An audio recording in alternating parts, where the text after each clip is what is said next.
government, it's the government, it's the government, it's the government, the government, it's the government, it's the government, the government, it's the government, it's the government, it's the government, the government, the government, it's the government, it's the government, the government, it's the government, it's the government, it's the government, the government, the government, it's the government, it's the government, the government, it's the government, it's the government, it's the government. Which is funny how almost every foreigner has something to say badly about African Americans. Even Africans sometimes have to say about African Americans, but then everybody comes to America trying to be African American. I'm going to speak for my whole country. Love Jamaica. I think quite a few Jamaicans think that you guys play the victim a lot. Like outsider looking in, it's like, gosh, them complain about everything. Look how much opportunity them have. Look how them can work. Look how them can buy $1 burger. And them over there complain. And that is how I was preconditioned, if I'm being totally honest. They're like, Shante, don't go over there and waste opportunity. Don't go over there and start complaining. Work for your own, focus on that. So that's always been my mindset. We're so focused on just making it. I really want to emphasize that. But sometimes when you just are focused on, you go eat, you know, things say somebody a touch you. You know, things say, I'm not have the right temperature. I'm hungry. What y'all gonna do? The way how African Americans prioritize blackness isn't necessarily the same way in which an immigrant would prioritize their blackness. So, you know how African Americans would say, oh, black writer, black creator, black artist, black lawyer, black doctor, black woman in STEM. No, when we come to this country, it's immigrant or nationality. Maybe our careers next, and then whatever else comes after that. So immigrant, Jamaican, marketer, whatever else comes after that. The issue that you're having is we don't see ourselves as one of you. And the reason that we don't see ourselves as one of you is not because of blackness. We just see ourselves as an outsider. The issue that you're having is we don't see ourselves as one of you. And the reason that we don't see ourselves as one of you is not because of blackness. We just see ourselves as an outsider. So now let's move forward. So as an immigrant, I'm here in this country. What do I want to do? Put my best foot forward. What do my parents want to do? Put their best foot forward and give us the best opportunity they possibly can. Thank you, Lord, for my parents, because they did exactly that. But it's my turn as their child to hold the baton. And one thing I always say, my parents did not risk their lives to get to America for me to get involved in some political warfare. My parents did not risk their lives for me to get to America, for me to sit here fighting people all day. That makes absolutely no sense. And I think because you guys have never taken that level of a risk, you don't understand that level of responsibility and accountability. That's really the problem here. Because if you really risk your lives to have something, if you really risk your life to get something, you're not willing and ready to throw it away. Just fully American. You're African American, bro. That's it. How was that see you in 30? That wasn't an insult. That was strictly, you're black. You're not Trinidadian. You're not Jamaican. You're not African. You're not, word. You're not Ghanaian.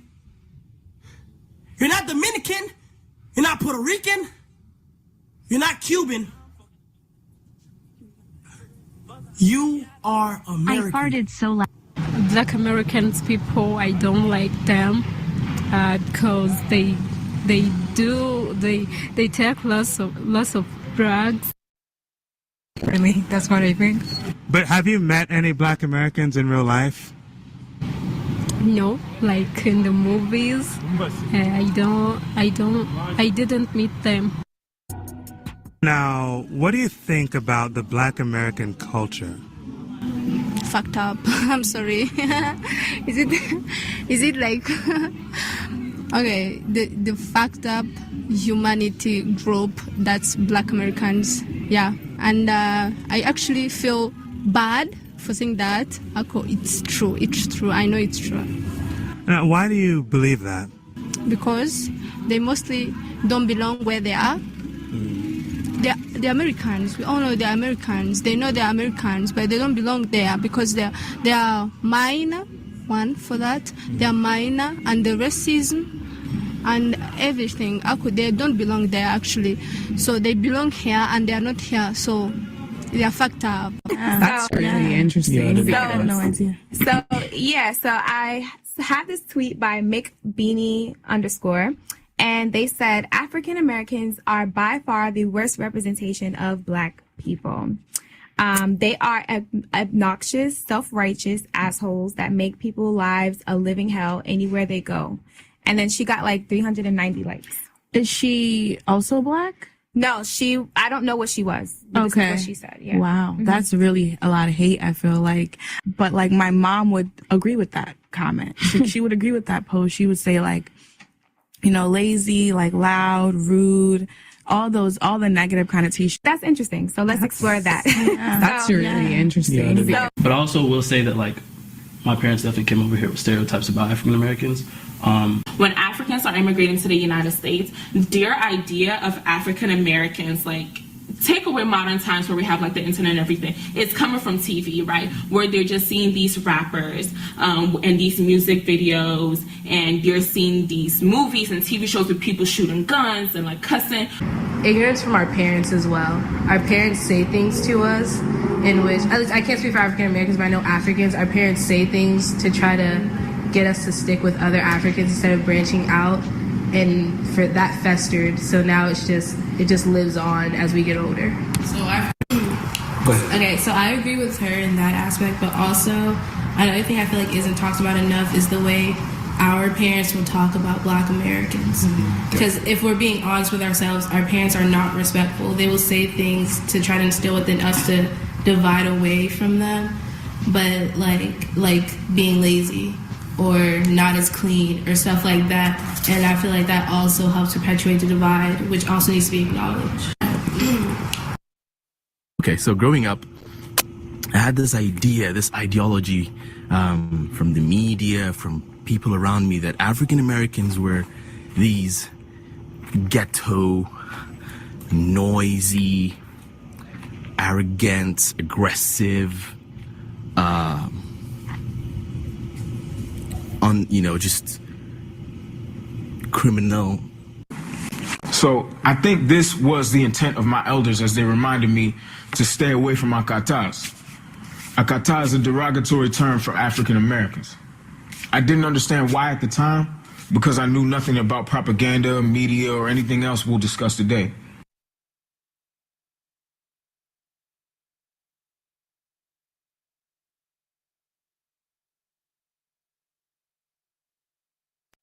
It's my great-grandfather on my father's side that wasn't born here. It's my great-grandfather on my father's side that wasn't born here. How does one know that they're foundational Americans? I, a few years back, did a, like an ancestral, so I had just did on my father's side, right? But in doing all of this, and I'm going to tell you, it traced back to Guyana, right? Okay, right. So I had just did on my father's side, right? And I'm going to tell you, it traced back to Guyana. We can trace back. My family suffered from redlining and all that type of shit, because I know how you feel about like Jamaicans that come here right now, this generation, and they're able to get loans. My family didn't go through that. My family didn't get all that when they came here. We lived as regular Black people. So let's talk about that. Let's talk about that. That would not, if they came over and they immigrated, because your family came from immigrants. They immigrated over here, and you can Ellis that Island. Because your family came from immigrants. They immigrated over here, and you can Ellis Island. Right. I know the boat. That's very different, because you can't get a reparations claim like that. Because you can't get a reparations claim like that. And it's very important to not mix it up. But now keep in mind, this is just my father's side. I understand. I understand that. We all have two sides now. My mother's side, I ain't traced that yet. Y'all would know who the southern side of her family was. So if y'all don't know, that means she's from the Caribbean. So if I can understand that you don't know your dad, that's one thing. And your mom didn't tell you where your grandmother was from? Your mom didn't say shit? She had to come from somewhere, either immigrated from another country or came from the South. If she's black, right? It's just find out where your parents are from and where your grandparents are from. Your grandmother, if you knew your grandmother has a birth certificate, brother. Look at the birth certificate and see where she was born. And then see what her mother and father's name was. It's on the birth certificate. And then see where they were born. You trace it back like that. And if you can go all the way back to the 1870 census, that make you a foundational black American. All you got to do is just trace the parents back. Okay, some of these folks, you don't know where your mama's really from. Okay, like my mom's from New York. We kind of lost, and then, okay. Well, folks, okay. I don't know how y'all don't be knowing where your mama from. And you don't know your mama's side of the family. At least I can understand the dad's side might be a little sketchy, but you don't know your mama's side of the family?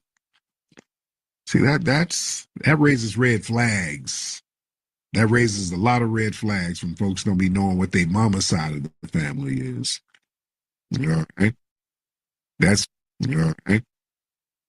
weird.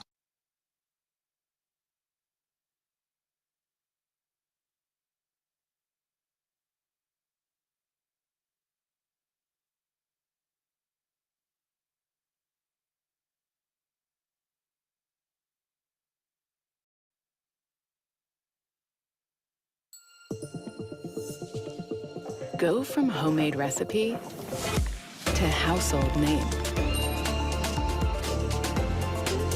Do it yourself on Wix.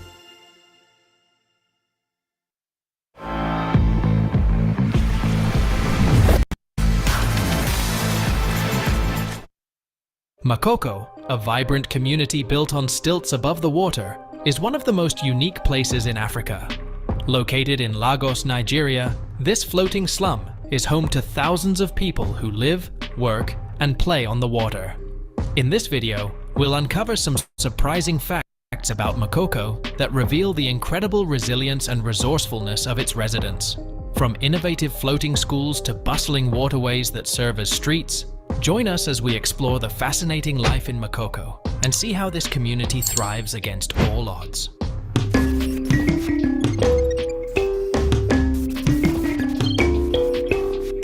Number 1. Floating homes. In the center of Makoko, more than 100,000 people live in floating homes, occupying wooden houses precariously balanced on stilts or peacefully floating on the water. These houses, showcasing a picturesque sight with their corrugated iron roofs and wooden walls, hide a never-ending struggle against the unpredictable forces of nature, despite their rustic appeal. These houses are at risk of flooding and storm destruction, and do not have essential services such as electricity and running water, prompting inhabitants to be resourceful in their adaptations. Even with difficulties, the people living in Makoko have turned their floating homes into strong structures, making makeshift balconies and outdoor areas to increase their living space. However, the peacefulness of their life underwater is compromised by the presence of water pollution, negatively affecting the health and well-being of the community. In the fragile equilibrium of beauty and challenges, the floating homes of Makoko demonstrate human creativity and strength against the forces of nature. Number 2. Self-sustaining. Even without essential facilities, Makoko sustains its own economy through fishing, trading, and craftsmanship activities among its residents. Even with limited resources, Makoko's economy is flourishing. Residents partake in different activities including fishing, trading, and skilled work like woodworking and weaving. They operate small enterprises such as food kiosks and repair shops that serve the neighborhood. The self-reliance of Makoko residents is proof of their ingenuity and business acumen. The economic resilience of the community is further strengthened by a robust spirit of collaboration and mutual assistance. Number 3. Water transportation. In Makoko's waterways, canoes and wooden boats dominate as the main way of getting around, creating a lively scene of life on the water. These boats are essential to the floating village, from the skilled young children navigating through the waterways to the busy daily journeys of residents to work and nearby areas. However, they represent more than just a means of getting around, showcasing an intricate connection between the society and their surroundings. From fishing trips to trash management, the rivers provide the setting for a range of daily tasks, showcasing the interdependence of human necessities and ecological responsibility. Yet, when storms rage, the calm waterways become dangerous routes, showing the fine line between the power of nature and human strength. In Makoko, traveling by water is more than just a way to move between 2 points. It's a crucial aspect of a lifestyle that is as varied and vibrant as the waters below. Number 4. Limited access to education. In the waters of Makoko, there is a harsh truth. Formal education is hard to come by. Due to the scarcity of schools in the area, many children have no choice but to acquire knowledge through informal means or by becoming apprentices. Instead of using textbooks and being in a classroom setting, they acquire practical skills such as fishing, craftsmanship, and trading with the guidance of experienced members of the community. Yet, this restricted opportunity for education is not just a challenge. It acts as an obstacle to moving up in society, leaving many stuck in a cycle of poverty. Even with these difficulties, signs of optimism appear as organizations work towards creating additional schools and offering educational materials to the community. In Makoko, seeking knowledge is more than just a path. It showcases resilience and determination in the midst of challenges. Number 5. Resourceful innovation. In the lively canals of Makoko, an incredible story of creative ingenuity emerges. Inhabitants of this waterborne society have mastered the art of solving problems, creating clever answers to the obstacles they encounter. For example, consider their creative way of utilizing plastic containers as improvised floating gardens, where healthy vegetables grow on top of the water. Wooden bridges cross over the network of waterways, linking residences and shops with a magical quality. However, it is not only about functionality, but also about toughness and flexibility. The people of Makoko demonstrate their ingenuity by reusing recycled materials to construct homes and creating tools from available resources. These creative ideas are not just for staying alive, they are for creating a brighter tomorrow for the community. In Makoko, innovation is not just a trendy term, it is a lifestyle that showcases the unstoppable force of human imagination. Grammarly's top 3 tips on starting an essay. Let's say you're struggling to put pen to paper on an upcoming essay. You might have an outline already and know what you want to write, but are struggling to find the right words to get it going. Don't worry. Tip number 1, pick the right tone. Read your essay's first paragraph aloud and listen to your writing's tone. Tip number 2, when you're stuck, work backwards. You may even want to start at the very end of your essay. Number 6, strong sense of community. Hidden among the maze of water paths in Makoko is an incredible story of unity among the community, where neighbors are not just neighbors, but a close-knit family, connected by common experiences and support for one another. In Makoko, residents depend on one another, not only for assistance, but also for support, security, and a feeling of community. The community in Makoko is closely knit, making sure that everyone is included by sharing resources, offering childcare, and celebrating festivals together. However, it's not only about daily interactions, it's about confronting challenges together as a unified team. In times of hardship, such as facing the risk of flooding or fighting for their rights, Makoko residents unite and find power in their shared resolve. The feeling of unity assists them in managing the challenges of residing in an underserved neighborhood, transforming difficulties into chances and struggles into successes. In Makoko, community is not just a term, it's a lifestyle, a source of optimism that lights the way to a better future for all residents. Number 7. Limited healthcare. Located in the calm waters of Makoko is a stark truth. Healthcare is too expensive for most residents to access.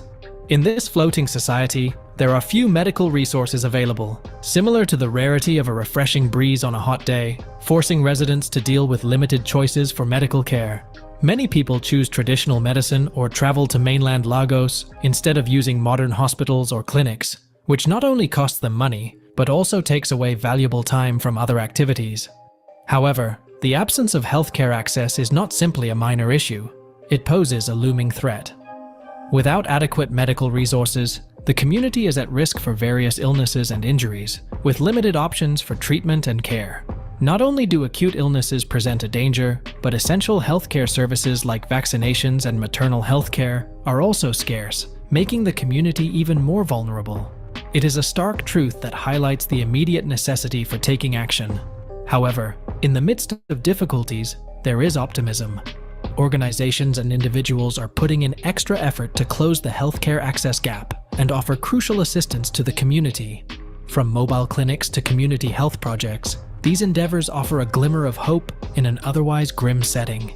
In Makoko, achieving good health may require a challenging journey, but with perseverance and working together, no obstacle is insurmountable. Number 8. Resilience in the face of challenges. Makoko is a community that embodies the quality of resilience in the midst of challenges. Despite facing poverty, pollution, and government threats of demolition, residents of Makoko do not give in to despair. Instead, they face each obstacle with steadfast resolve and flexibility, discovering creative solutions to triumph over challenges and safeguard their residences.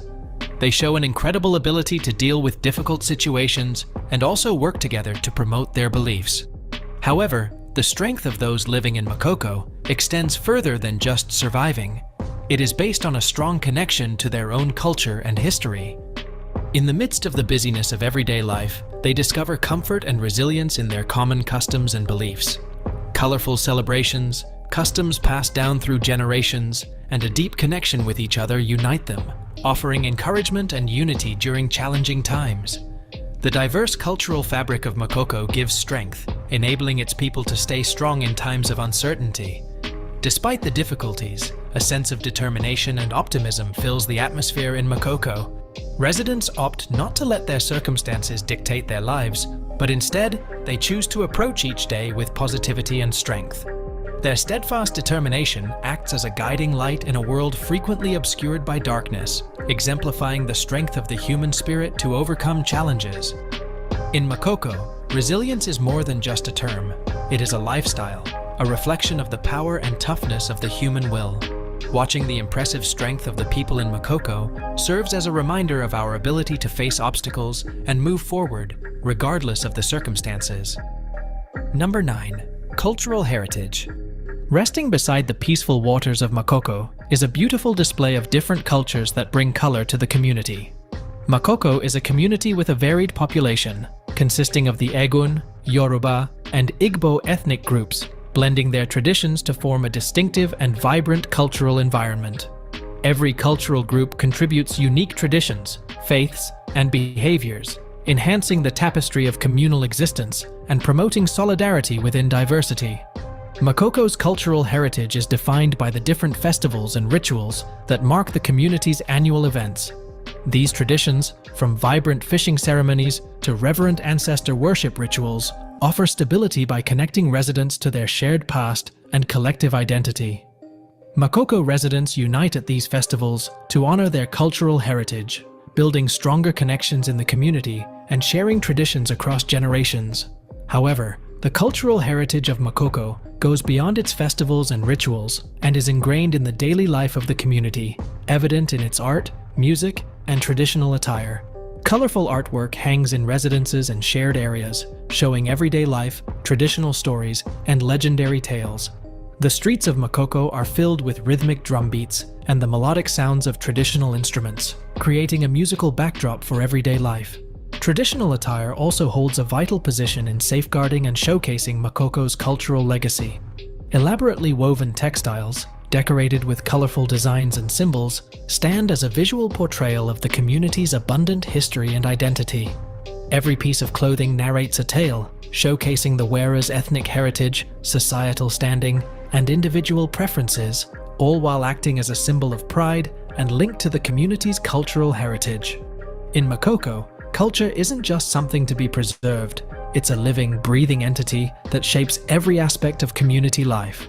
It is the thread that binds residents together, providing a sense of belonging and identity in a rapidly changing world. Through their festivals, rituals, art, music, and clothing, Makoko residents celebrate their cultural heritage, ensuring that it remains a vibrant and integral part of their community for generations to come. Number 10. Hope for the future. In the center of Makoko, surrounded by the difficulties and hardships of daily life, stands a source of hope for a better tomorrow.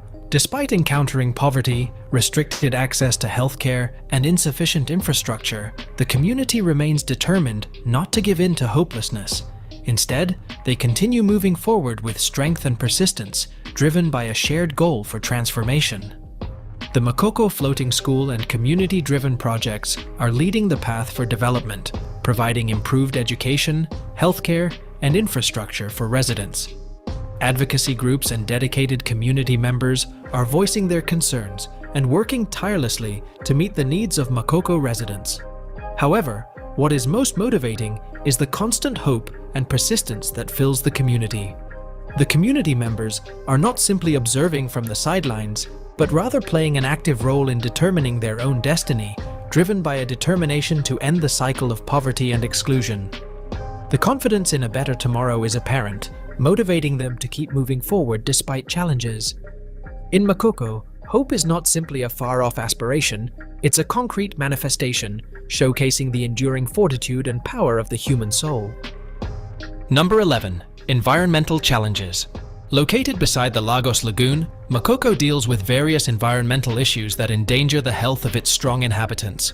The problem is made worse by the community's nearness to industrial zones, which allows dangerous pollutants and toxins to contaminate the water sources, creating significant health hazards. Makoko is dealing with a variety of environmental challenges, including water pollution, inadequate waste management, and poor sanitation, which all need immediate attention. In spite of these formidable obstacles, the residents of Makoko have not given in to hopelessness. Instead, they have continued with determination, discovering creative solutions to deal with the environmental hazards surrounding them.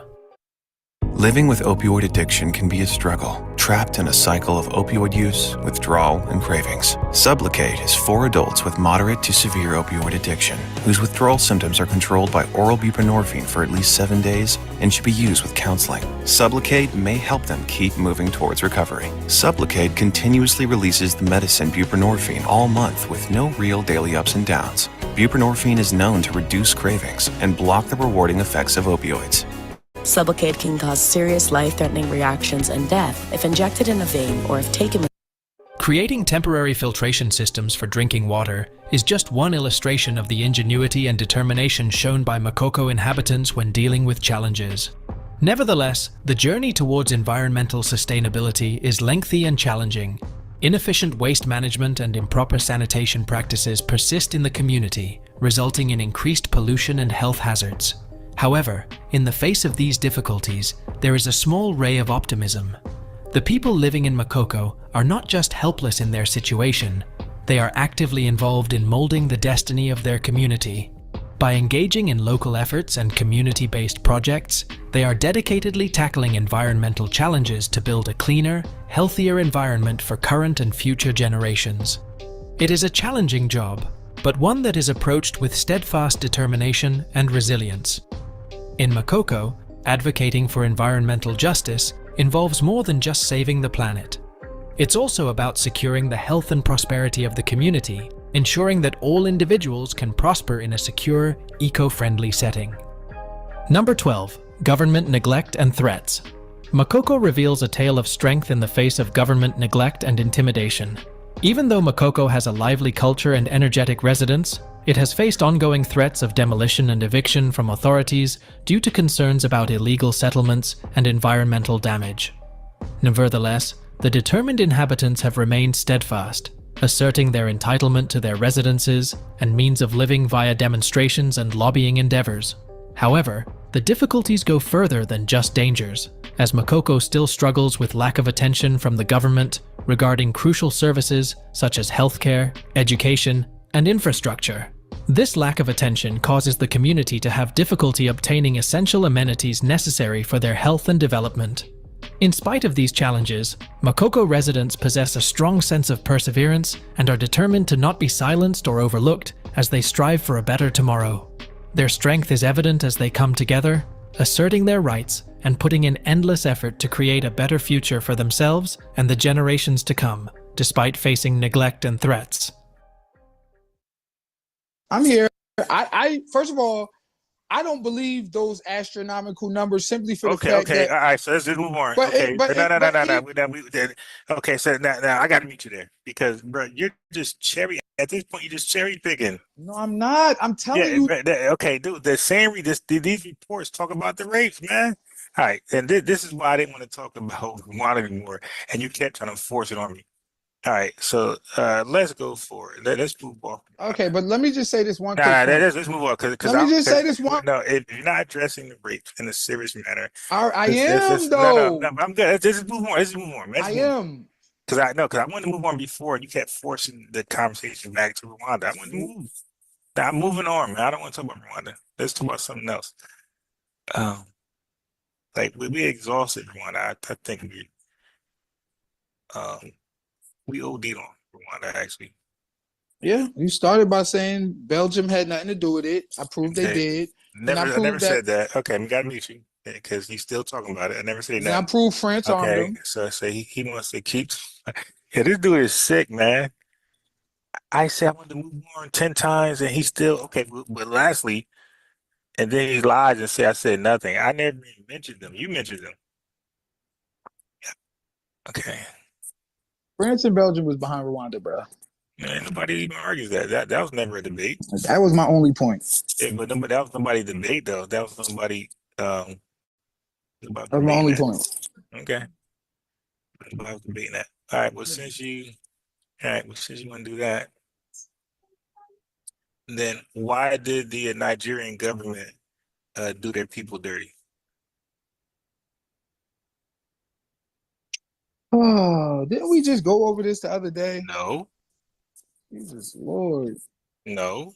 I just presented you an article the other day in which what did come from the University of Massachusetts. Okay. Right. Good source. Exactly. Which so I believe it. Would let you know that once again, colonial powers was all behind what happened in Nigeria. But so was the Nigerian you act like a point that you act like, I mean, that you never mentioned. When we first began talking about Nigeria, you told me that the colonial powers were gone before they even found oil. Bullshit.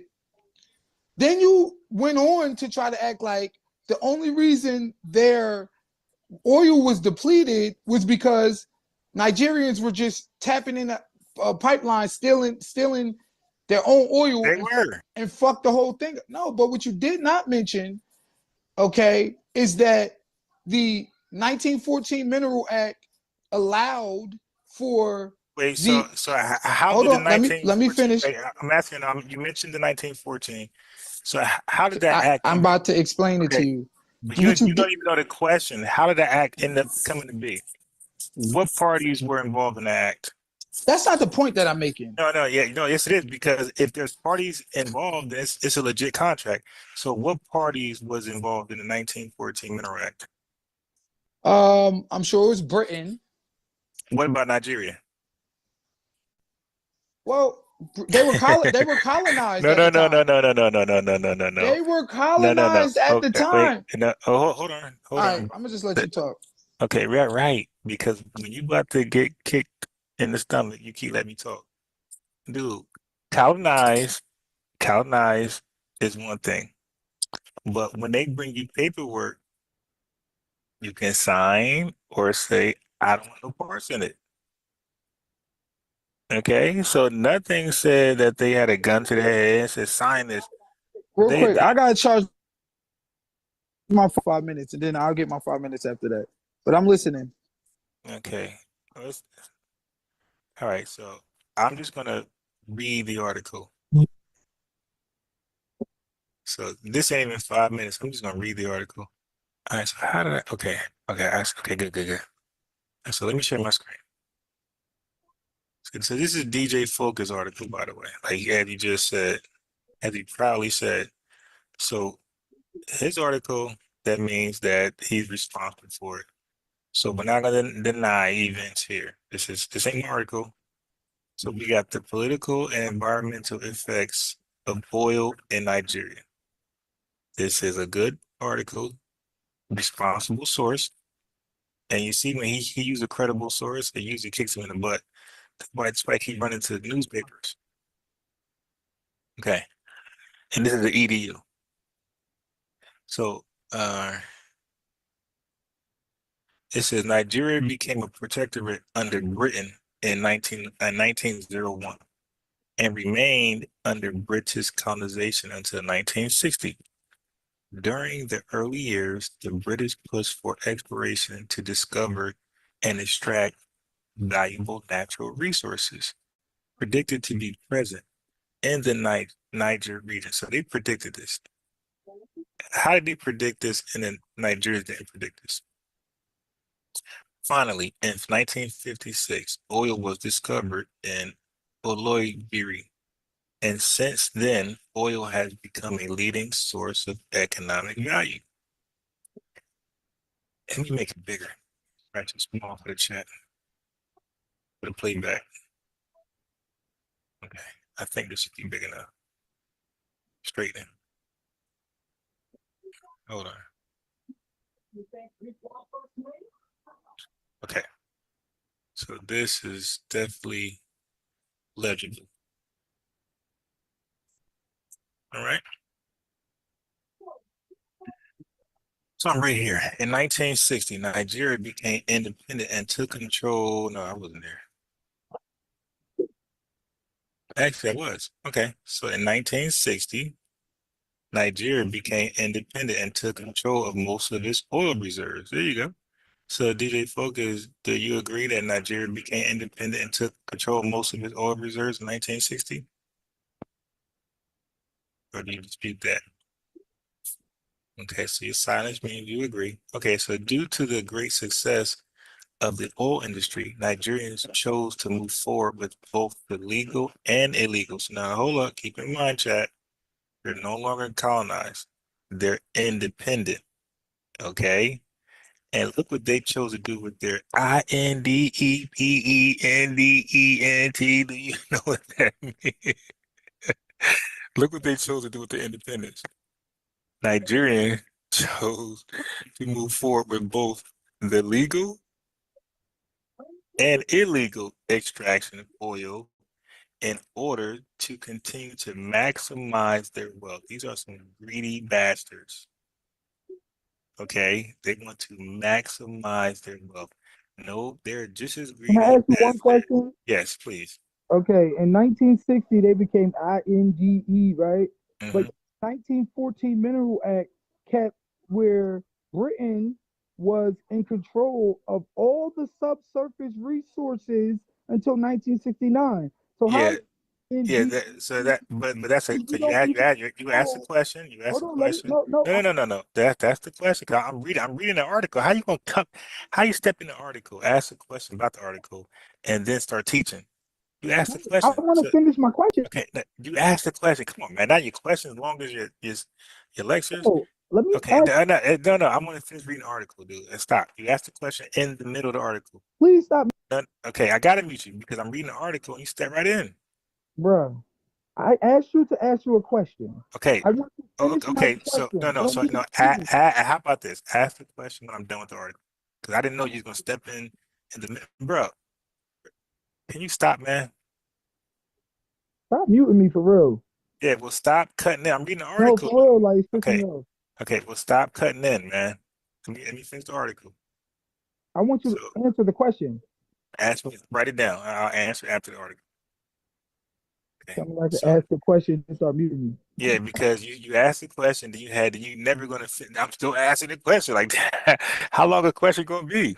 My nigga, Okay. it's only one question. You already asked it, and then I was gonna answer. You said I'm not done. So No, because let's leave. Okay, let let's me leave it. finish the question. Look. I gotta meet you. Can we go? Let me read the article, man. God damn. Now I gotta start all over. Okay. Yeah. So in 1960, Nigeria became INDEPEN. Do you know what that means? Do you know what that means? That means they're in control of most of their oil reserves. That's what that means. Okay. Now, due to the great success of the oil industry, Nigerians, now this is what you got to struggle with. Nigerians chose, they were not forced to do this. they chose to move forward with, so they had a choice, and they chose to move forward with both the legal and illegal extracting oil. Why? Why? Because they wanted to maximize their wealth like their colonizers. Okay, so this okay, so this paper will discuss how the economic stability, and by the way, this is his source. This paper will discuss how the economic stability of the oil industry became crucial to Nigeria's survival as a sovereign nation, and how ultimately the environmental damages were overlooked by the Nigerian government. Not the British government, not the Belgian government, not the white man. The environmental damages were overlooked by the Nigerian government.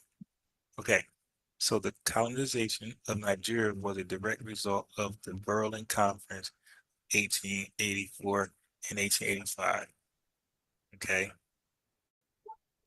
for I'll skip here. For just under 60 years, the British government controlled all aspects of Nigerian society and took a special interest in extracting profitable resources to send back to Britain and sell around the globe. Colonization forced Nigeria under a unified rule. So Nigeria was disunified, but colonialism did something great for them. It forced these tribal people to be unified, classify Nigerians into an African homogenous identity. See, so they all now part of the same family. No more tribes, no more tribal affairs. Watch this, prior to its colonization, Nigeria consisted of multiple ethnic groups that were separated by region and independent of each other. So the white man brought them unity. All right. The establishment of the Royal Niger Company, the white man, the white man unified them. That's crazy. The white man said, yo, man, all this tribal bullshit. Nah, cut that shit out right now. The establishment of the Royal Niger Company in 1879 aided the British in securing the Niger area and allowed them to sign treaties. Okay, see, they signed treaties with native groups. So this was something they just took from them. They allowed them to sign treaties with the native groups to gain access to the rivers rich with oil. So they didn't go steal anything. They didn't go take anything. They signed treaties to do what? To gain access to the rivers. Ah, damn, I hate when I do that. Okay, let me just say something real quick. No. I'm gonna read an article because this is gonna be good for a playback. You're not gonna get the playback. I gotta mute you because you keep cutting in, and I'm trying to do good with the playback. Okay, I'm gonna play this back, and I want it to be a straight read for people who are gonna watch it tomorrow. Okay, so you wanted to appear like you're winning. That's why you mute me. winning. Who's winning? There's no debate I yet. have a question about what. No. He's still. I'm keep muting him. He's still talking over it. Because I have a question about what you read. Can you write it down after that? I'm done. I'm almost done. I'm not. As you see, I'm picking it. I'm not reading the whole article. I got things highlighted. I know it's a long read. So just ask me. Write it down. Ask me. So, but this is your article, by the way. But you should already know this. So they signed treaties, contrary to what people believe. They did not come take anything. They brought them the contract, they signed it, and they wanted to get access to the oil. And they did that. It's a signed treaty. You got to honor what you signed. So Britain acquired the Niger region by establishing their authority within these treaties. Okay, how did they establish their authority? Within these treaties, okay? But Black Power people want to say they came and stole it. On January 1st, 1901, became known as Nigeria's. I believe they actually named Nigeria, under the leadership of Governor General Frederick Lugard. I'm skipping, see, I'm not reading the whole thing. Shortly after the establishment of Nigeria, there we go, The Mineral Act of 1914 granted priority of oil resources to private British companies with the promise, okay, that proceeds will be split with the Nigerians focus. So the Mineral Act that you mentioned, okay, was a granted priority of oil resources to private British companies with the promise that proceeds will be split with Nigerians. So Nigerians signed off to the Mineral Act in 1914 to get split profits. Okay, so I'm just reading the article. It's not about winning. It's about, see, that's your thing. You want to win. I want to share information. Okay, so that's the fact. The Mineral Act was another agreed proposition from both parties. Nothing is stolen, nothing is forced, nothing is taken. Eventually, autonomy was granted to Nigeria on October 1st, 1960, and the newly independent government, Independent, do you truly know what that means? Was left to its devices to sort out the organization and formation of their politics. The British colonies, now look, I'm reading the good with the bad. The British colonial government left abruptly. Okay, I'm gonna come back to the green. One thing Nigerians could depend on was the land they reside on, which at this time, which was rich in natural resources. So even though the British left abruptly, leaving them to start from scratch, one thing Nigerians could depend on was the land they reside on, which at this time, so at the time they left abruptly, the land was still rich with natural resources. Nigeria turned to the excavation of these resources, specifically oil. They ignored everything else, like I said, and prioritized its production over any other aspect of nation building. They were not into nation building. So this is why I don't want FBAs going to the title of the video. I don't think allying with these guys is a good thing because they're not into nation building with their own. Okay, so now I'm gonna read the green.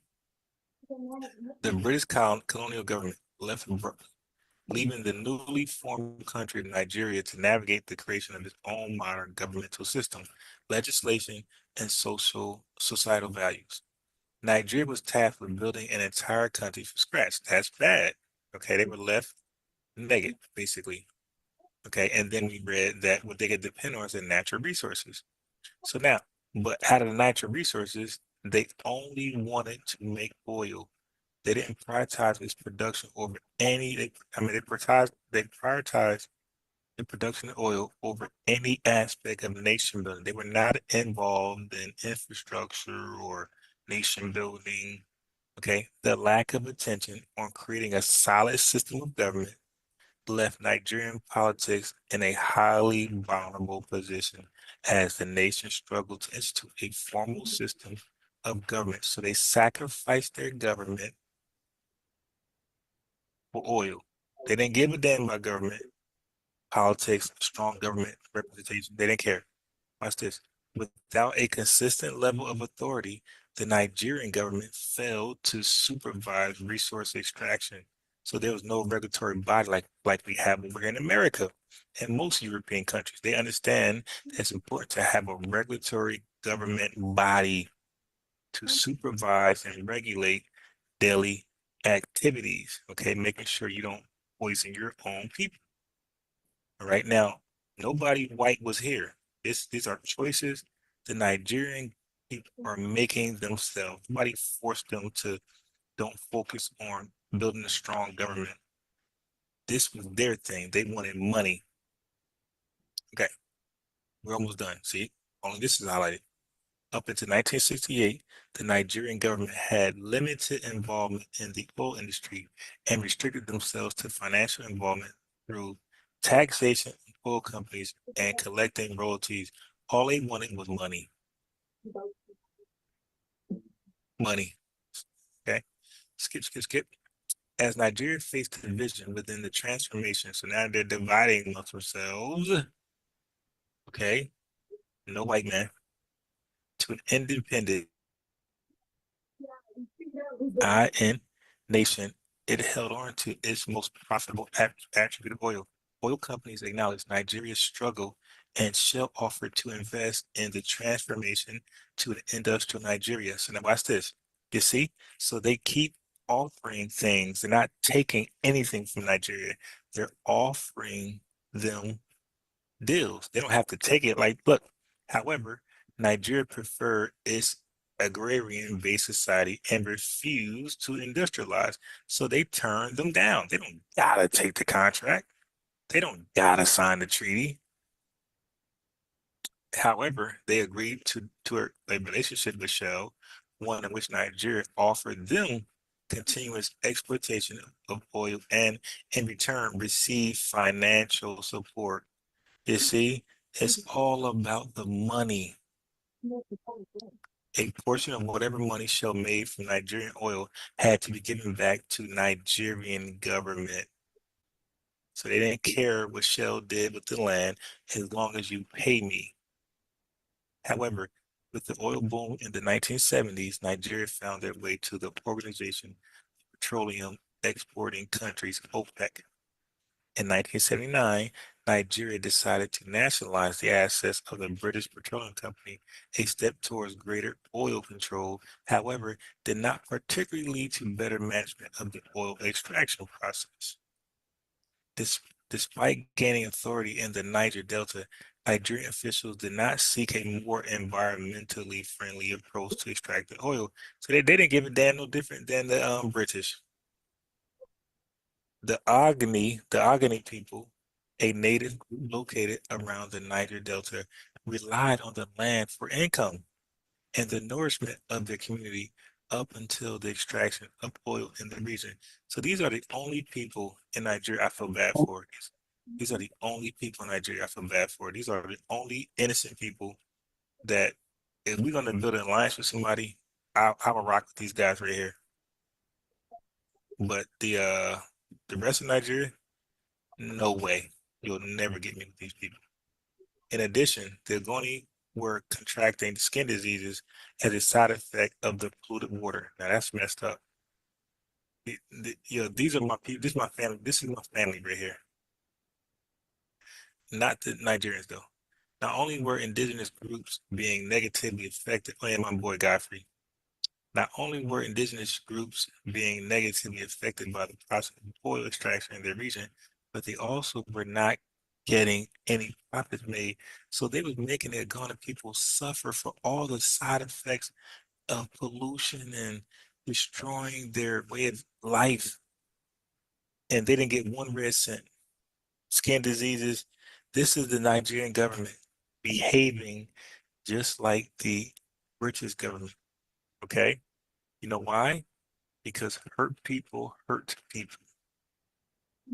The Nigerians were hurt by the British, whoever, and now they're hurting their own people, Ogoni people. Throughout their involvement in the Nigerian oil industry, Shell utilized their economic power over Nigeria to exploit the unstable government for easy profit. So they was taking advantage of their goofy, unstable government. Okay, because the government's so unstable, they just go to anybody. Hey man, sign this right here. Thank you. Corruption in the Nigerian government led to the oil industry serving as a fundamental aspect of Nigeria's autonomous survival. Now keep in mind, Nigeria did not care about a strong government. They cared about the money, the oil. They had a chance when they had their INDEPE, they had a chance to work on government. They said, no, no, thank you. And they focused on oil extraction, excavation. That's it. Which resulted in a lack of consideration towards vulnerable communities and ecosystems around the Delta. In the push to hold Shell accountable for their oil spills and pollution communities, some turned to the vandalism of oil pipelines. Some turn to the vandalism of oil pipelines. So this is going to be it right here. Misuse of oil in Nigeria. The access to oil in the Niger Delta has in some ways prevented the growth of the country. As government priority is given to oil extraction, communities that once thrived on their own are now being forced to relocate and call for government aid. Uh-oh, they're calling for government aid. What's going to happen? So you got people as Nigerians that's going to call for government aid. Where Nigeria relies on oil to run their country, they lack the political stability to apply the economic benefits into community resources that would strengthen the Nigerian public. They lack the political stability to apply economic benefits to strengthen Nigerian public. Once an area full of fishing, livestock, and agriculture, the region of the Niger Delta now suffers from the depletion of fish, deforestation, and polluted soil determined to be infertile. As an area is approved for oil, who approves this area? The Nigerian government. Extraction and the land is empty to make ways for pipelines, more pipelines. Agricultural lands and ponds are usually destroyed by the Nigerian government. This process strips communities of their income and brings about the stagnation of society as it struggles to support. So the Nigerian government strips communities of their income. Not the white man, the Nigerian government brings about the stagnation of society as it struggles to support itself and discover new ways of living. The attention to native groups and their success remains absent from the Nigerian agenda, not the white man agenda, the Nigerian agenda, and leaves ecosystems in extremely damaged condition. As Nigeria entered the early 2000s, its oil industry continued to cause harm. This is way after the white man, way after the Mineral Act. Okay, as Nigeria entered into the 2000s, its oil industry continued to cause harm to the environment. So this is like yesterday. Illegal oil cultivation has been adopted by communities that lost their jobs as fishermen or farmers. So look what happened.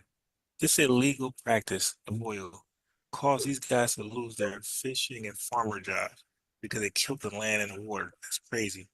These illegal oil sites are rated by the national government to destroy the inventory before it can reach the rest of society, and residential communities become flooded with illegitimate oil.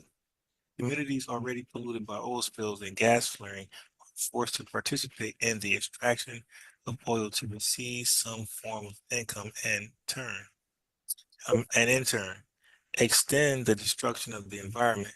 With no aid from the Nigerian government, with no aid of the white man government, with no aid of the European government, with no aid from the Nigerian government or compensation, reparations from large oil spills, the residents of the Niger Delta have succumbed to take part in the acceleration of climate change to survive. They forced them to conform to this wicked behavior. As Nigeria continues to struggle politically, because they don't care about this shit, they care about oil, they have remained dependent on their control of the oil industry. The economic benefits of oil may not be as expected. Nevertheless, Nigeria continues to prioritize the production of it at the expense of their environment and native communities. God damn. Not all Nigeria's environmental struggles can be linked to the extraction of crude oil, but the lack of government, we can have no alliance with these guys. The lack of government response to the damages done proves where priorities lie. Both the global capitalist system and Nigerian capitalist society, that controls Nigerian management of oil sites, are highly concerned with maintaining stability in exportation. Okay, so that's it. What's your question?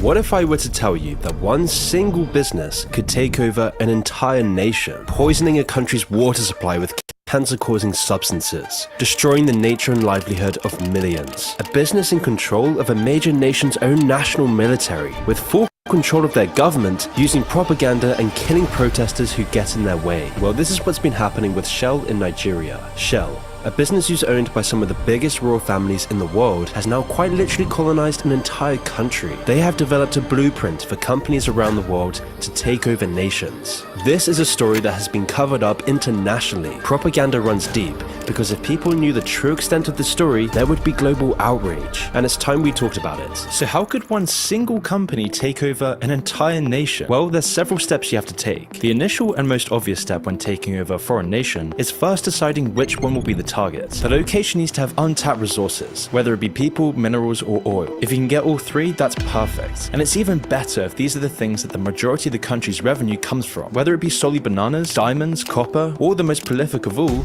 oil. Secondly, the company needs to be able to control the government. And although this can be done with force, it's much easier and more effective to secure influence over a country using money. That way no one notices and everyone wins. So which country fulfills this criteria? Where could Shell find a nation with untapped oil reserves and an easily bribable government and military? Well, it just so happened that there was a perfect country crossing off all these boxes on the checklist: Nigeria. Do you know what's really fun? Making a website on Wix. Hey, we're How Ridiculous, 3 childhood friends and digital content creators that do epic stuff from Perth, Australia. We've got about 50 million followers. We're in the billions of views, and we're a small team.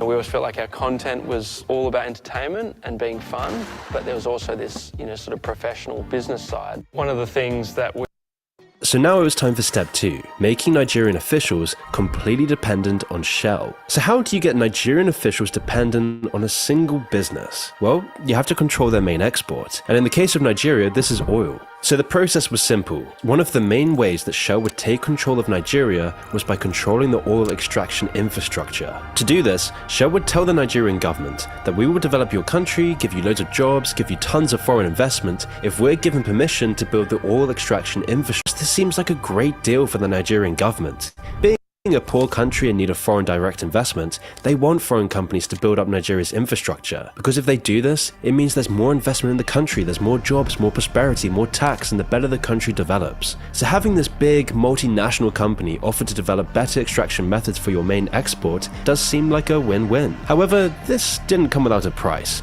because even though all the infrastructure would be on Nigerian land, Shell were the ones who would actually own and operate it, which meant that in later years, Nigeria would become completely dependent on Shell for keeping about 1,000 Nigerian oil wells running. And with 95% of Nigeria's exports being oil, this then makes up 40% of their total economy. And now since Shell had control of the flow of oil in the country, they could now oversee almost half of Nigeria's total cash flow. And as Henry Kissinger said, whoever controls the money controls the world, and it was this factor that gave Shell unparalleled influence over the nation as a whole. It was a genius business move, because if Nigeria tried to change the deal and take back control of their own oil, Shell and any other oil company could halt extraction completely, decimating the entire country's economy. And because of Shell's powerful connections to the British and Dutch royal families, as well as all the other major banks, they would then tell other big companies to pull out their investments in Nigeria, thus stripping Nigeria of everything, strangling the country into submission.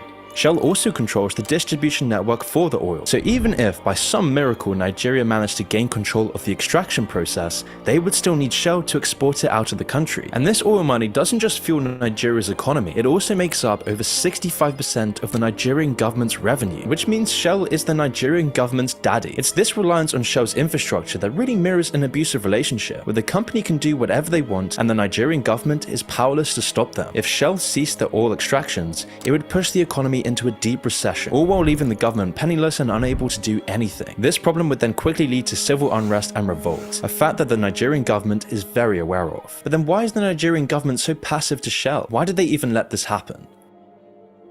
Well, this leads us onto the third stage of controlling a country, bribery. Once Shell had Nigeria dependent on them for oil, it was time to make their way into the government. Recently, an anti-corruption investigation revealed that Shell transferred Nigeria $1.3 billion, knowing that the funds would end up in the pockets of convicted money launderers. Once Nigeria received the $1.3 billion, it was then transferred to various middlemen instead of being spent on the country. Afterwards, $466 million of that was given to the Nigerian president and his subordinates. In return, Shell gained access to the OPL 245 oil field, which increased the company's total oil reserves by 1/3. EFCC is investigating whether the $1.3 billion purchase of OPL 245 in 2011 in their words, included acts of conspiracy, bribery, official corruption, and money laundering. Despite Shell and Nigeria's government enjoying their mutually beneficial relationship, the bribery wasn't exactly extended towards Nigerian civilians. Instead of reaping the country's newfound wealth, the majority of the population was hit with a seemingly never-ending stream of oil spills. Starting from 2010, nearly 3,000 spills have been recorded and attributed to Shell, with at least 29 million litres getting drained into Nigeria. For reference, that's enough oil to fill over 11 Olympic-sized swimming pools. These oil spills then pollute the entire country's water supplies, so by now, the water that Nigeria drinks is poisoned with cancer-causing substances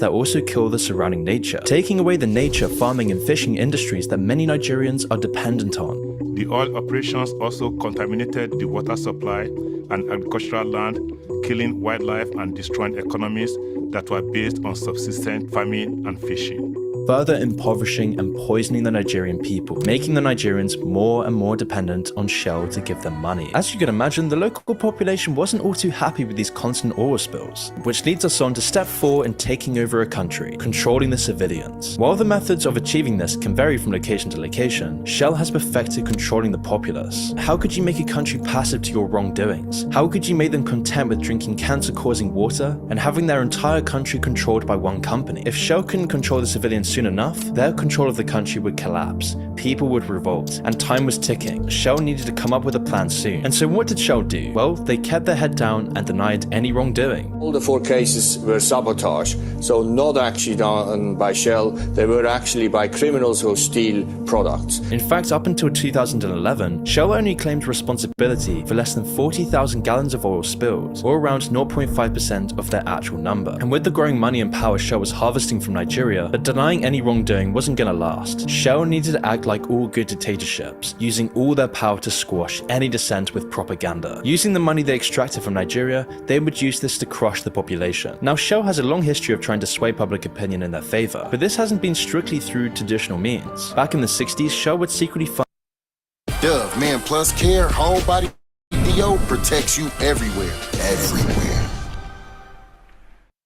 fund a number of articles that stoked the flames of a civil war in Nigeria. The company would play both sides against each other, which seemed to promise the Nigerian people resources that were theirs once the war was over. However, this was all smoke and mirrors. The deal still gave Shell full control of Nigeria's oil. But today the company's come up with more unique methods of propaganda. The effectiveness of Shell's new propaganda is their ability to blur the line between truth and lies. Leaked internal documents show Shell's real strategy of refocusing the narrative and attempting to point out the environmental progression that they're making. In the UK, 1.4 million households use 100% renewable electricity from Shell. The company's first target was charities and NGOs. Shell would separate groups between ones that would never support them and ones that might. Shell would then attempt to sway the middle-of-the-road NGOs by attacking the aspects that criticize Shell, which basically means that if any organization shines a light on Shell's misdeeds, the company would simply counter that they are making green environmental changes, whilst also bribing charities and NGOs to turn a blind eye. Shell would then also focus on swaying international news organizations over to their side. To do this, they would use the same tactics they did with NGOs, but this time they would also overplay the significance of criminals drilling into oil pipes and causing spills. They would make these bogus claims that 98% of oil spills was all because of Nigerian sabotage, blaming Nigerian radicals and criminals for the damage that Shell was really doing. This news misdirection strategy then takes away blame from Shell and instead focuses it towards the Nigerian people. And now this propaganda helped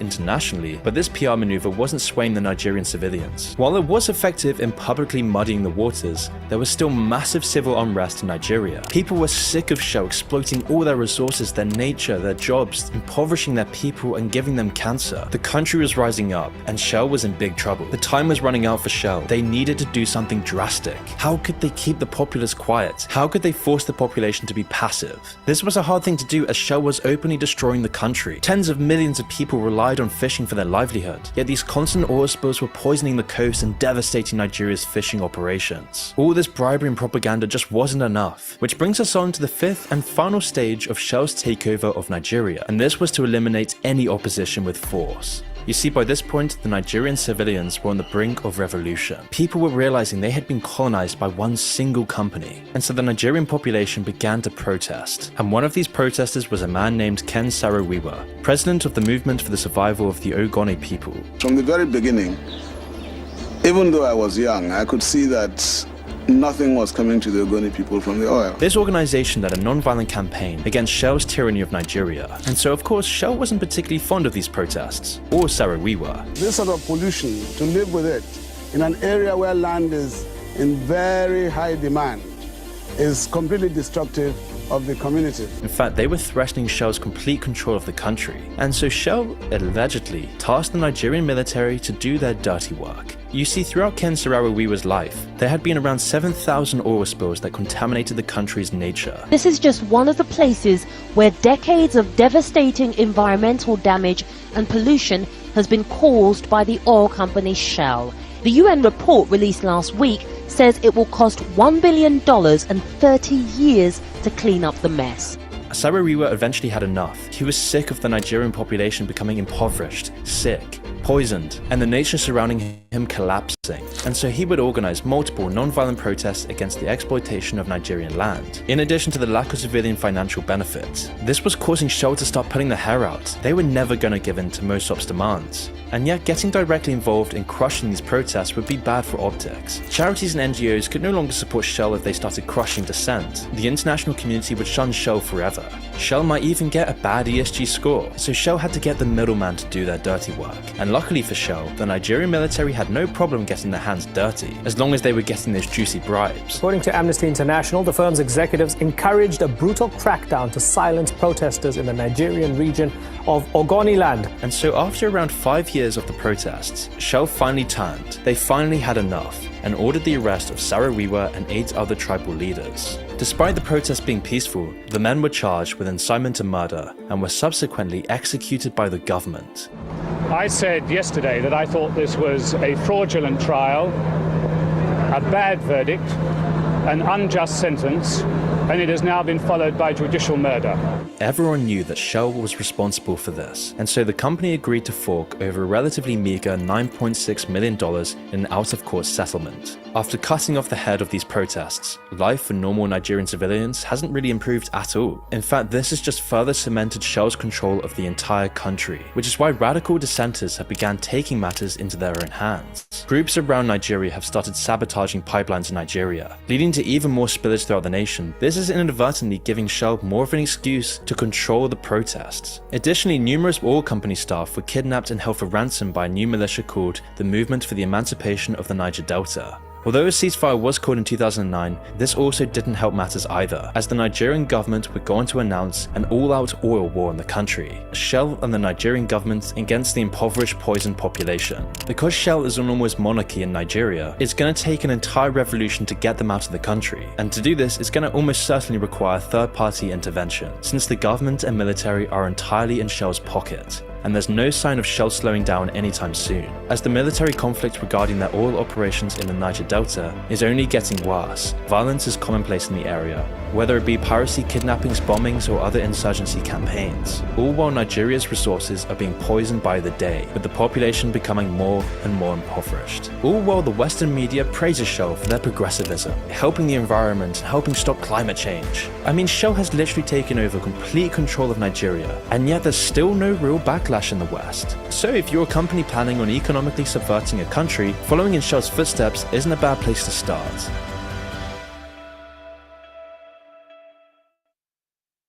Stories like these are always buried behind the surface, because companies like Shell invest in established mainstream media news outlets, pressuring them to cover up these important topics. Because of this, independent media is more important than ever, which is why I want to tell you about one of my favorite media outlets, the Epoch Times. The Epoch Times delivers truthful news without the influence of any government, corporation, or political party, bringing you breaking US and world news on all your devices. They also offer not only high-quality reporting as articles, but also video programs and exclusive documentaries on Epoch TV, with original Epoch TV programs like Crossroads, The Larry Elder Show, Facts Matter, American Thought Leaders, and award-winning documentaries. So then you may ask, why should you trust the Epoch Times? Well, because they focus on clear, fact-based journalism without spin or hidden agendas. They report on important news that other media outlets just ignore. These folks tell the truth, and we really mean that. We don't just take on any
This year, Jamaica celebrates its 58th year of independence, and today I want to examine some key questions that I have about our journey as a country.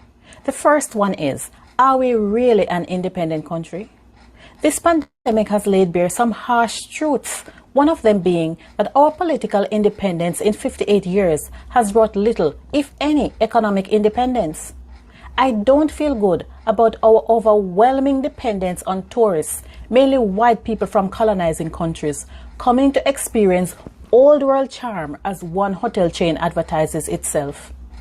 I don't feel good about our continued dependence on international aid from countries and organizations that demand access to our resources in return. I do not feel good about the fact that our political leadership in every administration since independence has pushed the narrative that in order for us to have anything good as a country, we must invite foreign investment to take control of our natural resources. Lewis Lindsay, in his book, The Myth of Independence, pointed to the fact that the push for Jamaica's independence did not involve the broad masses of the Jamaican people. The glaring result of this, he said, is that what has been secured and called political independence is more nearly the shadow rather than the substance of genuine self-rule and political sovereignty. Independence, of the type we have been describing, acts as a barrier to political development, for it serves to generate the myth that substantive changes have taken place and that cherished goals and objectives have been achieved, when in reality, nothing of the kind have occurred. No, I am not saying that we have not made progress. In fact, I am saying quite the opposite. A lot of progress has been made in 58 years. But can you imagine where the country would be if we had honest, visionary leaders who could see beyond the next 5 years? My next question is, does every Jamaican feel free? When you look at the protests for racial inequality around the world, do you as a Jamaican feel that all Jamaicans, regardless of their racial makeup, their skin color, their address, are equals in this country of ours? In researching for this episode, I came upon a book called Public Secrets, Race and Color in Colonial and Independent Jamaica by Henry Altink. In it, Altink breaks down the topic of Jamaica as a colorblind, multiracial country and concludes that perpetuating the idea that Jamaica is a multiracial paradise has done much to keep race a public secret. In presenting Jamaica as a harmonious, multiracial or even post-racial society, we have merely engaged in nation branding, Altink points out, a strategy that initially served the process of decolonization and was also used to encourage foreign tourism and investment. It wasn't surprising to me to learn that our fabled motto, "Out of many, one people," was a deliberate design to persuade the majority black Jamaicans not to rise up against the white minority because we were one family, even though everyone knew that this was a far stretch from their lived realities. As Altink noted, the blackness projected by national leaders is a respectable middle-class blackness that celebrates Bob Marley rather than the lower-class blackness of the dance hall. I would dare say that this approach has kept us back as a country, because instead of providing equal opportunities so that every Jamaican can thrive, we can explain away that those set of people are criminal and worthless because they look a certain way or live in certain communities. In not acknowledging the stark racial inequities that exist in post-colonial Jamaica, we do a disservice to all Jamaicans and hinder our own progress as a nation. 58 years after independence, we still have too many colonial remnants in our laws, in our symbols, and in our attitudes towards each other. Every time you use the term black and ugly, think about it. Every time you say somebody has bad hair, think about it. Every time a child with a natural hairstyle is sent home from school, think about it. And every time you talk down to a person because their complexion is too dark, think about it.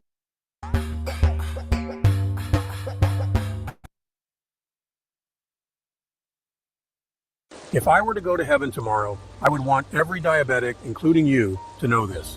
It might sound crazy, but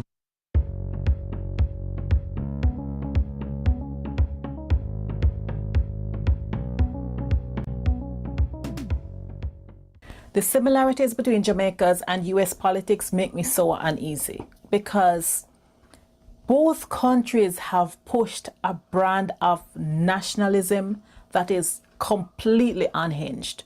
And it goes like this. I am who I am because of my nationality. I am this exceptional person because of my nationality. There is no other country whose people are as exceptional as us. And everyone else is less than us. But simultaneously, by everyone else, we mean everyone else black and brown. Now, this presents a problem for Jamaica because unlike the United States, we are a black majority country. So by taking the stance that people from black and brown countries are not welcome because they're going to make our country worse, but yet we don't have the same smoke for people from Asia and people from European countries. We don't have that smoke for them because what do they supposedly make our country better? And so what we find ourselves doing as a black majority country is we make space for people from European and Asian countries and other countries that we consider desirable to come in and gentrify, to come in and take over our communities, and even to come in and do the same things that we accuse people from black and brown countries of doing, which is to come in hiding from, the authorities for whatever crime they committed that they're running from, which is to come in and exploit our resources, to come in and exploit our people. And we put up with it and give them a slap on the wrist. But yet we think that taking in Haitians is going to, quote unquote, ruin our country. And so this is a problem with the refusal to reconcile with our past, the refusal to reconcile that our colonial past and our insistence on ignoring the role that race plays in Jamaican society is what is allowing this to happen. Because we don't even know why we have this attitude towards Haitians, why we have this attitude towards other Caribbean countries, why we have these attitudes when someone like me or other people say you should be proud to be a descendant of African peoples. We're not even examining that. The only thing we know is that anything too black no good is that we are supposed to lift up people who are lighter skinned, lift up people who are from desirable places and who have the desirable complexion. That it is okay for these people to exploit us. It is okay for these people to always be in charge, to always be a part of the ruling class, and for us to be a part of the working class. And we have accepted it. And even come online to defend it. I used to have hope for Jamaica, not so much anymore. The discourse that I see on social media, a lot of it in my comments when I make these kind of videos, tells me that a lot of people have accepted, a lot of black Jamaicans have accepted that that's where their place is. Their place is to be under the foot of the ruling class, and you're comfortable with it. I'm not comfortable with it. I will never be.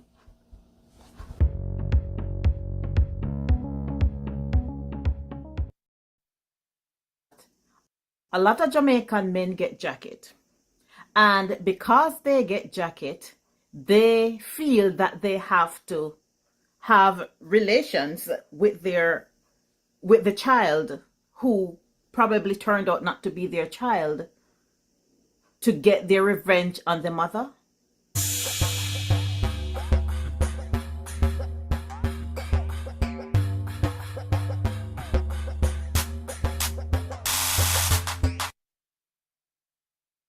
There are a lot of people who, when they meet upon information like this, their first response is to get defensive. And I said people because it's not just men. A lot of women have also jumped into the comments here and on TikTok to come up with some kind of an elaborate excuse to rationalize why the victim may be lying, or to try to justify why a community would seek to protect a predator. These cases are so rare, I'm assuming you mean R-A-R-E, that epidemic injustice is a floodgate for embittered women, and children's accusations must be properly investigated. Just to be clear, we're talking about the prevalence of incest in Jamaica, right? Okay, hold on.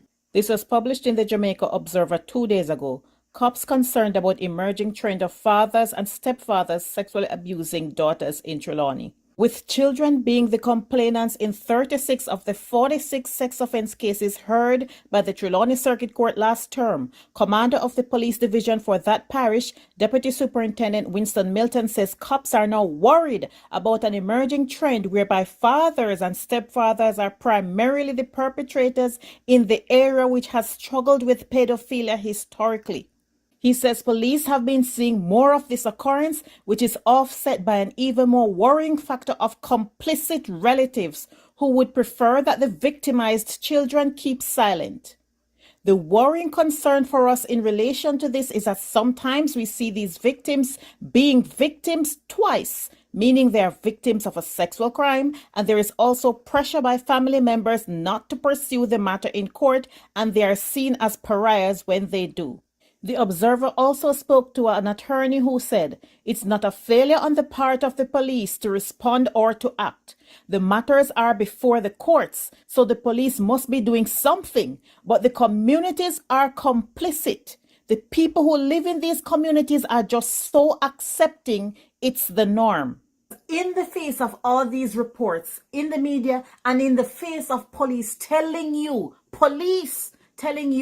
and bear in mind that when it comes to crimes of a sexual nature, they are rarely reported. That means that what we are hearing, the numbers we are hearing, is a fraction of what is actually taking place, is a fraction of what is going on that we know about. And you're saying that these cases are rare in the face of evidence. And you're saying in another comment that opening up the registry will allow a flood of injustice. I am not advocating for jungle justice. I'm saying we have to find a way to protect our children and women in general, and even boys too. We have to find a way to prevent these predators from going into communities unknown and repeating these crimes and creating new victims.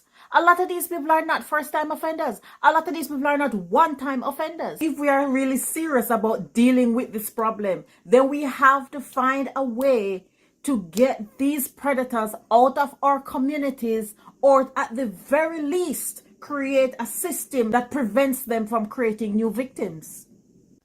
And then we have this YouTube comment that says, a lot of women in Jamaica give their man jacket, and most of these men aren't fools. After a while, they find out, and unfortunately, when their so-called daughter reaches a certain age, preteen to teenager age, that's when they take their revenge. It's unfortunate, but this is something that is happening and is prevalent in Jamaica. It's sad, but it's true. Jamaican men, by and large, love their daughters and will never abuse them, but when it comes to girls that are not theirs, it's a different story. Honestly, if I knew who this person was, I would call the police. If I knew where you were, and if you had any association with children whatsoever, I would report you immediately. I would. Because I have never seen someone come up with such an elaborate excuse for pedophilia in my life. This is a first for me. So you're saying that a lot of Jamaican men get jacket. And because they get jacket, they feel that they have to have relations with the child who probably turned out not to be their child, to get their revenge on the mother.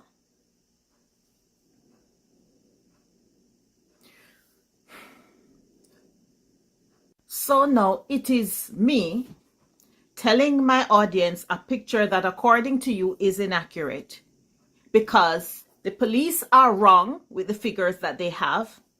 The media is wrong with all the different headlines that are being published.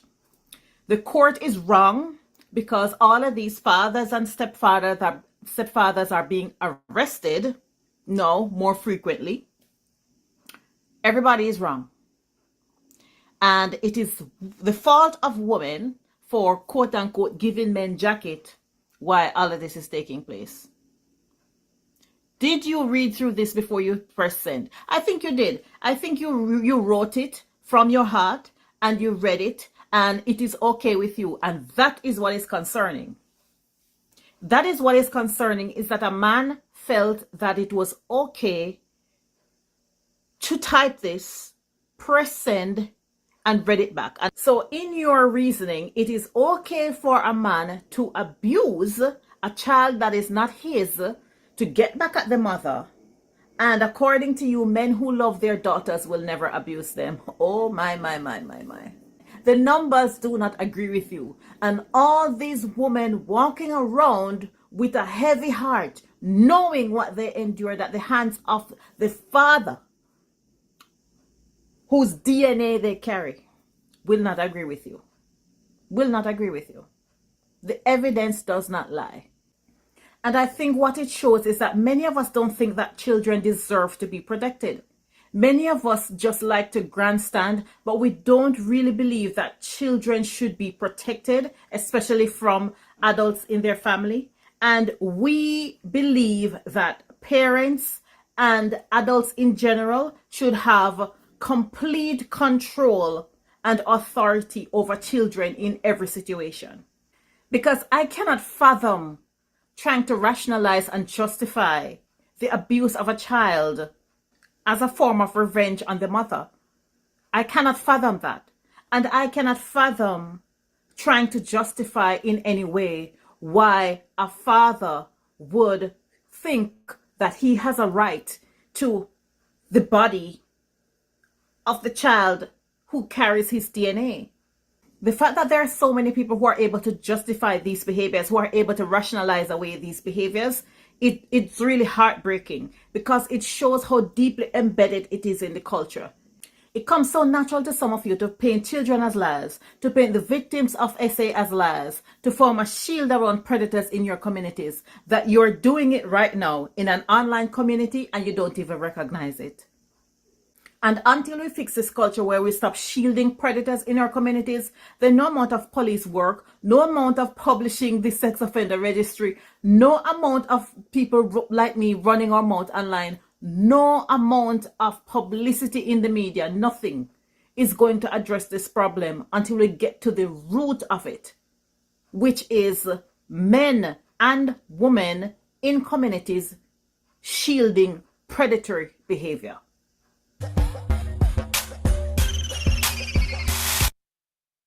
Nigeria is in an economic crisis. The second largest economy in Africa is facing its worst hardships in decades. Inflation has reached 30%. The cost of food is rising 35%. More than 40% of the population are living below the poverty line. Its currency has plummeted, meaning imported goods are much more expensive. Millions of Nigerians are unable to buy food, fuel, and basic needs to survive. In a country where half the population is younger than 18, these factors are causing the worst struggles in years. Things were not too bad just a few years ago. So what exactly happened? Let us go back to how this catastrophe started. Nigeria's modern economy began with the discovery of vast oil reserves in the 1950s, turning them into one of its largest exporters. The oil price boom in the 70s meant revenues exploded. However, corruption and unstable governments prevented Nigeria from developing into an oil giant. Over time, the nation neglected its agricultural output as people crammed into large cities and newly privatized services overtook as the leading sector. It currently accounts for 55% of its GDP, though oil still contributes 2/3 of the government's revenue. So whenever oil prices fall, its economy also falls, which was seen in the 2016 recession. Despite consistent economic growth of around 3% in recent years, the lack of diversity in its economy has led the government government to rely on imports for basic goods such as food and fuel. Nigeria has long had fuel subsidies to keep fuel affordable for its citizens. However, this has been extremely costly to the government. It is a rare policy due to its inefficiency and expensive nature, but at least the people have had the benefit of cheap fuel. That was until last May, when the newly elected President Tinubu, under pressure from the IMF and World Bank, ended the subsidy program on his first day. This single action has caused the economic fallout we see today. Without any transitional plan, the end of subsidies caused a sudden shock to the system. Inflation, especially in food, has skyrocketed. The second part of Tinubu's growth plan was to depeg its currency, the naira, from the US dollar, making foreign investment more attractive. However, this has backfired immensely. Its value has dropped 70% against the dollar, making it almost worthless when buying foreign goods. This has only exacerbated the inflationary effects by making it more expensive to import the food and fuel that Nigeria relies so heavily upon. The effect on the poorest is why this is such a big deal. Half of all Nigerians are children, meaning childcare costs make up a huge portion of overall family costs. Parents are unable to provide food, electricity, and power for their children. For most Nigerians, 40% of whom live under the poverty line of $2 a day, it is the worst economic hardship in their living memory. When the currency is losing its value more and more every day, it becomes harder and harder to buy the products needed. Until inflation is brought down, every day will only get harder. Thankfully, there are actions being taken to address inflation. Raising interest rates brings down prices by making borrowing more expensive, reducing the money supply. The current rate is 18%, but the Nigerian central bank is expected to raise these rates sharply, which should slowly but surely bring overall inflation down. Despite this, the government should bear responsibility for its lack of long-term planning. The reasoning behind the policies were theoretically sound. The growth rate was barely outpacing population growth. The subsidies were unsustainable and removing them would free up much-needed funds. But the implementation has been a complete failure. There has been no evidence so far of using these funds for the poor. The lack of cushioning to recover from such a shock just shows Tinubu's incompetence. A phased introduction of subsidy removal would have softened the blow.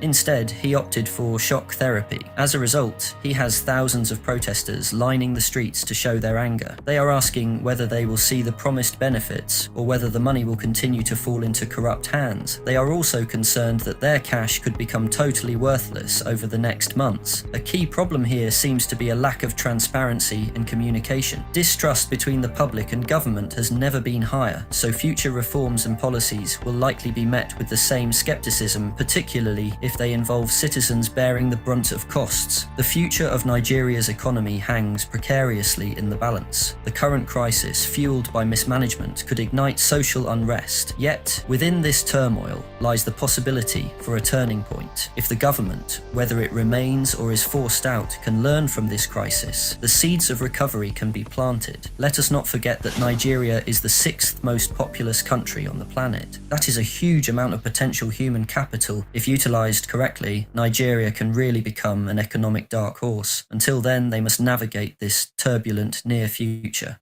Thank you for watching.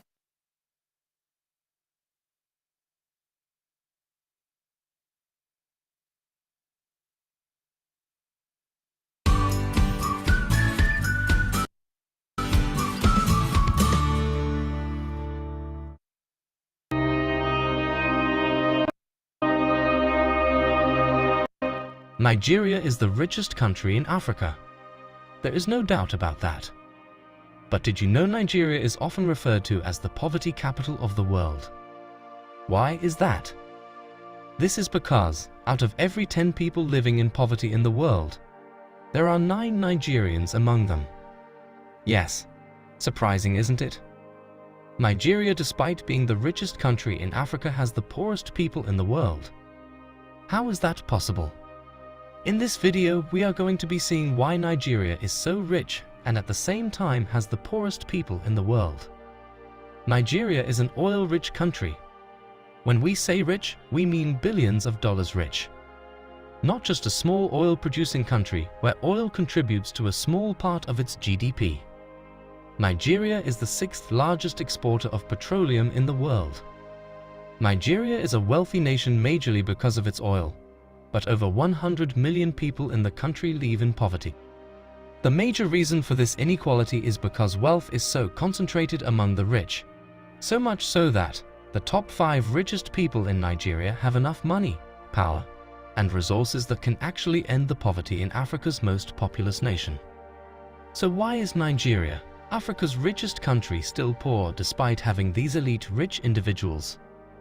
There are several reasons why. One of the reasons is that the country's government and some economic elites have shown little to no efforts at all when it comes to investing and developing in areas that could help eradicate poverty. Health and education spending makes up only 3% and 5% of the national budget respectively, despite all the money generated from the oil revenues. Neglect in investing in education has been going on for years. This has pushed the illiteracy rate to go up as high as 66%. A recent report by UNICEF suggests that over 10 million children are out of school in the country despite being in the school-age window. The public healthcare system in Nigeria is very disastrous and is unable to cover the entire population of Nigeria. Infant and maternal mortality in Nigeria are alarmingly high as women and children die every day because of the lack of basic health care. The labor laws in Nigeria can be described as highly ineffective. This is because the country's minimum wage is extremely low, and there is a significant gender wage gap. Nigeria was also ranked as one of the worst in the Oxfam BFI Global Gender Gap Report. An average Nigerian woman will earn $3,000 less than her male counterparts. A report by Ventures Africa states that Nigeria's tax system benefits only the rich, at the same time crushing the middle and lower class individuals. Everything in Nigeria is taxed. For example, taxes on the use of commodities like TV and radios hurt not only middle-class individuals but highly affect small businesses which struggle to break even. On the other hand, big businesses and rich individuals benefit from tax waivers. Back in 2013, a report by Newsweek found out that $2.5 billion were given out in tax breaks for the rich between 2011 and 2013. This is money that, if injected into the health and education sector, will bring about a lot of difference. All these factors intensify as you move up the northern part of the country, where the poverty rate ranges from 76% to 86%. Why is Nigeria poor? Lack of access to proper education, poor healthcare, and economic inequality have all contributed to this. How can the problem of economic inequality be solved? For the economic inequality to be eradicated, the Nigerian government needs to step up to improve on health, education, and economic conditions by regulating taxes and supporting small businesses with incentives or small tax breaks every now and then. The people of Nigeria are so poor, and the government can do something about it to improve the lives of its citizens. Sadly, nothing is being done, and there is even no effort in attempting to do something about it. Despite all this, the country still gets richer and richer thanks to the exploitation of its never-ending oil. Sadly though, despite being the biggest economy in Africa, Nigeria ranks around 160 out of 177 countries on the scale of the Human Development Index. Poverty in Nigeria is mainly a rural issue, and experts advise that access to banking and microcredit services are crucial as they can help local farmers invest in agriculture. They can use these loans to get high-yielding seeds, machines, and vehicles to increase productivity and output. Since the government cannot employ everybody, there is only one way out, which is entrepreneurship. Let's go now, it's time to get busy. Let's go now, it's time to get busy. The government should highly encourage and support young entrepreneurs and small startups and businesses. Entrepreneurship is key to reducing Nigeria's poverty. Nigeria is a large country with a population of more than 180 million people, making it the most populous country in Africa. Unlike East African countries, in the West, many regions such as Nigeria benefit from a tropical climate with lush vegetation and a diverse range of crops that grow all year round. Just this is enough to highlight how important agriculture is in reducing poverty. So investing in agriculture or agricultural startups is one step the government can take in eradicating poverty in the country. Nigeria should be one of the biggest exporters of agricultural products to other countries, and Nigerian citizens should reap from the profits of this trade. In general, Whenever Nigeria experiences a period of economic growth, it is as a result of making improvements in agriculture. Agriculture provides jobs, food, and raw materials for other sectors. No matter how much or how big the service sector strives, agriculture still remains the most important aspect in the country's economy. It has been noticed that people with larger farmlands, people with access to loans to invest in agriculture, as well as people whose farms were closer to the markets, all showed lower poverty rates than the rest. Integrating thousands of households into local markets and teaching more advanced agricultural techniques are also essential aspects to reducing poverty in Nigeria.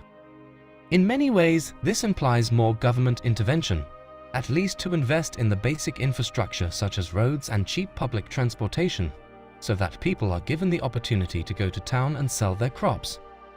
Nigeria is another good example of how poverty and macroeconomic shocks are related.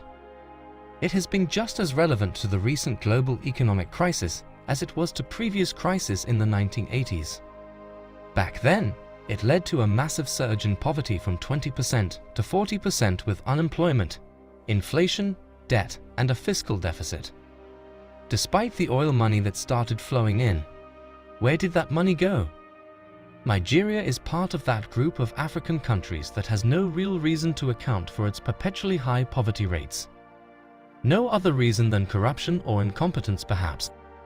After many attempts to stabilize the economy, macroeconomic reforms in the 1980s finally worked well. Surprisingly, the positive effects of the economy did not trickle down to the rest of the population. The same has happened in many countries, and on the contrary, poverty increased instead. I said before, poverty in Nigeria is mostly rural. Macroeconomic shocks tend to affect rural areas much more than cities. Poverty, for example, is expected to decline by more than 40% in cities, but it is to increase by over 7% in rural areas.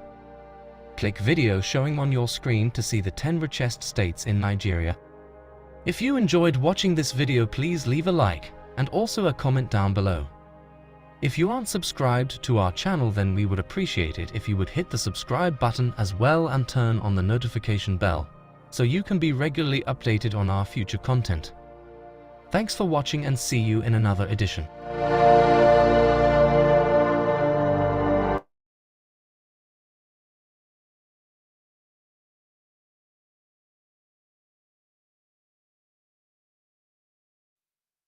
Hey there, you're listening to State of Survival Radio. Calling all survivors who can hear this, please. When countries establish colonies, they are usually reluctant to give them up. And when countries do give up colonies, it typically happens because of outside pressure, unrest within the colony, or demands from their own population at home. However, none of these factors were really present when Liberia declared its independence from the United States in 1847. And what's even more surprising is that the US government did basically nothing to stop them. So why is that? Why did the United States let go of Liberia so easily? To answer this, we must first examine how Liberia was established. Beginning in the early 1800s, a movement emerged in the US advocating for the resettlement of freed slaves and their descendants to Africa. This idea was popular among Christian activists who believed that discrimination against black people in America could not be overcome, even in those states that had already abolished slavery. As such, to them, Africa appeared as the only place where African Americans could live free from racism and discrimination. This idea was also popular with slaveholders, who feared that freed slaves would help stage slave revolts, potentially leading to a racial civil war. In 1816, supporters of the resettlement plan founded the American Colonization Society, which soon acquired land on the western coast of Africa and started sending its first black settlers there. It had also secured backing from the United States government. From the outset, there was an understanding that Liberia would eventually gain independence. The American public held a firm belief that the United States is distinct from the European colonial powers in that it would expand not by colonizing land, but by exporting its liberal democratic ideals to less civilized parts of the globe, in the same manner that they had been doing in North America. As such, the American perspective was that they were not colonizing Africa, but rather creating a free nation for Africans on African soil, or at least, That was the official rhetoric. In practice, Liberia mostly functioned just like any European colony, with the power concentrated in the hands of the white employees of the American Colonization Society. This left the black settlers with very little say in Liberia. However, things would eventually change because of the British Empire. You see, one of Liberia's main sources of income was the collection of fees on the trade between European powers and the African interior, which passed through Liberia's soil and territorial waters. The United Kingdom chose to ignore Liberian trade regulations since Liberia was not able to enforce these regulations and was also not a sovereign nation. This sparked discussions within the American Colonization Society about declaring independence. This discussion was picked up by the black elite of the colony, although they began to view independence favorably for a different reason. They argued that Liberia could have immense symbolic meaning in proving that black people were capable of running a modern state. With that, some believed Liberia would follow in America's footsteps and expand across Africa. Over time, the idea of an independence began spreading among the black settlers, and unrest was slowly brewing. The American Colonization Society knew that if they didn't provide the black settlers the self-governance that they had been promised, the colony would revolt sooner or later. The ACS also knew that they lacked the resources to suppress a rebellion and could only successfully keep Liberia under their control with the help from the U.S. government. Unfortunately for the colonists, the U.S. government was not willing to provide that help. So why not?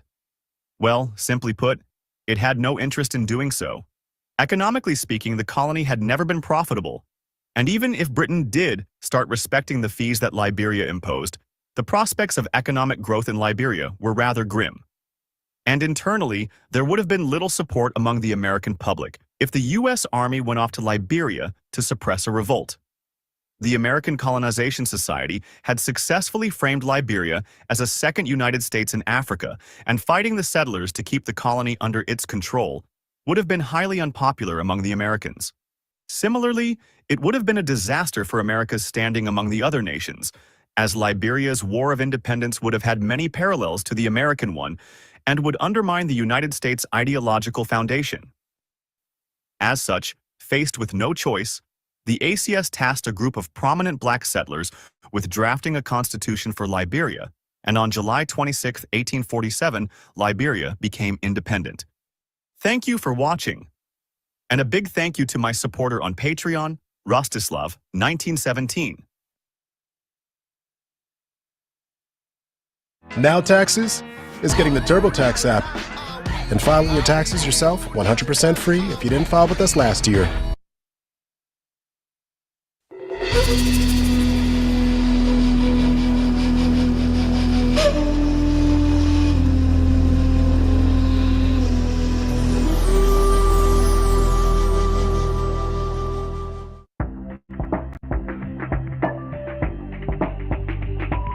Hello everyone, it's Jabari here. Today's video is a patron request. If you would like to make a video request of your own, you can do so by becoming a patron. A link to this can be found below. Liberia. A country of 4.7 million people belonging to 20 unique ethnic groups. A number that is growing rapidly as the average Liberian woman gives birth to about 5 children throughout her life. Due to a combination of Liberia's high fertility rate and its high mortality rate from local disease, over half of its population is under the age of 25. This small country was also one of the 3 West African countries most heavily plagued by the 2014 Ebola outbreak, along with the neighboring countries of Guinea and Sierra Leone. To add insult to injury, the country is still recovering from 2 bloody civil wars, the most recent one ending just a decade ago. My intentions were not to create a video that perpetuates negativity, but it is necessary that I put this out there ahead of time in order to fully dissect the context of this video. So let's get started with the founding of the modern day country of Liberia. Prior to the formation of the modern day country, Liberia was composed of a collection of small kingdoms and chiefdoms. Among these were the Kru people, a resilient group who were popularly regarded as expert sailors and advocated a culture that chose death over being taken into slavery. Early European merchants referred to the area as the Pepper Coast and eventually the Grain Coast. And I'm sure you can probably guess why. As much as I'd like to continue talking about the early history of this area, the purpose of this video is to discuss the modern state of Liberia. So let's continue. In 1816, white Americans saw the ever-growing threat of black American freedmen as their numbers continued to grow at an alarming rate. In response to this, they founded an organization known as the American Colonization Society. It was originally founded with the intentions to relocate black freedmen from the South and into areas where they would not pose any potential threat to the stability of slave owners or their plantations. However, over time, it would become dominated by people who were largely anti-slavery activists who wanted to relocate blacks for humanitarian reasons. Their goal was to move black people to a place where they'd be able to live in a society that treated them as equals and thus allow for a better chance to lead successful lives. The United States wanted to establish a colony in Africa to do just that. Though this plan sounded good on paper, there were a few major problems with it. Problem number one was that the indigenous peoples of Liberia were unwilling to sell any land to the United States for the establishment of this colony. The settlers had to take refuge on the nearby Scarebough Island until they were able to procure territory on the mainland. These American ships sailed all along the coast of West Africa, searching for suitable land to establish the colony, but every group they encountered declined any offers to sell their lands. Eventually, Naval Officer Lieutenant Robert Stockton forced a local leader to sell a strip of land to them. As a result of this, his newly established African colony was continuously attacked by locals in 1824 and had to be fortified to avoid being overrun. The second problem is that blacks being sent to this area likely did not descend from locals, and thus could not relate to the indigenous peoples or their ways of life. And problem number three was that even if they were ethnically related to the locals, most of them were born and raised in the United States, given American names, and therefore accustomed to American language, culture, religion, and overall ways of life, which greatly differ from that of the local practices. This led to tensions between the locals and the immigrants, but we'll cover that shortly. For now, we'll continue discussing the formation of Liberia. After being fortified and protected from angry locals, the colony was named Liberia in 1847, and its capital was named Monrovia in honor of President James Monroe, as he was credited with supplying much of the funds to the project from the US Treasury. In addition to the initial point of settlement, other colonization societies purchased more land to add to the colony and sent thousands of slaves who were freed after the abolition of the slave trade. Because it was not internationally recognized as a sovereign state, European merchants continuously undermined Liberia's influence by trading in and out of its borders without permission. The British were the ones to first recognize the Republic of Liberia, making it the first republic in Africa, and they signed treaties of friendship and commerce in the year 1848. Despite the United States' foundational role in the founding of Liberia, they still did not recognize Liberia as a sovereign state, likely due to fears of the impact that it would have on slavery. As a result of this, no massive migration of freed slaves ever happened, even though that was the basis of Liberia's establishment in the first place. It wasn't until late 1862 that the United States finally recognized Liberia's sovereignty and established official relations with them. Over the next century, ties between Liberia and the United States remained close, perhaps too close. Freed slaves began to pour in and make this place into their home. During this time, heavy modernization began to trickle along the coast where schools, hospitals, and local shipbuilding industries and trade expanded rapidly. Another thing that happened during this time was an attempt to establish firm control over the native populations further inland. But these attempts were halted after the American Colonization Society withdrew its funding, leaving Liberia to depend on exports of local raw materials and agricultural products, which did not generate enough income to modernize their nation.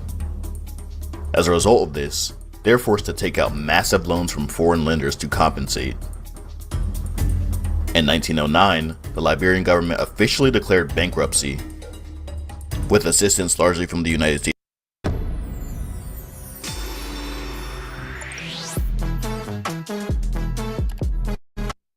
States government.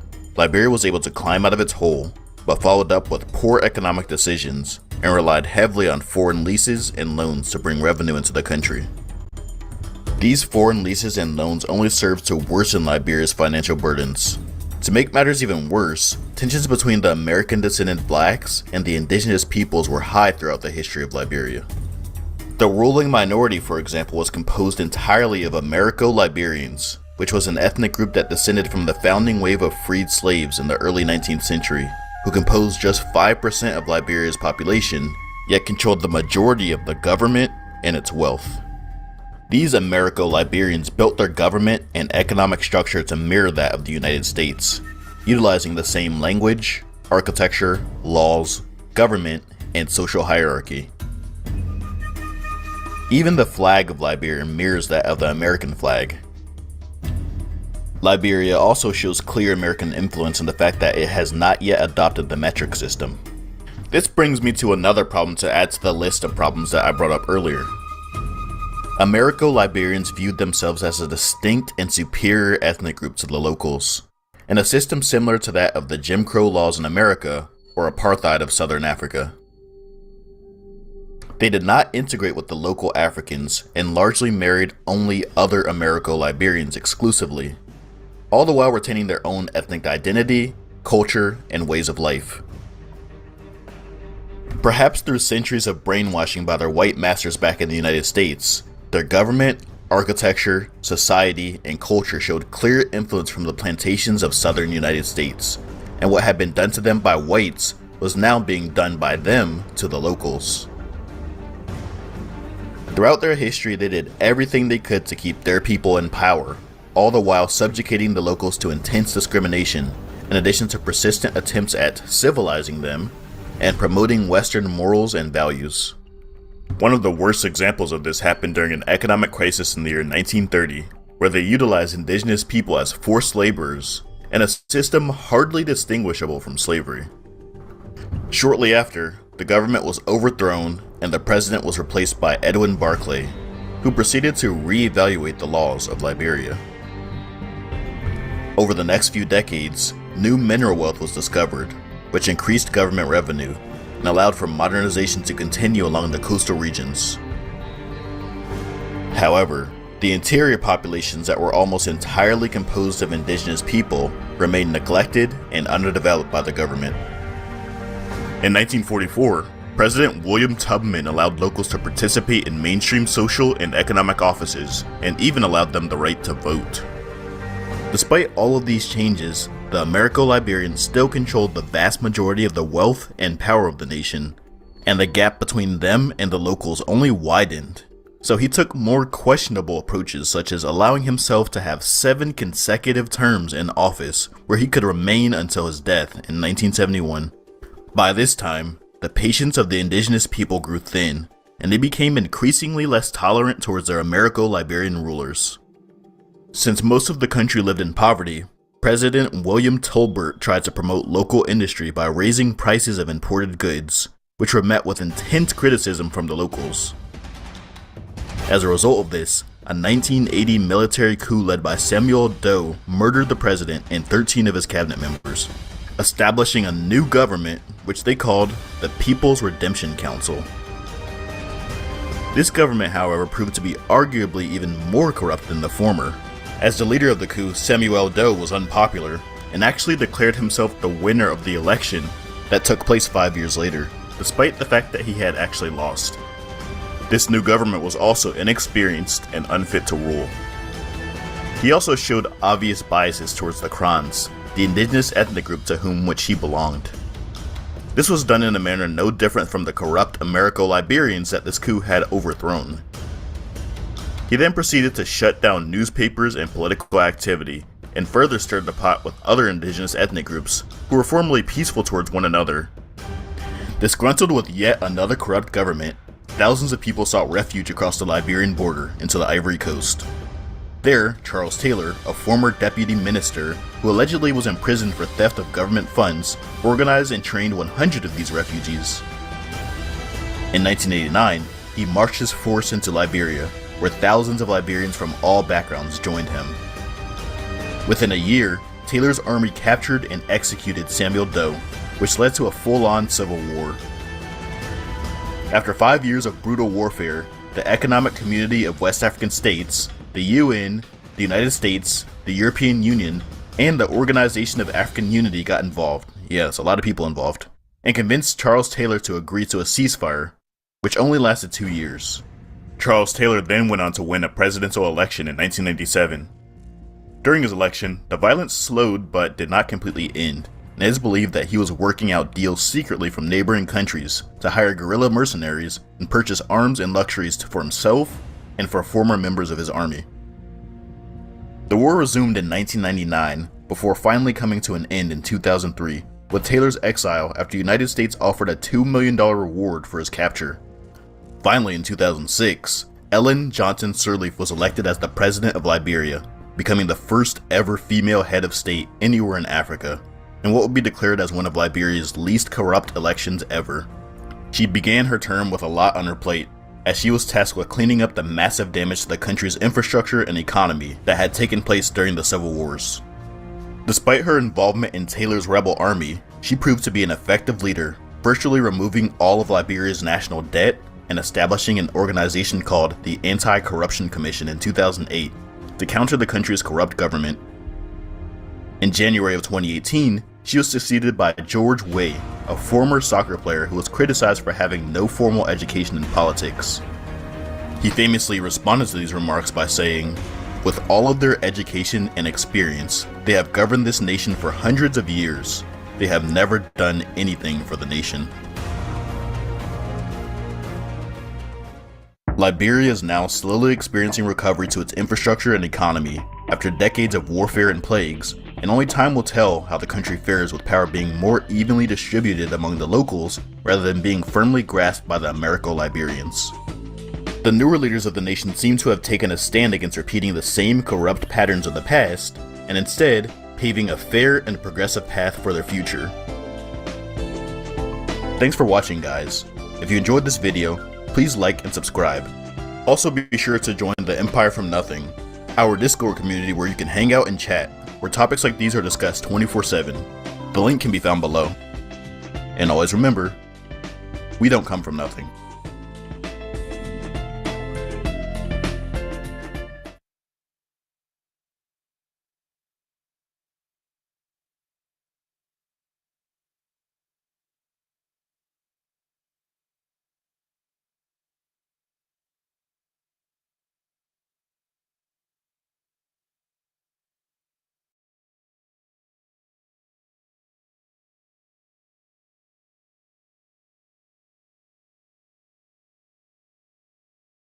Special welcome once again to our viewers on onespotmedia.com. Up first this evening, the number of Jamaicans being refused entry by the Panamanian government is increasing. Now it's believed that they're using the route to get to Mexico with the hope of crossing the border into the United States. Now our reporter Jamila Maitland spoke with one of them.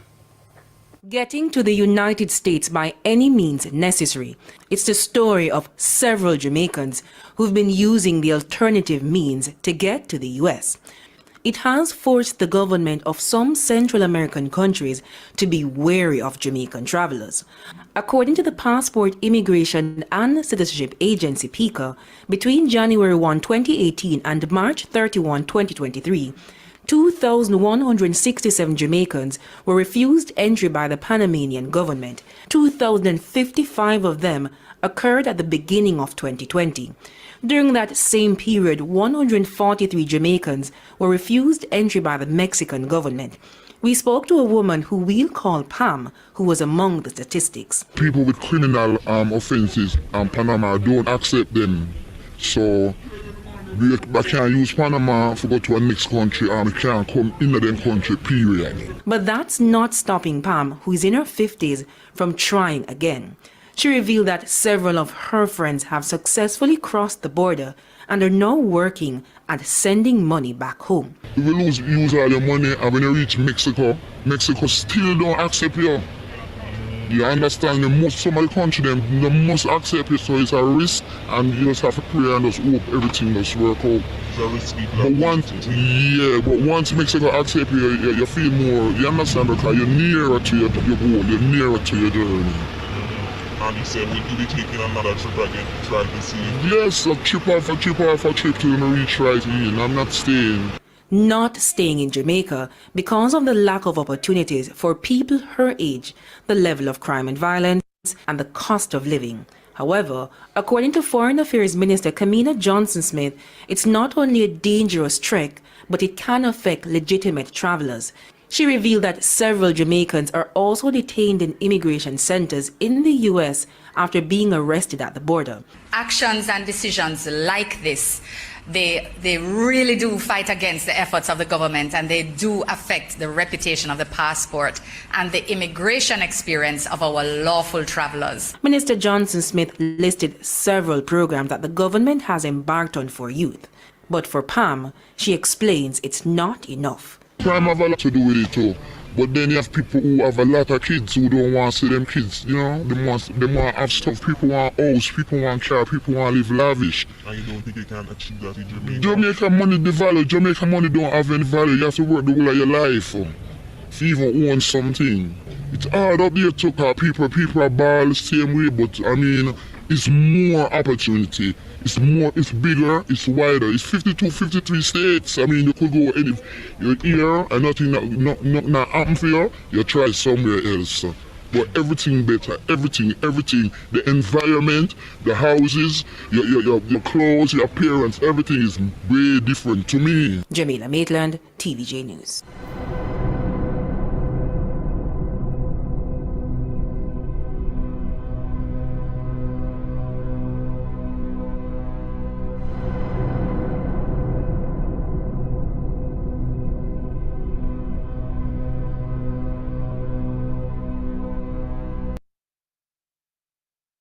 This was me, struggling to keep up with posting consistently on YouTube and getting less views than normal, until I found Spot.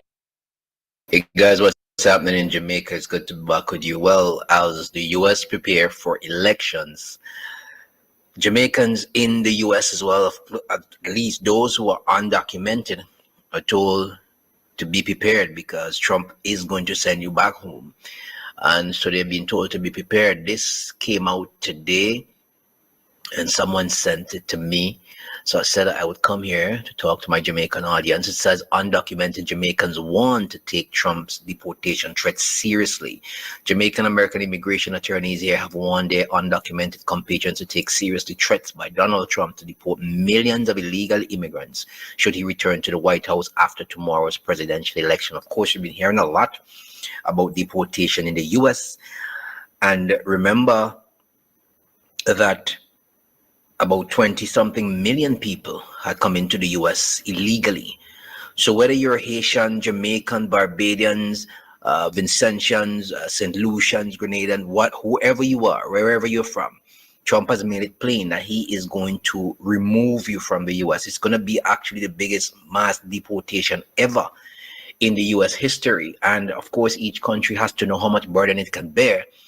So they're saying that this Jamaican American immigration attorney is warning undocumented Jamaicans to take seriously the threats made by Donald Trump, because if he gets in, you're out, and that's no joke. Let's continue with this one. It says, while it's not possible to just pick up hundreds of thousands of people, put them on a plane and fly them out of the country, it's important that undocumented Jamaicans take steps to protect themselves. That's according to the Florida-based attorney Wayne Golden. He told Jamaica Observer in an interview, arguing that undocumented immigrants do not have much recourse to law. And that's another problem right there. Golden advised Jamaicans to be prepared to fight their case in the immigration court, bearing in mind that each person's case is unique and a different option might have to be applied to fight each case. If you're undocumented, you don't have the papers, you're there and you're not paying taxes, you're not doing certain things, because I know there are a couple of people I know who went there, they were undocumented, but they actually provided documentation that they were paying taxes. They weren't ended up in any courthouse every Monday morning, trouble with the law. They got to remain in the US. They eventually got their documentation, their papers. But everybody's case is not the same, and he's very correct. Jamaican-born Ivan Clare, who heads the Caribbean Immigration Services, which has helped many Jamaicans and others to navigate the immigration status, also suggested that Trump's rhetoric and deportation plan should not be taken lightly. Trump is not taking that lightly. Trump thinks that these illegal immigrants are destroying America and he's going to get them out. Claire said even the Dreamers, a category of undocumented immigrants who were brought to the United States as children, are also threatened on the Trump deportation plan, despite many having gone to college, set up businesses, or raising families. Remember that he had said when Trump had won the first time, he said, look, these people who come here to have children and think that they could just get American citizenship, that's ending under me. That's done. So a lot of things, Trump is not joking about this.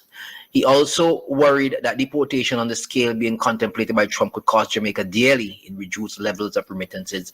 Well, the amount of Jamaicans that are in the US and the Caribbean in general, these countries get a lot of money, remittances from the US through a lot of people who are undocumented as well. A lot of people. And if he picks them up, send them home, it's going to cause a problem in the Caribbean. So that's something that I just noticed on the wires. And I noticed it being discussed in a lot of other countries as well. But this is from a Jamaican American lawyer who deals with immigration matters. So it's good to take the warning seriously and prepare yourselves just in case the Donald gets into office tomorrow. And a lot of Jamaicans are rooting for Kamala. But anything could happen. This is politics. You just have to prepare yourself. Take it easy, guys. Take care. Leave your comments in the section below. So the first plane of deportees for 2025 landed in Normandy International Airport in Kingston, Jamaica. It had about 51 deportees on the plane, including 3 criminals, one of which goes by the name of Courtney Wilson, and he had actually been living in the United States for 33 years. They're getting the dirt bags off these streets. We are throwing them the hell out of our country. We have no apologies, and we're moving forward very fast.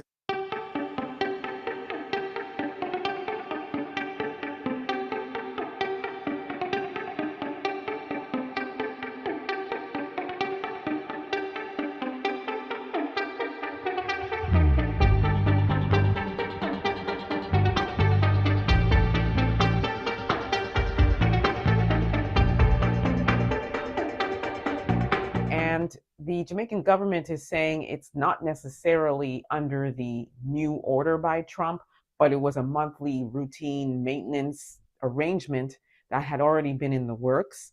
So apparently every month there's a group of people that are deported back to Jamaica. And so this falls under that category. However, it's no different than what he wants to be doing, right? Like he's made it clear. With this group, some of them have been processed and released back to their families, and some are still being detained by the Jamaican authorities, maybe because there was some further investigation that had to be done on the Jamaican end before they're released and processed, but also maybe because it's a group of, criminals. They probably fled Jamaica to the United States, and using Courtney Wilson for an example, as I said, 33 years living in the United States, often they have established themselves, they have homes, they have careers, they have families, they've made babies in the United States. Under the Biden administration, you were able to get away with living illegally for that many years, but Trump is not joking around. So even those who are now trying to scramble to get their documentation, he has said a resounding no, you're going back. So the gravy train is over. Sad, but true. And it's unfortunate. You have to go through the right channels if you want to leave your country. Whether it's bad conditions or not, there's a process. This is not going to be good for a lot of people who have been living illegally in the United States. Because we've also heard reports that Trump is trying to end the birthright citizenship as well. So it won't even matter, potentially, if you have children that were born there. So what does that mean for the thousands upon thousands of Jamaicans that are living illegally in the United States currently? It means that you're on your way back home. But to those who have left criminal activity and came to the United States to continue with criminal activity, or even if you're living well, but illegally, you're on your way back.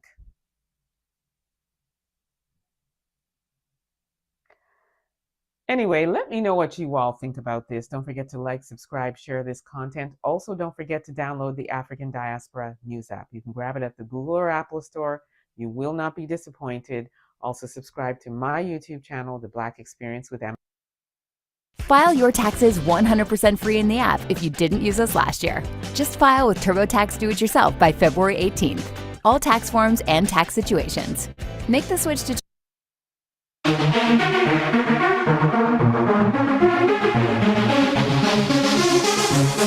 Oh, so fabulous. Hi guys, welcome back to the channel once again. My name is Dumebilia. If this is your first time coming across my channel, you're welcome. Please subscribe, and if you're a returning subscriber, welcome back. So today's video is something that I wish every member of the African diaspora can come across, because it is a very important message. I feel like this is something really important because it kind of helps us to have a rethink and evaluate and understand why is it that we're not getting along. Why do we have these preconceived notions about each other as Black people, different groups of Black people not getting along with different groups of Black people. Anyway, I'm just going to play this video right now, and it was by a Jamaican woman, and I'll come back after so we can talk about it. So I want to respond to this quickly because I need people to understand that one of the reasons that Jamaicans and other African diaspora people react to African Americans and talk about African Americans in a way they do is because this was taught to us by white America. This is part of what I'm studying now in my graduate program. When they first started to recruit people to come to work here, right, about 5 or 6 decades ago, they told them that the African Americans were lazy people and they did not want to work. Meanwhile, at that time, it was because they didn't want to pay African Americans more money. They wanted to give them slavery wages. But African Americans were trying to hold out for more pay. Instead of paying African Americans more, what they did was recruit Black people from the Caribbean, at that time controlled by Britain. So it was very easy for them to convince Britain that, hey, send those people who are down there with no jobs to our country to work. And when they came here, the white farm owners and those agricultural people told them and ingrained in them that the reason that they have to come to work is because African Americans don't want a job, right? They went back home and they carried the same message and told the people there. And so this is a trope that has been passed on for decades and decades, year after year, as more and more come. That is what they carry because that's what they have been told. Now, when you come and you live amongst African Americans, and if you really look into the history and look at the systemic, you'll know that that is not true. But then you also realize how difficult it is when someone grew up and was taught a certain kind of saying or a certain kind of belief. It's very difficult to get it out of them. So I know that it is not true. I know that it's because people want decent wages for the work that they do. But yeah, it is absolutely true that a lot of Caribbean people, Jamaicans included, and other diaspora people have bought into this trope that African Americans are lazy. Basically, when the Jamaicans were being brought into America to work, they kind of conditioned them to believe that the African American people were less than, that they were lazy. And this was simply because, in my opinion, they wanted them to not get along. You know, when you're coming with a preconceived notion about a group of people, you're probably going to be coming with that notion that, oh, they are lazy, so I'm better off than them. I deserve more. I don't need to relate with them so that they don't tarnish my image, so that I'm not associated with them, so that I'm not being looked at as the same. So I believe it just created a divide. And this is just in terms of being lazy as it relates to employment, right? In other social aspects, we're talking about when it comes to, behavior, when it comes to culture and all of that. Somehow, different groups of Black people have been taught to look at the African American community in a certain way. Not only were they told to stay away from the Black Americans, but in one of the books I read in the migrant labor course, they had this story about a group of Jamaicans who went to a bar. This is in the 1960s, in the heights of civil rights. And because being from a black majority country, they're not used to being treated as less than. So when they went to the bar, the white people didn't want to serve them. The Jamaicans, not used to being told that they can't be served because they are black, started to create a ruckus and created a big deal. A group of Jamaicans jumped a counter in a South Jersey restaurant and began breaking dishes when they realized that they were being refused service. British and US officials and even growers stepped in to protect them. When the manager of the South Jersey restaurant called Seabrook Farms to ask what to do about Jamaicans' dish-breaking protest, John Seabrook told him, "Feed them." It is difficult to imagine many farm employers doing the same for African Americans in 1943. In the book, they pointed out that had this been Black Americans who had done this, the outcome would have been completely different. Because the Jamaicans at the time were just happy to work. They didn't realize that they were all part of a strategic imperialistic plan against Black Americans in America. Here's the book if you ever want to read it. I'm Nigerian and I can speak from my own point of view. We've been taught to look at African Americans not only as lazy, we look at them as, having the whole baby mama culture, as being rough and violent, promoting gang banging, using drugs, getting incarcerated. This is what we see. This is not only what we are being told, this is also what we see in the media. Speaking from the point of view of the African community, I'm going to be playing this clip right now, which is also sending the same message that I'm talking about in this video. And this clip is from a Nigerian TV talk show, The View, and they discussed, this issue about the way we as Africans view African Americans. So I'll play it and I'll be right back. I can't categorically say every Nigerian got this talk, but a lot of Nigerians that travel abroad got this talk from their family, where they'll sit you down and tell you, you're going there. Don't go and talk to those Black Americans though. You just go and get pregnant. You get into drugs. You become gang banging. They give you that talk that just go to the white community, find a nice place. They just go and be decent.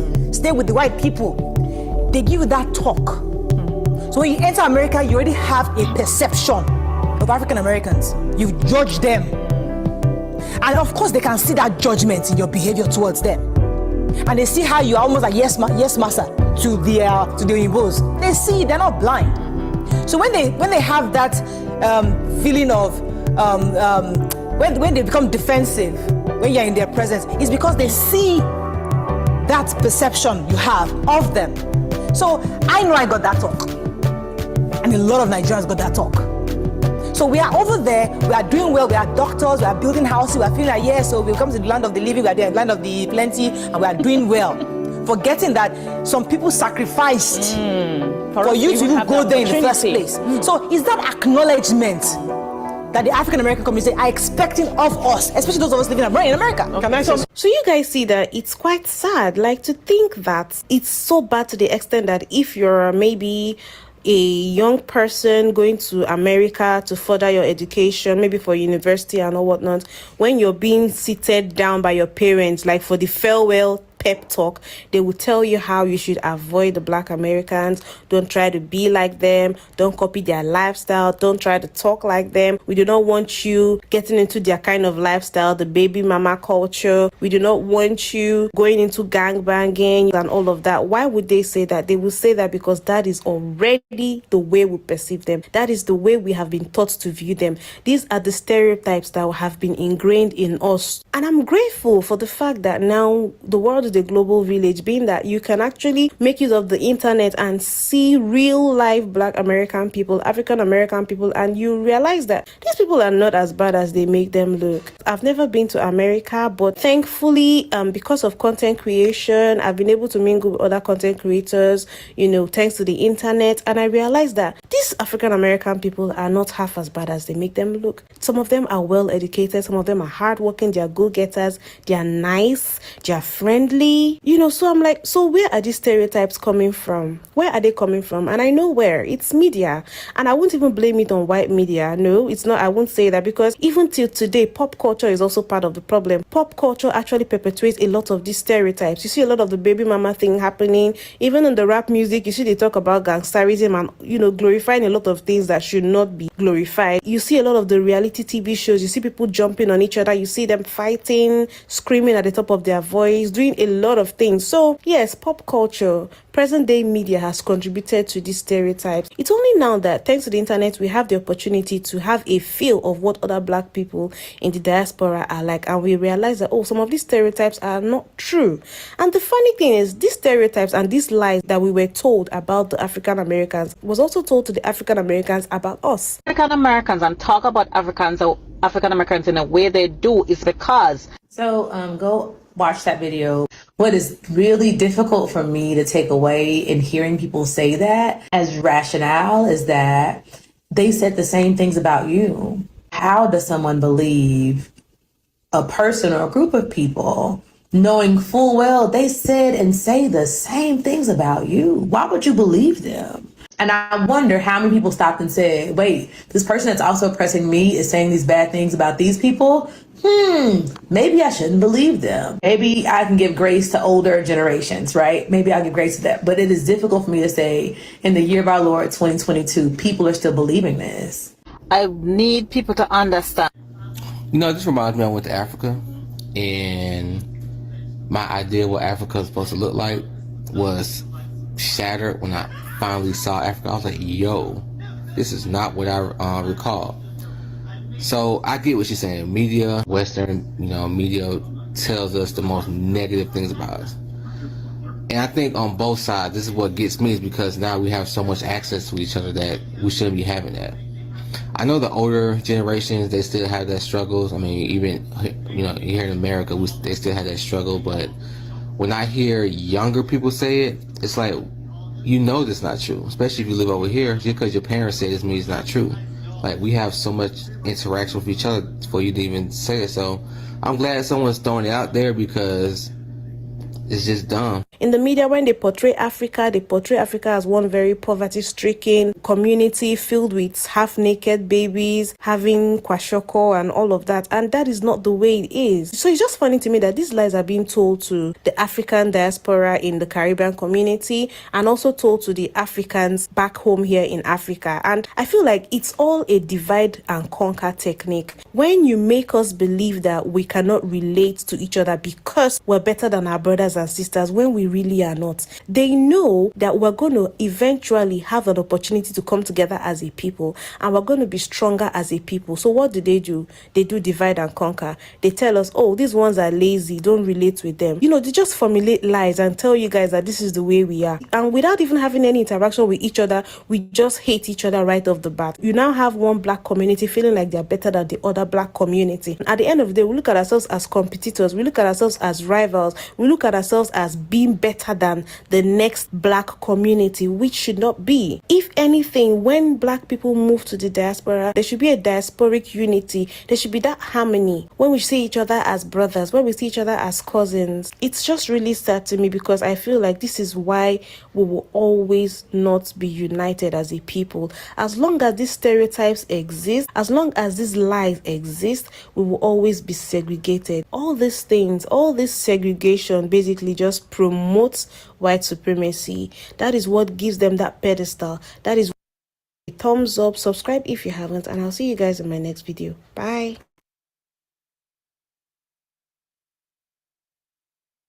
Sean Combs is a monster. I want to speak about this now because I've witnessed everything. I've known Sean since he was 4 years old. He thought if people fear him, they respect him. I think Sean Combs can get away with anything. How did this superstar music mogul become an alleged monster? And I can show you how we have fun and stay out of jail, too. Today on the Daily Dose, the Homestead Act of 1862.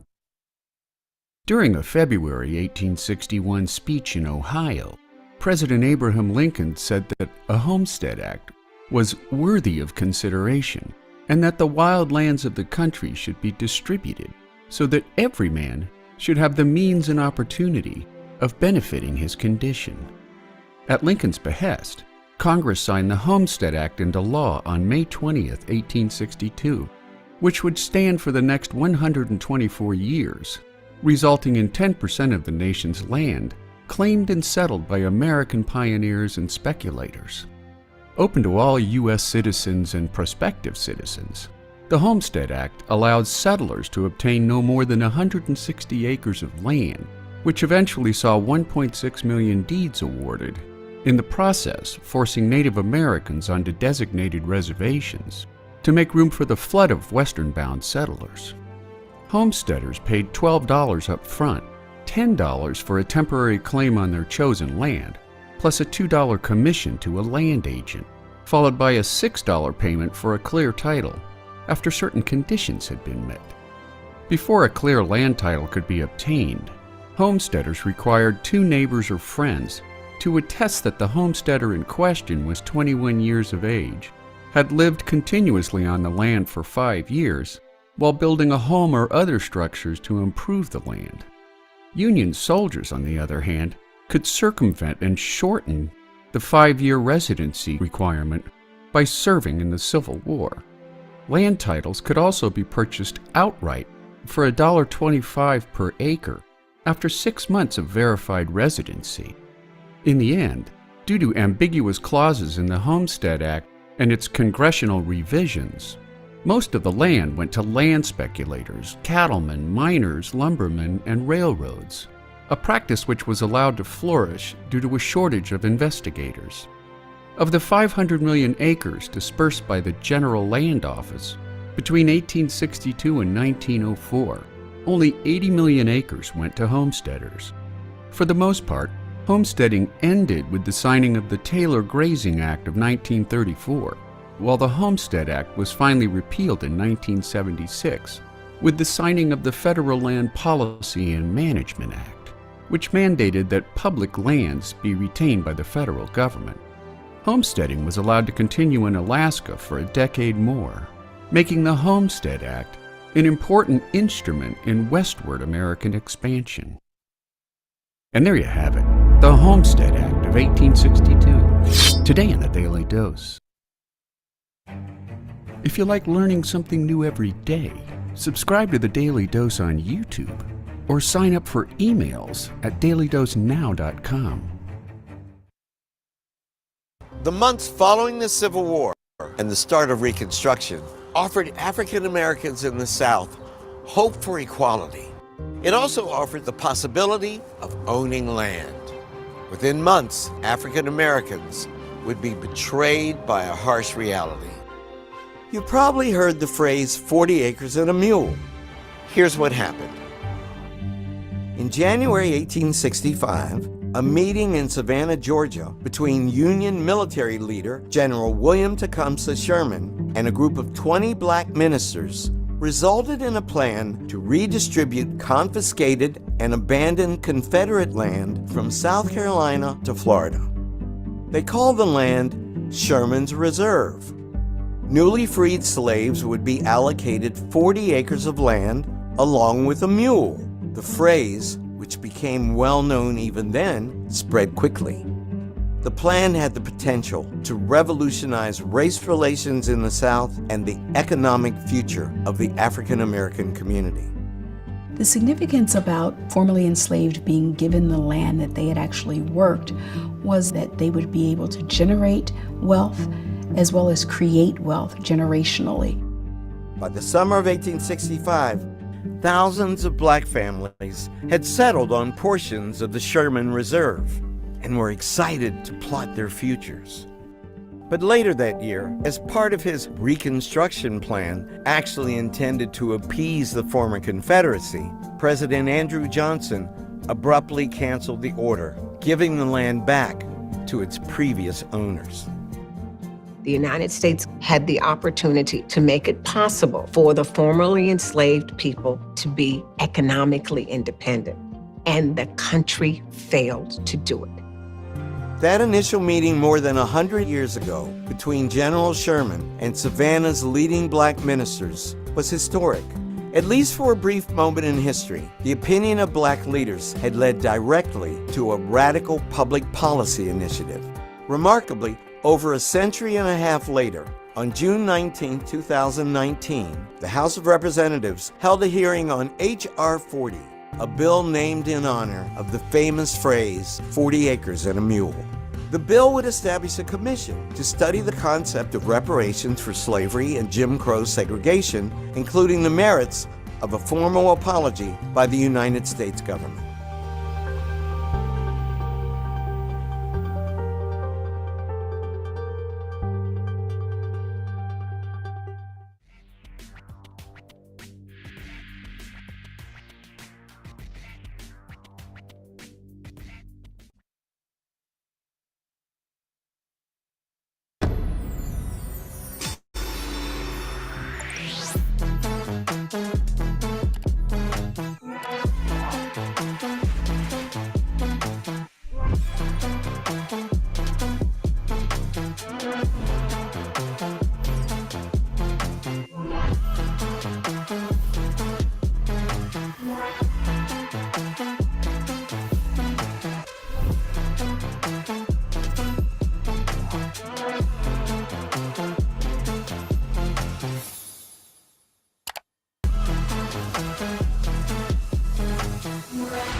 Today in the Daily Dose, the Freedmen's Bureau.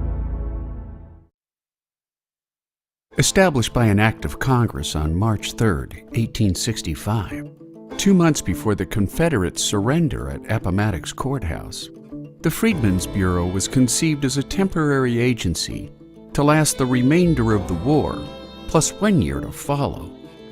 Union General Oliver Otis Howard was appointed commissioner over the Bureau under the authority of the War Department, with the intent of helping 4 million newly freed blacks transition from slavery to a free labor economy.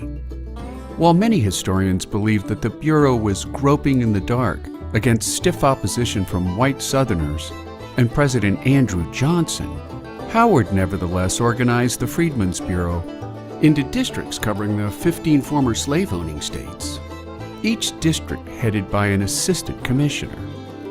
Underfunded and understaffed throughout its existence, just 900 agents at its peak, Freedmen's Bureau staff were frequently the only federal presence in the Reconstruction-era South, while nearly all of them were routinely subjected to ridicule and violence from white racist organizations such as the Ku Klux Klan, who viewed the Freedmen's Bureau and its beleaguered staff as unwanted interference by the federal government. On the plus side, during its brief years of existence, the Freedmen's Bureau fed millions of African Americans, built hospitals and provided healthcare services, at the same time negotiating labor contracts for blacks caught up in labor disputes. It also helped former slaves legalize marriage contracts while searching for lost relatives after loved ones had been sold away from families during the final years of slavery. The Bureau also became instrumental in building thousands of schools for African Americans, including such standout institutions as Howard University in Washington, D.C., Fisk University in Nashville, and Hampton University in Hampton, Virginia. By 1872, responding to pressure from white Southern legislators, the Freedmen's Bureau was officially dismantled, and since that time, historians have widely debated the Bureau's effectiveness in bringing aid to struggling African Americans, at the same time failing to provide significant long-term protection or desegregation inroads in the segregated South. On the flip side, however, many believe the Bureau marked the first time the federal government proactively weighed in on issues of social welfare and civil rights, that would eventually find their way into law under the Civil Rights Act of 1964 and the Voting Rights Act of 1965. At the same time, awakening in African Americans the principles of equality that would blossom into the Civil Rights Movement of 1954 to 1968, making the Freedmen's Bureau a brief yet promising beginning to the slow embrace of racial equality in America. And there you have it, the Freedmen's Bureau. Today on the Daily Dose. Get your nerd on with the Daily Dose. And if you enjoyed today's episode, share the link with a friend or colleague so that they too can learn something new every day. The creation of the Freedmen's Savings and Trust Company, or the Freedmen's Bank as it became known, was a bold, even radical idea for its time.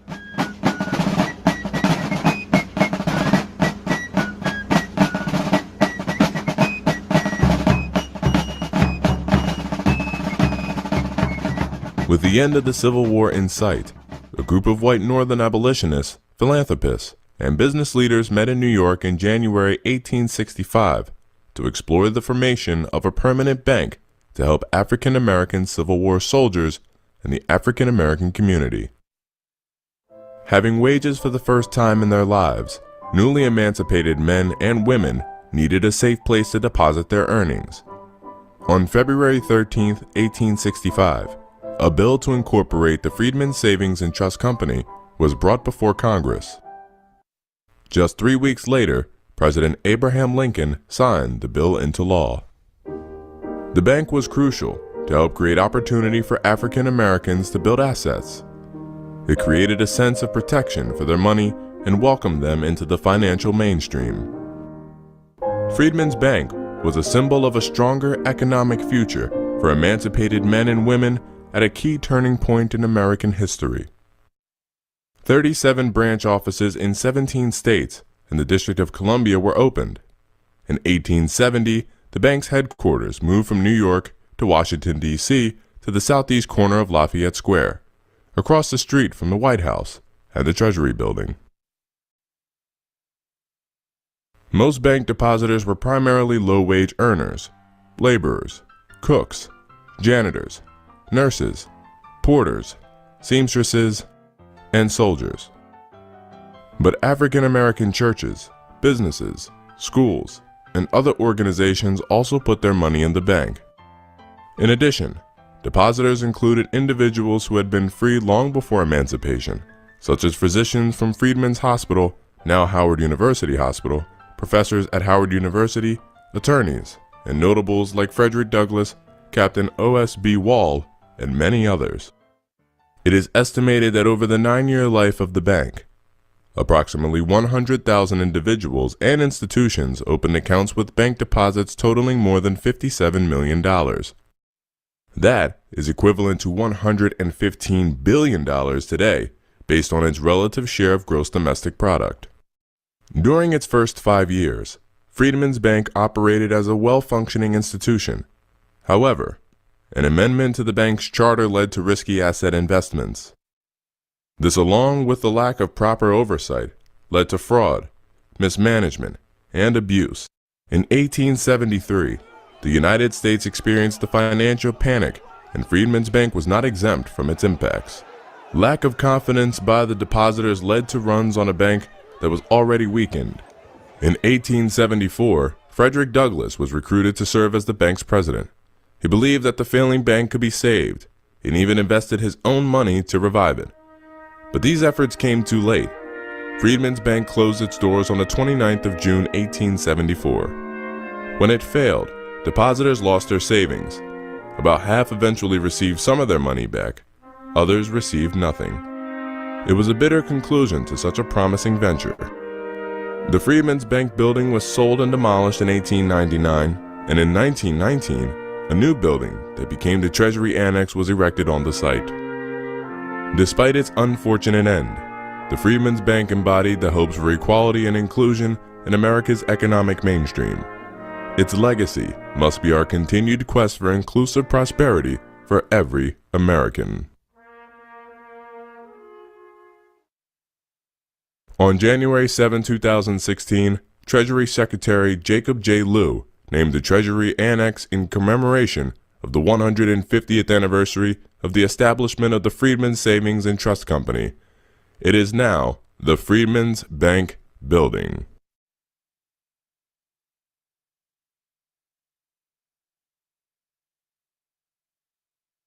Many people lost their homes during the Great Depression. Plus, housing construction came to a halt. So under President Franklin D. Roosevelt's New Deal, the government created the Homeowners Loan Corporation, or HOLC, in 1933, and the Federal Housing Administration, or FHA, in 1934. The FHA insured mortgages that resulted in the mass production of houses for suburban subdivisions built strictly for white people around the country. The wording in the HOLC contracts actually forbade properties from being sold to anyone who wasn't white. The FHA also created a new mortgage system, which made housing in the suburbs affordable, the same mortgage system that is used to this day. But black people were not granted access to these new affordable loans. As a matter of fact, in 239 US cities, the HOLC created color-coded residential security maps to decide where mortgages could or cannot be issued. The maps categorized neighborhoods by 4 grades: green, blue, yellow, and red. Green was for neighborhoods where professional men lived. These neighborhoods lacked, quote, a single foreigner or Negro. These were the easiest neighborhoods to get an FHA loan. Neighborhoods in red zones were considered hazardous because of infiltration by, quote, an undesirable population. These were predominantly black neighborhoods and were completely ineligible for FHA loans. Today, this practice is known as redlining. With virtually no other homeownership options, African Americans in cities were forced into neighborhoods that received little to no access to credit, mortgages, investment from banks, insurance companies, and savings and loans associations. Local banks considered these neighborhoods unfit for investment. Man, entire blocks were empty and crumbling. Access to health care, retail stores, and grocery stores with healthy foods was scarce. With limited businesses in the area, employment was rarely available, and crime in these neighborhoods often followed. If an African American in one of these redline zones wanted to buy instead of rent, remember, they wouldn't have access to the FHA loans their white counterparts did. So, in some places like one neighborhood in Chicago's West Side, black people had to buy on contract. This was a predatory agreement where the buyer would often purchase the home at about twice the price that the seller had paid. The seller kept the deed until the house was fully purchased, in contrast to a normal mortgage where buyers can gain equity in the meantime. If the buyer missed just one payment, they would lose their down payment, all their previous monthly payments, and even the home itself. The seller would get full rights to the home back and repeat the same predatory practice with another black buyer. On the other hand, white families were able to send their children to college using the equity they built. They were able to take care of their elderly parents and didn't need to depend on their own kids financially once they got old themselves. Most notably, they were able to build generational wealth for their families. None of these benefits accrued to African Americans. For decades, redlining was responsible for a widening disparity between a prosperous suburban America and impoverished inner cities. Finally, in 1968, President Lyndon B. Johnson signed the Fair Housing Act, which made it illegal to discriminate in the sale or rental of housing in any neighborhood. It also made neighborhoods where FHA loans were accepted accessible to black people for the first time. But by then, it was too late for many black families to afford the houses that had risen significantly in price over decades. Also, redlining policies were difficult to eliminate and have continued even in recent years. In 2010, the U.S. Justice Department discovered Wells Fargo Bank had used similar policies to charge higher fees and rates to Black and Latinx people. It also placed them in predatory subprime loans. A New York Times article exposed loan officers who called black clients, quote, mud people, and the risky subprime loans they pushed on them, quote, ghetto loans. In 2017, the home ownership rate of black families in the U.S. was 44%, compared to 73.7% for white families. According to the Brookings Institution, wealth is defined as total assets minus total liabilities. In 2017, black wealth in this country amounted to about 5% of white wealth, even though their income was about 60% of what whites made. The disparity in wealth is because, according to Forbes, equity from homes is the most consistent way to build wealth in this country. But without the same advantages, black people were boxed out of the best opportunity to gain generational wealth for almost half a century. African Americans have always had good reason to be skeptical of the American dream. Because for most, that's all it was, a dream.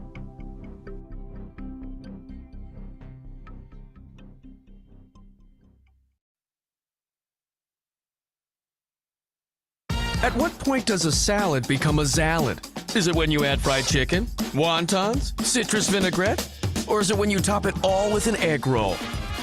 Clearly the egg roll. The Zaxby's Sensation Salad. Zaxby's. Tell the homies I'm in heaven and they ain't got hoods. Like many songs will tell you, Bullet holes left in my peak holes. the story of what housing and other living conditions look like for many Black Americans is pretty bleak, and that's by design. In addition to artists cataloging their very personal experiences, When the landlord dissed us, no heat. Wonder why Christmas missed us. it's been proven that the modern phenomenon of concentrated Black poverty was an intentional government-sponsored institution. This is in part why President Biden issued an executive order back in January, intended to right the historical wrongs Black folks have faced when it comes to housing and home ownership in this country.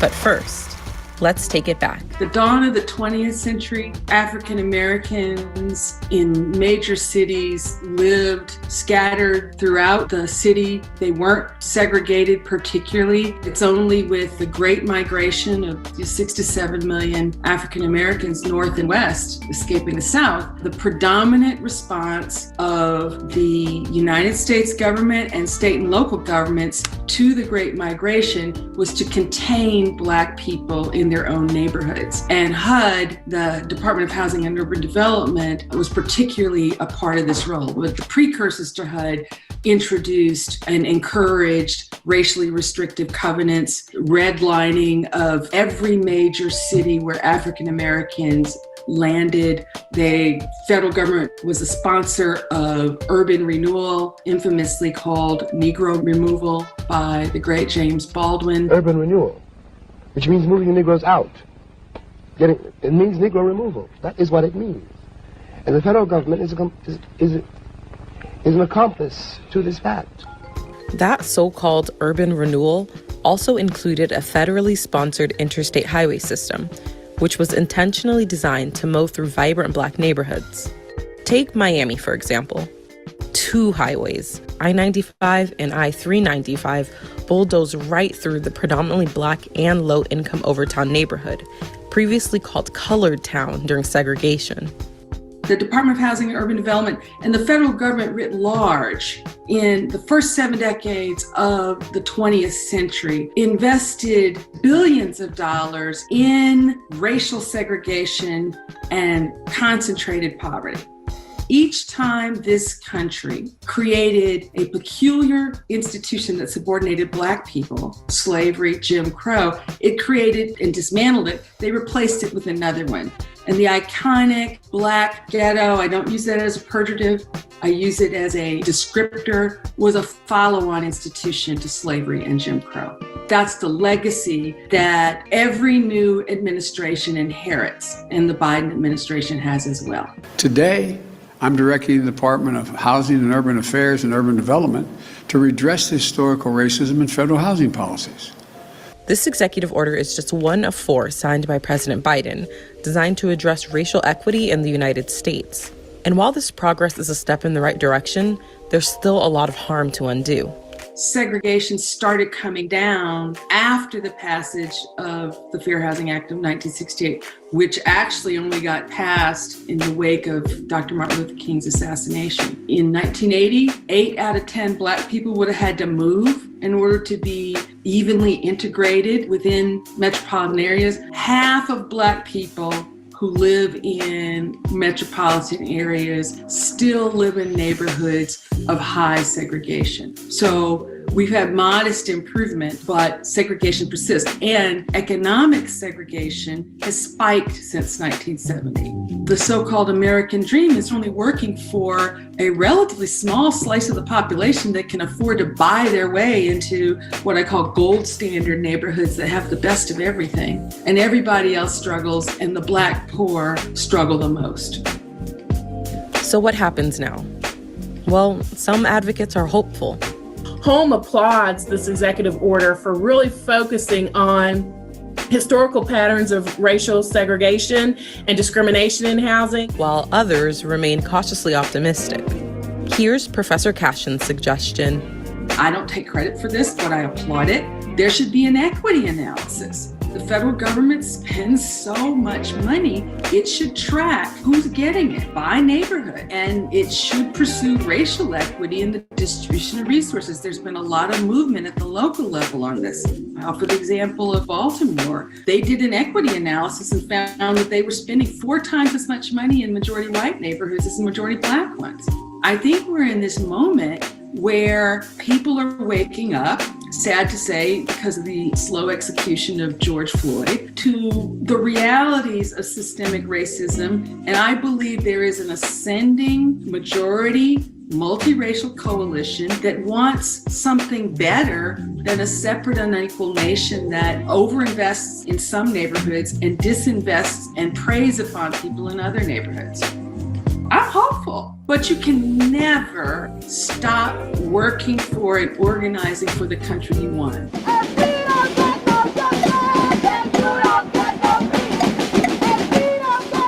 New generation's more radical and less tired than me. There's always another generation coming.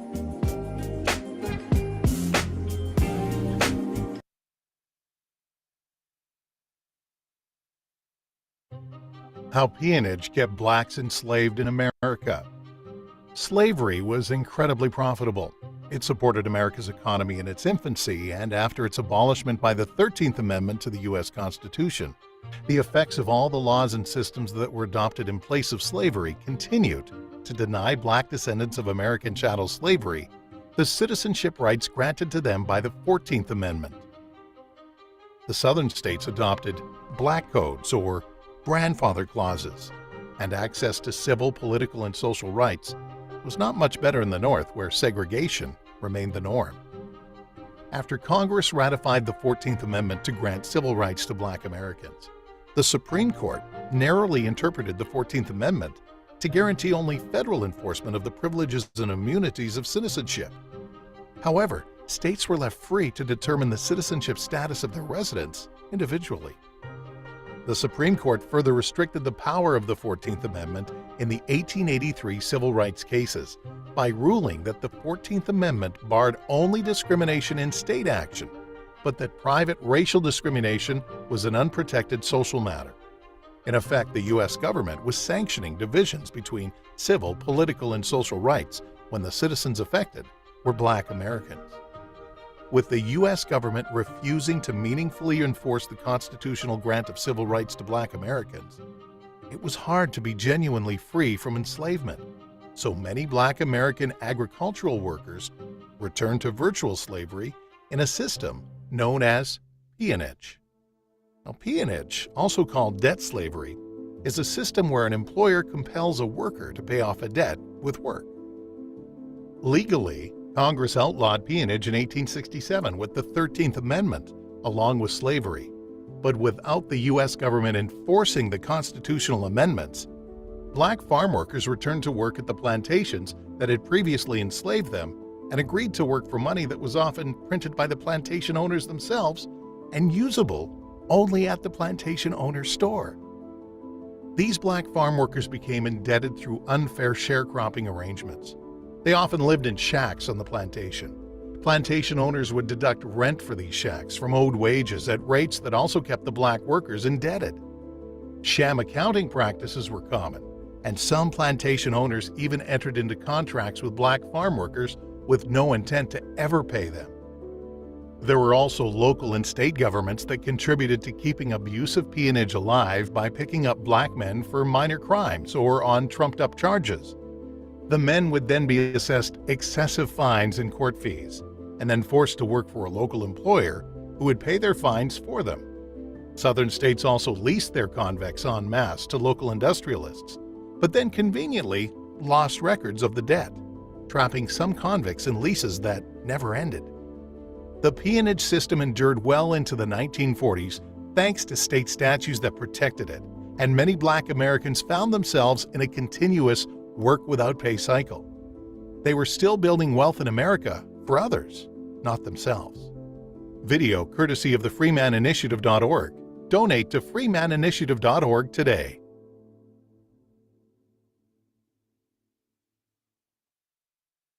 The labor system that took shape in the late 19th century developed coercive means to ensure that cotton remained king.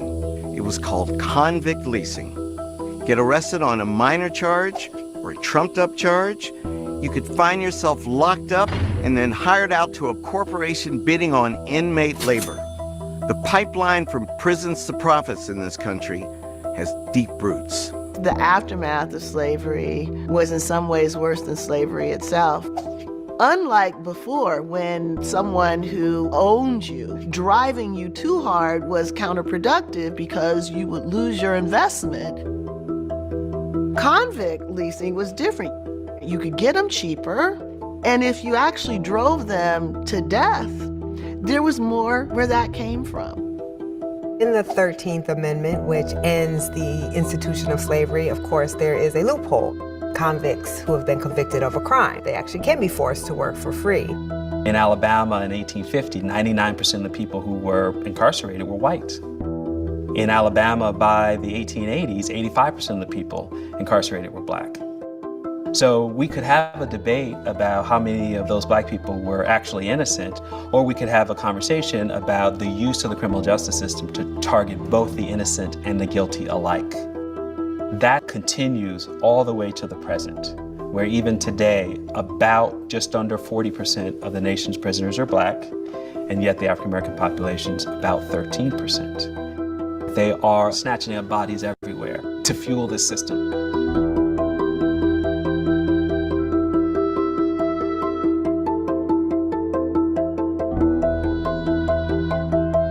The idea in which more money can be made out of their incarceration is still very much part of our criminal justice system.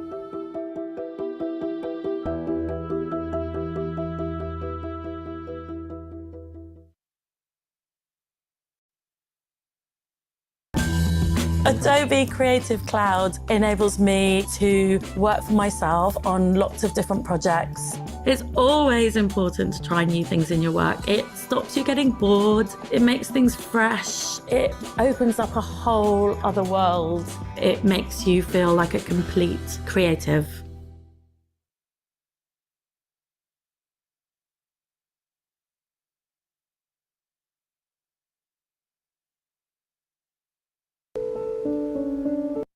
And Oklahoma is a unique space in terms of the number of African American towns that were established. Some suggest upwards of 50 African American towns. Between 1924 and 1928, Reverend S.S. Jones was going around documenting this sort of self-determined, vibrant African American communities. You see the African American educators, doctors, lawyers, landowners, oil barons. And I think that's what's so remarkable about this footage. To think that individuals, how many years out of slavery, are now owning oil wells that are producing 2,000 barrels a day. Is that not the ultimate American dream? Is that not the ultimate American story? It flies in the face of what I think some people consider part of African American history and culture. And I think that that was one of the things that Oklahoma and what S.S. Jones is really kind of showing is that African American history and culture is not a monolith. And in a way, it became kind of like a marketing tool to encourage individuals to migrate, to move there, that this is a place where you can live, you can thrive, and peacefully reside. There were still palpable racial tensions.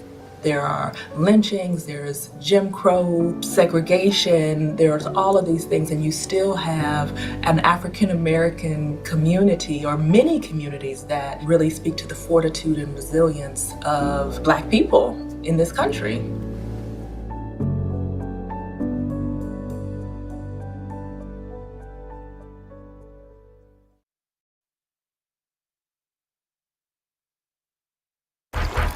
Excuse me, play you for those ultras? Well, we're kind of high level. Fascinating. Ice cold.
For a limited time, Hardee's is adding the rich goodness of maple flavor to our handcrafted favorites. For a sweet spot in your day, all day, maple makes everything better, especially at Hardee's. West Oakland, California is a predominantly African-American neighborhood. This is the home movie footage of one resident, Ernest Bean.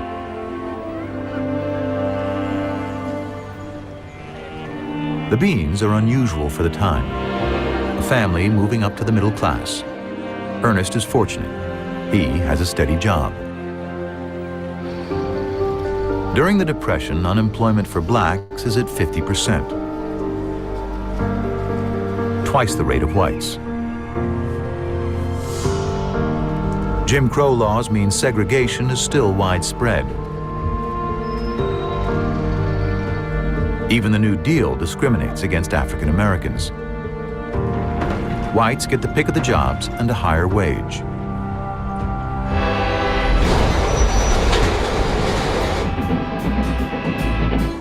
One place black men are welcome to work is on the Pullman sleeper trains.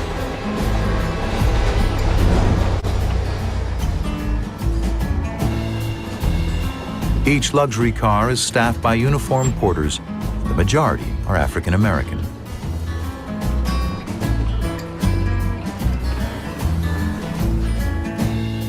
Ernest Bean is one of these porters. His job provides a stable income through the Depression, but it comes at a price. Black journalist Thomas Fleming observed, "A porter had the best job in his community and the worst on the train."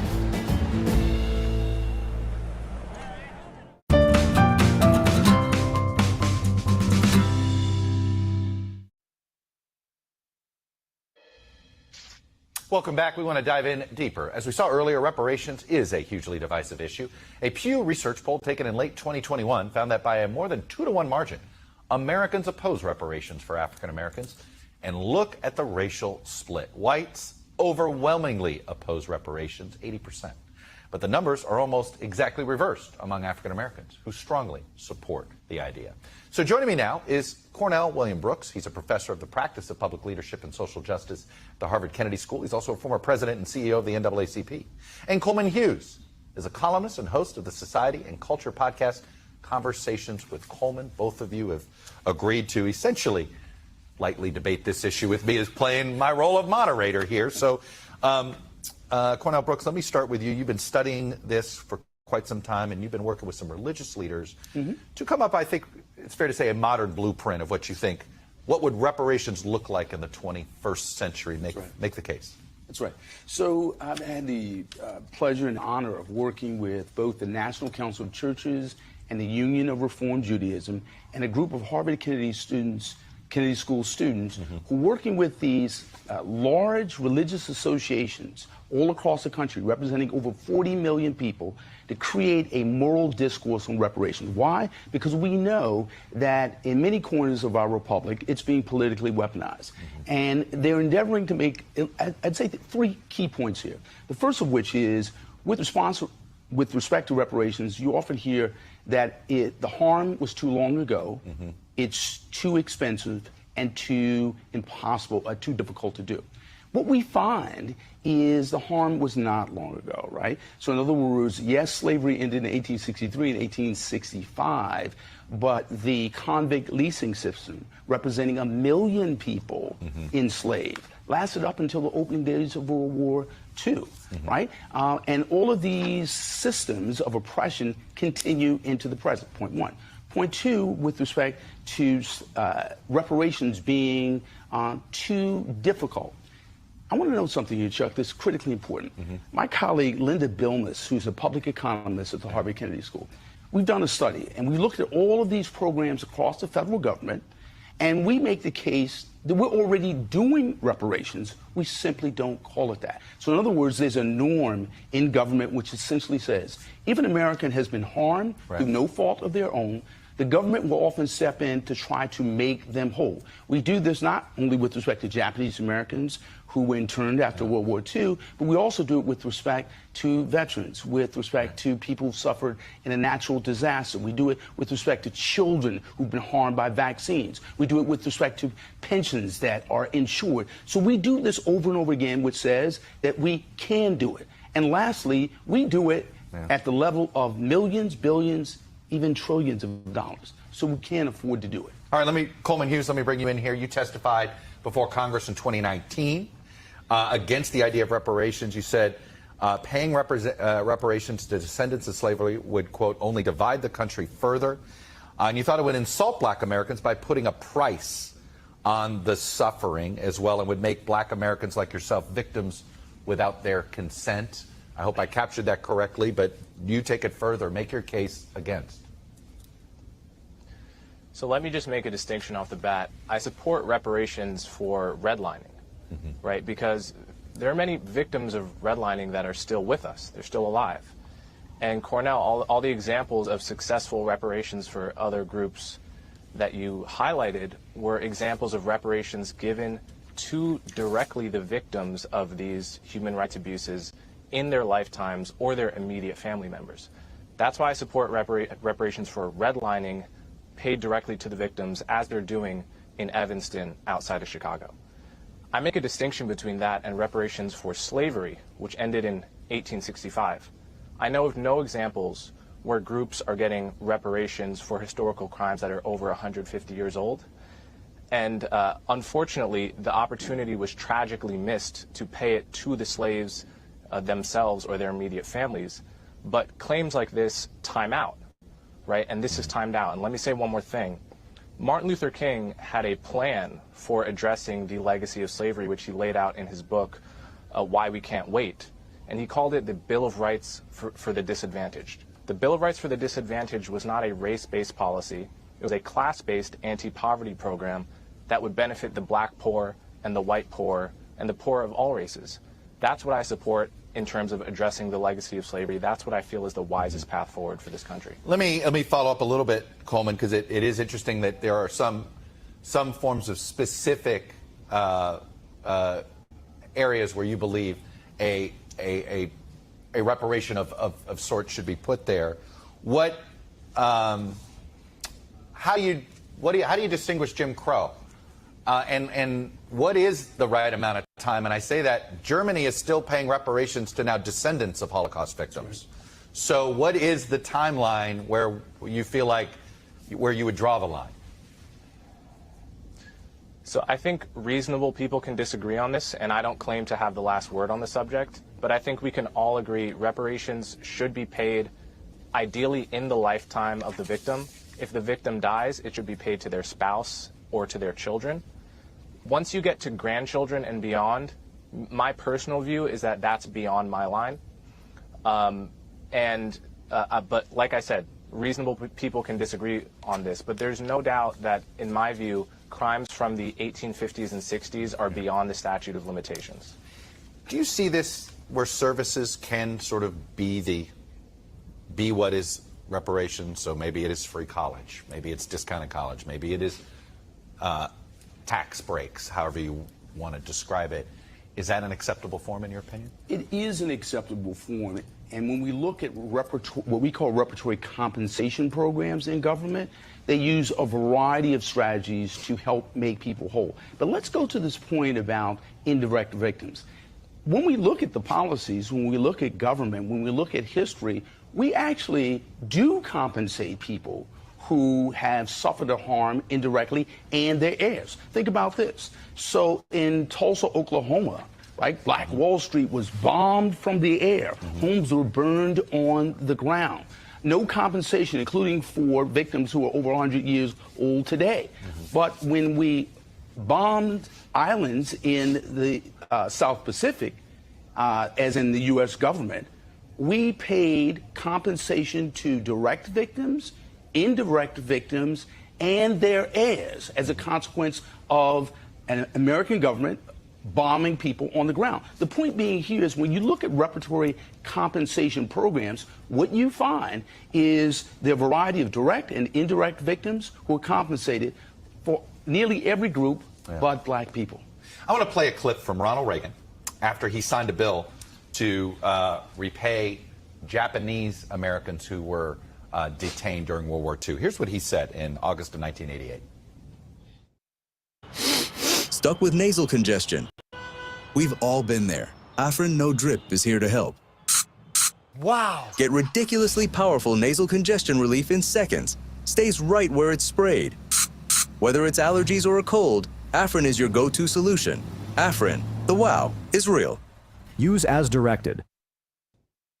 Yet no payment can make up for those lost years. So what is most important in this bill has less to do with property than with honor. For here we admit a wrong.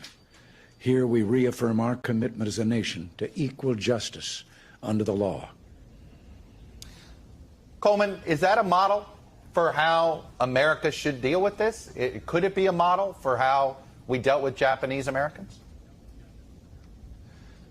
Like I said, the opportunity was missed in the lifetimes of slaves. I know of 0 examples of a group, an ethnic group, getting reparations 150 years after the crime in question.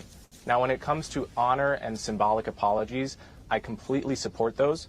I'd also like to point out many have been made, and almost none have been really accepted by the spokespeople for Black Americans. So, for example, both houses of Congress officially apologized for slavery and Jim Crow in 2008 and 2009.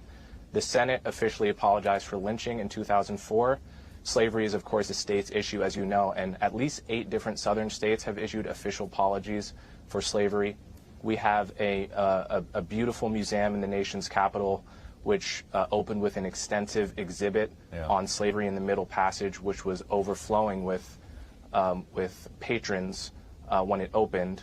I think we have made many gestures and symbolic gestures to give that sort of honor that Reagan was talking about. Hey, Cornell and Coleman, you guys were terrific, very polite debate on something that can be very divisive in our society, but that was the whole point of why we invited you guys here. Thanks for watching our YouTube channel. Follow today's top stories and breaking news by downloading the NBC News app.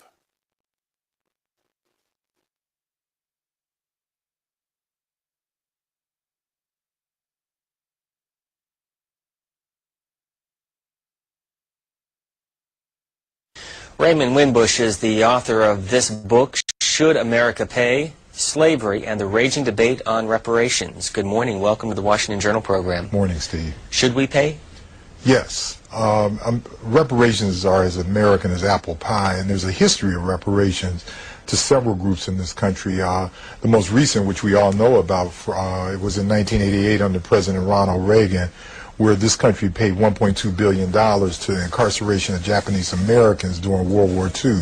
So it's a consistent thread throughout American history and in international law as well.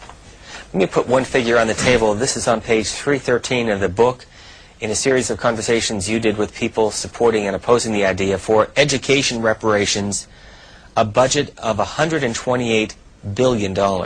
Actually, those figures are small.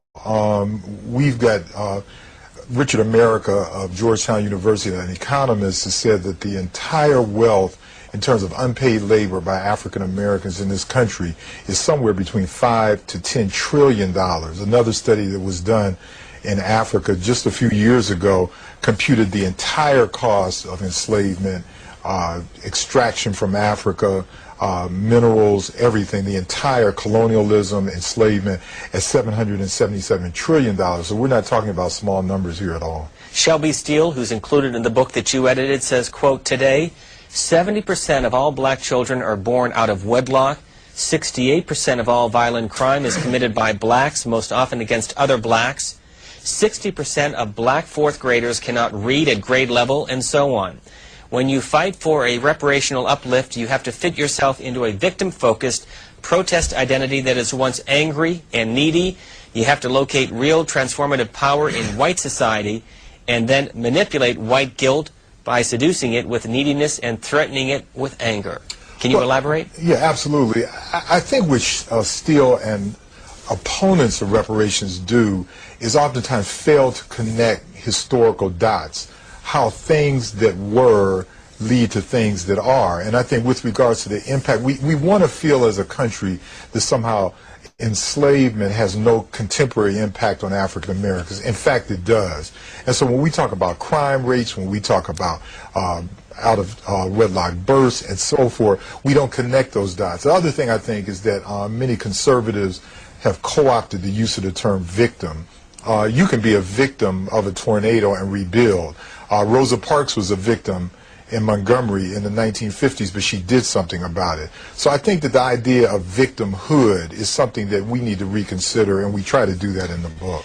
If you support the idea for reparations for descendants of American slaves, 202-585-3880. And if you support the idea of reparations for those African Americans, 202-585-3881. Our email address is journal@cspan.org. The numbers will stay on the bottom of the screen. John Van Dyke is asking the question, who should provide reparations for the descendants of American slaves? Right, it's an excellent question, and those who would provide it are those who live in the country right now. One of the biggest oppositions I've heard about reparations as a scholar is that people will say, well, my grandparents didn't own slaves, I had nothing to do with slavery. Or I came over here, my parents came over here at Ellis Island a few 50, 60 years ago. The fact of the matter is that I had nothing to do with the incarceration of Japanese Americans, as I said earlier, but I had to pay part of my 1988 tax dollars for what this country had done to them. The country owed the Japanese Americans an apology, and they gave the apology along with compensatory measures. Again, those who oppose the idea of reparations should call the number 202-585-3881. How do you track, though, who would qualify for these benefits?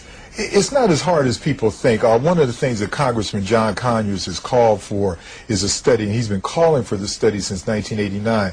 Preceding any reparations payment are national studies and sometimes international studies about who should be compensated and so forth. So Congressman Conyers' bill, H.R. 40, is something that groups like Cobra, myself and others are lobbying for so that a study can be done. But given modern technology, it simply is not as difficult as people might think who should get reparations payments. Who contributed to this book?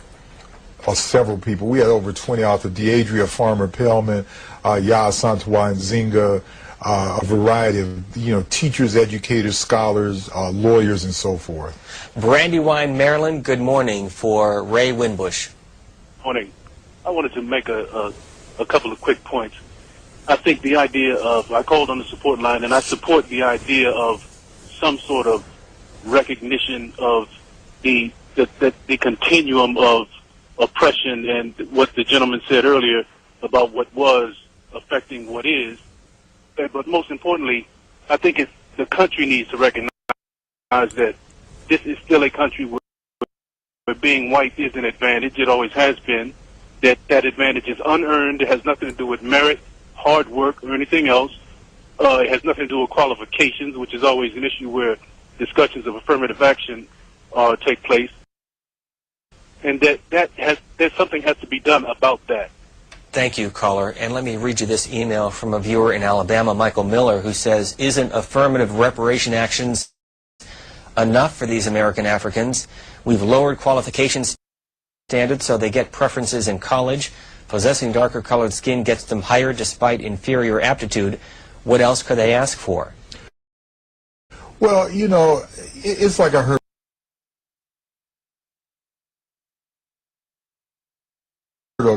a person the other day said that, the United States recognizes it should do something, affirmative action being one of those things. It's ironic that two of the most vocal opponents against affirmative action during this past week, Clarence Thomas on his birthday last week opposed affirmative action, and George Bush, who was a legacy admit at Yale University when he went to school many, many years ago. Affirmative action has been cast as a racial issue, and in fact it's an issue simply saying extend the net further.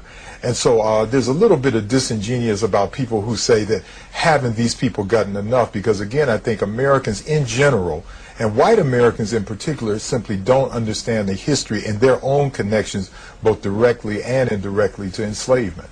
Good morning to Waterloo, Indiana. Good morning. If by reparation you mean money payout, I'm very much opposed, because this will just aggravate the whole divide.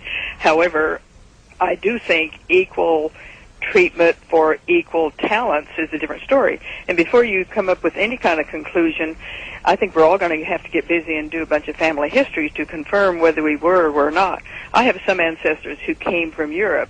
I have other ancestors who lived in the South who didn't own slaves and moved away because of it. I have other ancestors from New England. So we all have to be able to substantiate, other than just holding out our hand and saying, me too. This might become very fashionable to be able to claim a black ancestor. It means you're going to get some money. So I think the whole situation needs to be analyzed very thoroughly.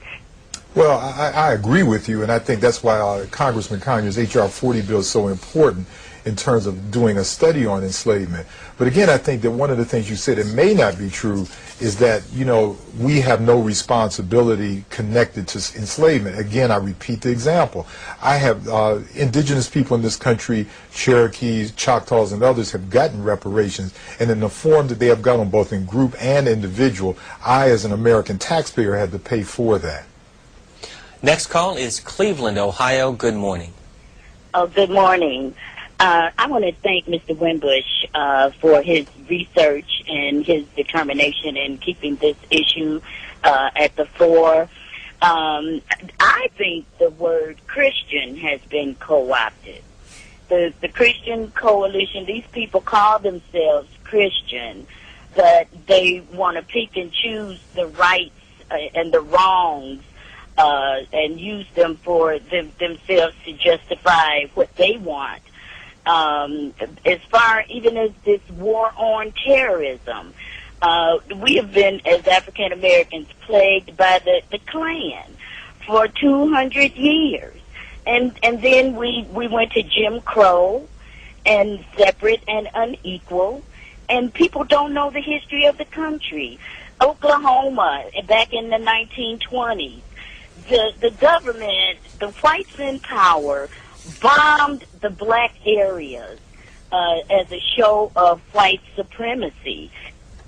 Well, I think what you said, especially your last point about Tulsa, Oklahoma, is very important. Even now as we speak, there are two major lawsuits taking place about reparations. One is being litigated by Charles Ogletree of Harvard University for the Tulsa, Oklahoma massacre that occurred in 1921. And the other one is taking place in federal court in Chicago, where Deidre Farmer Pellman, Conrad Will, and the National Black United Front are suing some 30-something odd corporations for their complicity in enslavement of African Americans. Our guest is a native of Cleveland. He currently lives in Baltimore. Ray Wimbush earned his doctorate and master's from the University of Chicago. He is currently a teacher at Morgan State University. This email from Bedford, Texas says, I'm a Caucasian who favors reparations for the descendants of slaves. The U.S. government does have a duty to pay reparations if for no other reason than they played a part in the slave industry via the constitutional provision, Property Clause, which was a concession to the South to end the Civil War, which allowed slave owners to keep their slaves. And one point that this viewer brings up is the slave diet, which was notoriously poor and affected generations in terms of certain illnesses.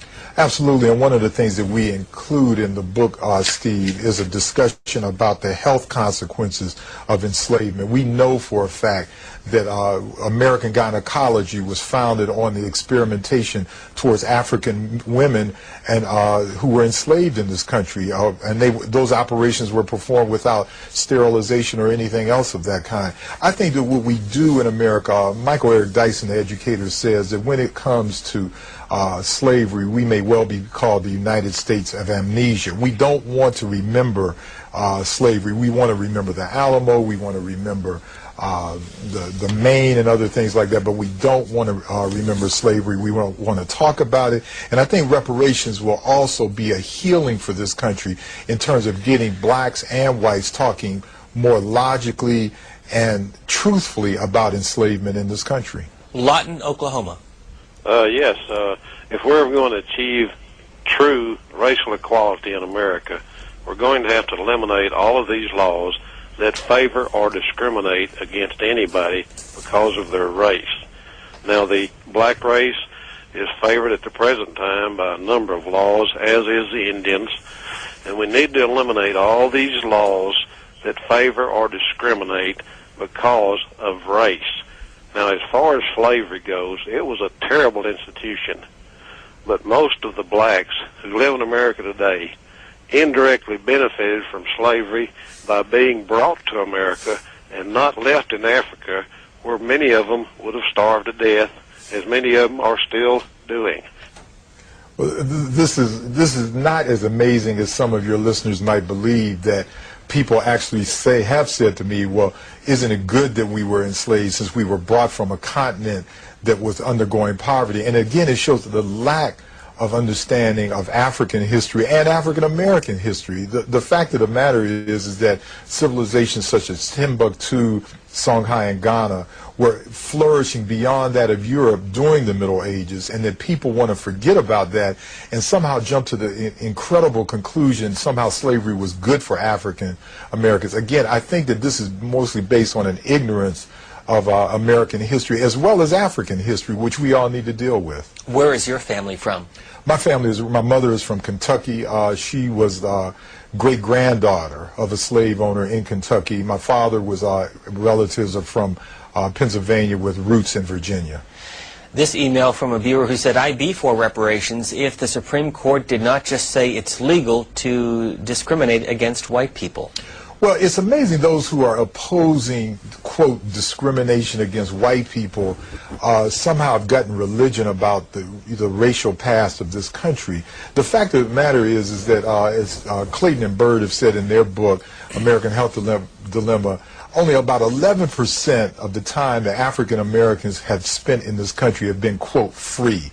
The vast majority of this country's history has been based on overt discrimination and violence towards black folk. I mean, that's just a historical fact. And I think that now what we're trying to, believe is that somehow, as one of the callers said earlier, that there's a meritocracy here, that people get what they want because of hard work. In fact, that simply is not true. Discrimination still reigns in this country relative to African Americans, and it's something that's part of the very culture of this country. Harper Collins is the publisher of the book Should America Pay? Our guest is Ray Winbush, who is the editor of this 325-page book, and we'll get a call from New York City. Good morning. Good morning, Mr. Winbush. Good morning. I would like to say thank you, first of all, for your very articulate discussion. And I would like to say as well, as an African American, I lived in Switzerland for 10 years, and I found it very interesting how Europeans, in particular, were more educated about the issues of the Africans in America and the issues within America as far as slavery are concerned, and where African people actually come from with reference to the Americas and the different parts of the world. Why do you think that is, caller? I believe it's because it's like he said, America wants to have a collective amnesia, and we have not been properly educated in this country about slavery, about how Africans arrived in America, and what actually transpired after that. We pretended that we just came from slavery. Our history books, as far as we were taught in Texas, where I grew up, there was probably 2 paragraphs about it, and that was the end of history as far as black Americans knew. We were never articulate about it. We were never informed. We had no defense. So we're at the mercy of people like the gentleman who called 2 calls ago and said that he feels that blacks got a better deal coming from Africa and being drowned on ships and treated in the most dehumanizing manner. We'll but get a we can response. obsess about the Israel question and what happened to the Jews with the German Holocaust. No, I agree with the caller 100%. I think that, again, I was a member of a delegation that went to the World Conference Against Racism a couple of years ago in South Africa, and groups like December 12th out of New York and other groups, it was amazing to see Europeans talking about African history and African American history better than most Americans could and did. And I think that it's perhaps educational systems. We want to talk about the dumbing of America, but I'm really, as an educator, appalled at the lack of knowledge that we have about our own country, and particularly the history of African people in this country. Along those lines, this is an email from Robert, who says, Mr. Winbush, I am an African-American man and have been doing my family history. What I found in the archives of this country confirmed that my ancestors were slaves in North Carolina. I think that doing family research is a great way to find out who should receive reparations. Still, some people find it hard to let us find our ancestors by denying us access to records. I couldn't agree with the caller more. One of the things that has just thrilled me as I've gone across this country with the book is to see African Americans who have collected incredible data, put it together, synthesize it, and can present an articulate story about their cases. There's many people who have written me, we have, and others, and that research is what's going to get reparations for African Americans in this country, and I believe that it's going to happen within 5 to 10 years as well. Our guest has his own website, which is linked through cspan.org. It's RaymondWinbush.com. Next is a call from Romeo, Michigan. Good morning. Good morning, gentlemen. Am I coming through all right? Yes. Okay. I think that this thing could have many threads. Let me mention a few of them. I think there was a gentleman sitting where you are who wrote a book on C-SPAN. I think it was prior to the 2000 election. He's sitting right where you are. Didn't he write a book? He was mentioning remunerations and Conyers. Do you remember the gentleman? We have talked about this in the past. May have been Randall Robinson. Anyway, I think that prior to the 2000 election, this has 1,000 threads. You know, as a World War II veteran, why couldn't men were killed and injured sue the Jews for money for saving them in World War II? Or we could go back and do our history and find many instances. But a monetary remuneration, I wouldn't be in favor of. But if you could specify excellent education for black youth, I'm all for it. If I understand the question, I think, again, that we need to really understand how reparations are a part of international law and a part of the law in this country with regards to certain groups. In fact, after you do the research and do the study, you will actually probably ask the question, why haven't Africans in America actually gotten reparations? Because so many other groups have, and not only, again, in this country, but around the world. One of the callers mentioned after World War II, the Nuremberg trials looked at, and many people that were Jewish and part of the Holocaust received reparations. There are lawsuits currently being prosecuted in South Africa for the evils of apartheid. And this is going to happen in this country right now. It's really a global movement that is very well articulated and very well legislated, as well as very well litigated. Let me go back to your earlier point about those Japanese Americans who were interred in California and elsewhere during the height of World War II. It's been almost 140 years since the end of the Civil War. How do you administer something like this? How do you determine who gets what? Where does the process begin? Well, it's the exact same way that we have broken treaties in this country with indigenous groups, the Choctaws, the Sioux, Cherokees, that go back even before the end of slavery. Some of these broken treaties go back as much as 200 years.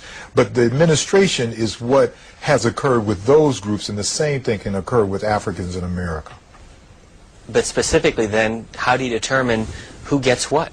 Well, that's, again, I keep referring to Congressman Conyers' bill, and that's why it's so important. He has said that we should set up a commission that would be funded by not that much money, about $8 or $9 million, that would study the impact of enslavement, as well as who gets the money, as well as the theory about whether or not it should go to groups of people, individuals, or both. And I really believe that it's going to go for like funds as well as individuals. It depends on the study, and it's almost premature to ask the question unless we have funded a study like that. And this is one of the things we try to do in this book, is try to advance the discussion on who gets the money. I'm not sure if you can put this in terms of numbers, but how many slaves did we bring into this country? Oh my God, the late historian John Henry Clark says we must begin the count at 30 million. One of my former professors, John Hope Franklin, said it's at least 40 million people. I estimate, in terms of extraction out of Africa, somewhere between 40 and 50. At the time of the emancipation, there were approximately 3.5 million Africans in this country at that time, and that was 200 years. So the estimates are very, very difficult. The best guesstimate is somewhere between, in this country alone, somewhere between 10 and 15 million people. And how many African Americans today in the U.S., approximately? Probably 85% of Africans in America today had ancestors who were enslaved. Stover, Missouri, good morning. Good morning, gentlemen. Good morning. My question to Mr. Winbush, do you and your group plan to go after the other slave trading countries, namely the Brits, the Dutch, the Spaniards, the Portuguese, those countries that was really involved in the slave trade and helped bring the slaves to this country? Absolutely. In fact, there was a meeting just about a month and a half ago in Amsterdam, And there are lawsuits that are pending now that are going to be prosecuted in the next 2 years against England, France, Portugal, Germany for Southwest Africa, known as Namibia. So these suits are all over the world, literally, at this point. So to answer your question is absolutely. Boston, good morning. Good morning. I have a question for the Mr. Wimbush. Everything you're saying, I agree with you. I'm not racist or anything, but white folks seem to forget that we black folks paved the way in this country. We practically built this country up from the cotton fields to the railways. And if I know you probably visited Boston before, Boston has a history of African Americans, migrating from the South. Yeah. But my thing is that I know a little bit of history of Lincoln when he, was the one that helped free the slaves. But I'm kind of nervous, but my thing is that where is our 40 acres and a mule Lincoln promised us? Well, it's interesting. Very quick response to that is that between January of 1865 and April of 1865, which was the assassination of Abraham Lincoln, some 400,000 acres of land were actually distributed to some 40,000 freedmen. Of course, with the assassination of Abraham Lincoln, his successor, Andrew Johnson, took all of that land that had been distributed by Sherman and others and gave it back to the plantation owners that actually owned the slaves that they were supposed to be giving the land to. So again, I think part of this is us really trying to read and understand history. And I think that most people would be very surprised at the linkages that even now exist with regards to the enrichment of insurance companies. One of the things I've learned is how Africans in this country, almost every major railroad in this country, and they are being sued right now in Chicago federal court, were built by Africans, literally what they call convict labor as well as slave labor for little or nothing. It was not all Africans worked on plantations, but plantation owners actually lent their slaves to railroad companies so that they could be built.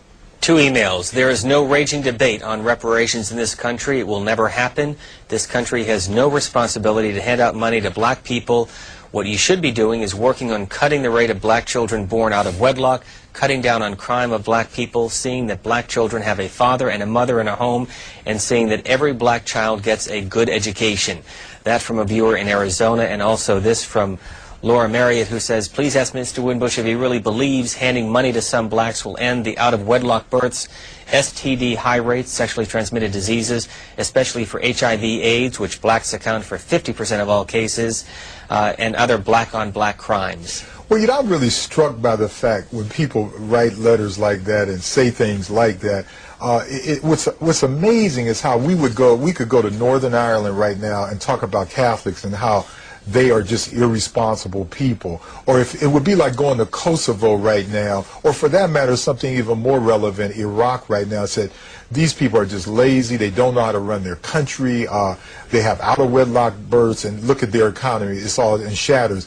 Not understanding history. And I'm not a historian, but I know for a fact that anybody who reads a good book on black history in this country will understand why the conditions in the African American community are the way they are now. But most people simply have not done that. I, as an African American, have had to read about George Washington throwing dollars across the Delaware River, or how Lincoln freed the slaves supposedly. But I was not required to know who Marcus Garvey was. I was not required to learn who Martin Delany was. And most white Americans don't have to read anything about African and American history, and I think that's something that does them a disservice. Last call from Garberville, California. Good morning. Yes, sir, Mr. Wimbush. I guess I would support reparations, except for the idea that two points. The gentleman earlier mentioned other slave trading nations, most of them European, but the truth is there was also Africans involved with the slave trade, and there was Africans that had slaves themselves. It wasn't only white people. And another point that's a really major one is what about it wasn't like you said, supposedly Lincoln that freed this is thousands of them, including my ancestors who died, who didn't own slaves at all. Yeah, the best answer I could give is that, and it's the truth, of course there were Africans who owned slaves. There were indigenous people who scouted for Custer at Little Bighorn. I recently saw the film The Peonage, in which Jews, as we know, helped place people in the Warsaw Ghetto, and we know that there were some Japanese Americans who helped process their own fellow countrymen during their incarceration during World War II. But certainly we wouldn't blame Jews for the Holocaust, we wouldn't blame the slaughter of Indians on Sioux, and we certainly wouldn't blame Japanese for their incarceration. So why should we blame Africans for their own enslavement? The fact of the matter is that European chattel slavery was going to happen with or without the cooperation of a tiny minority of Africans on the continent. And so I think this is a straw man when we raise arguments such as that. What happens next? What happens next is that there's going to be a series of lawsuits that are going to be taking place at the government as well as the corporate level. I hope to see Congressman Conya's bill, H.R. 40, pass, and I think that you're going to continue to see the movement grow even bigger than it is right today.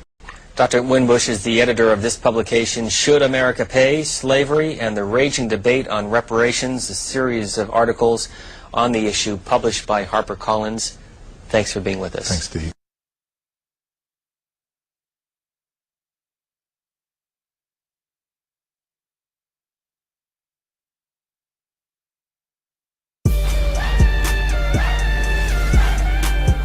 Welcome to Tone Talks. Welcome to Tone Talks. Welcome to Tone Talks. What up, y'all? This is Antonio Moore coming to you from Tone Talks. I don't know what the ACLU and NCOBRA and NARC are doing, but to me it isn't reparations. I want everybody to understand reparations for all black people in America is not reparations. In many ways, it's against reparations. Reparations for all is a reparations for none. Reparations for all is basically a class-based program. That's not reparations for a damage done to a specific group based on lineage. Let me be clear, because NCOBRA and NARC they don't really lay out data. I just lay out data. Understand that NCOBRA and NARC, to my knowledge, have said nothing about the Tubman film. Nothing. That is the work. The work is when you recognize a specific act being done. They said nothing, to my knowledge, about the Civil Rights Act of 1866, to my knowledge, loud enough. They don't have a following like Adolph's. Everything is seeding off of the work we've done to basically undercut what we're talking about. We are talking about damaged ADOS, American Descendants of Slavery, being made whole. We are also talking about a greater black agenda for all black people in America, but our focus is reparations for ADOS. Now understand this. The Smithsonian states before 1965, the amount of black immigrants in America was less than a percentile, to the right of the decimal. According to the Pew Research, between 65 and 1980, only 800,000 black immigrants were here. Understand, between 1980 and today, we're raised between black immigrants and their children about 7.5, 8 million total black immigrants. The thing that's interesting about this dynamic is 90% from that what you extrapolate, 90% of black immigrants came, or their children have rooting after 1980. I have no idea how reparations claim for slavery between 1619 and 1865 and Jim Crow between 1865 and say 1965 into 1970s is given to people who came after 1980. I don't even want to delve into the fact that you're going to give it to a Revo or any other Igbo Dahlia that might have came here that possibly traded slaves in their lineage. Let's leave that for a second. What they want to do is give reparations to people that came after 1980, that came after the damage. None of that makes sense. Why would you give reparations to anyone that is brown? For that matter, why would a Nigerian get reparations and say an Indian wouldn't? Now, the argument they may make is colonialism was everywhere. This is not about a colonial general claim being brought in The Hague. We can talk about that separate and apart from this. This is Reparations in the U.S. and what we're talking about is succinct, specific, and calculated. It is focused, laser focused. CARICOM is bringing a claim against all of the European nations that, from France to England, that took advantage, England with Jamaica, France with Haiti, and we agree that they should get their money. There is no way, under what NARC and Cobra says, that a Jamaican should be able to make a claim against CARICOM and a claim against the U.S. reparations, but we just can make a claim against U.S. reparations. There is no way that, for the in Cobra math, the NARC math to make sense, they would need to be pushing for some kind of flattening where there was one Caribbean country and we're all black and there's just one claim against all of white folks. But they're not doing that for anybody else. They're not doing that in West Africa. And Cobra's not doing that to CARICOM, like saying, you guys should break down and we should be. They're just doing it to ADRS in America. Reparations for all black people in America is not reparations. In many ways, it's against reparations. Reparations for all is a reparations for none. Reparations for all is basically a class-based program. That's not reparations for a damage done to a specific group based on lineage. I need for you guys to understand this is our claim and that no one can take this claim from us. Not Ben and Jerry's, not in Cobra, not NARC, not anyone. Not Donald Trump. No one can reinstitute or rechange the reality of what ADOS has done in creating the first major reparations discussion since Reconstruction, according to Sandy Darity. Wix gives you the freedom to tell your story with a professional website that reflects who you are and what you have to offer. Customize every element of your website to meet your needs and achieve your goals. Create a unique visual experience that enhances your product and amplifies your message. Expand your website with content that pushes your business forward. Share content that matters to your audience. And present it the way you envision it, from the biggest ideas to the smallest details. Your website, your voice, your platform. Some people think the Zaxby Sensation salad is too delicious to be a salad. That's why we call it a salad. All right, now let me try this one more time and see if I can record this thing and make it sound like it's supposed to sound. Okay. I think I'm good to go now. All right. Yeah, I'm good to go now. I am good to go. All right. Few things we're touching on is Juneteenth. We're in the last hours of Juneteenth. And I noticed, a lot of people, they've been just randomly attacking Juneteenth.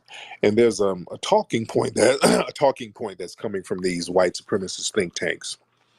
Because I keep seeing the same wording over and over again. They keep saying that, well, Juneteenth is ratchet. It's a ratchet holiday. That wannabe white supremacist Andrew Tate, he put up a tweet. Yeah, it's a ratchet. Juneteenth is a ratchet N-word something. And well, these guys are trying to pander to the far right. Candace Owens, like I think last year, she said the same thing, like Juneteenth is ratchet, which it's not, but that's something that's coming from a talking point now. Candace Owens said this about a year ago. So this year, a few weeks ago, or a few days ago, actually, this white Latina chick who's a right-wing, far-right person who's from Colombia. She's a Colombian immigrant, still has her accent and everything. So she made a video talking about Juneteenth is ratchet, and she tagged Candace Owens, so she tried to hide behind Candace Owens so she wouldn't seem like a racist. So that's what they do. They'll get a black person, like a Stephen A. Smith, some kind of Sambo, to jump out the window and say something greasy about FBAs. So they'll use that Sambo as cover. Well, Candace Owens said, I'm just repeating what Candace Owens is saying. You see, this is why Sambos are very dangerous. The tethers are very dangerous. Just like with reparations, I remember, I think it was Mitch McConnell. He was like, well, my stance on reparations is the same as Obama. Well, we don't think you should get it. See, I'm not racist. I'm just saying what the black person said. I'm not racist. If I deny reparations, that'll make me racist. But Obama, he said you shouldn't get reparations, and I agree with the black guy. So that they use tethers. Tethers understand what they're being used for. They know this.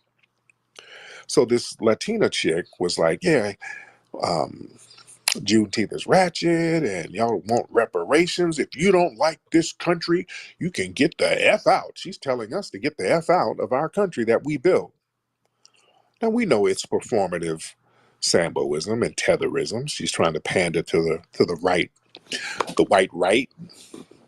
But that's the black and brown coalition, and you don't see too many Hispanics denouncing what she's saying. You see that? They don't come out and say, hey, you shouldn't say that. Now, black folks are always putting the cape on for somebody, but you get a white Latino, a Latina, who says something greasy about black folks, you don't see a whole plethora of some of your allies, your Hispanic allies, saying, hey, you shouldn't say that. That's not good to say. Oh, no. They're not saying anything. For the most part, they're not saying anything because low-key they agree with that. And that's why I don't do the black and brown thing. We got to stop being afraid of that. We got to stop being afraid to abandon that whole black and brown thing. You know, we don't, I really want black folks to stop having to pander to other groups. That's why this whole, the hip hop conversation, a lot of these old schoolers don't want to say anything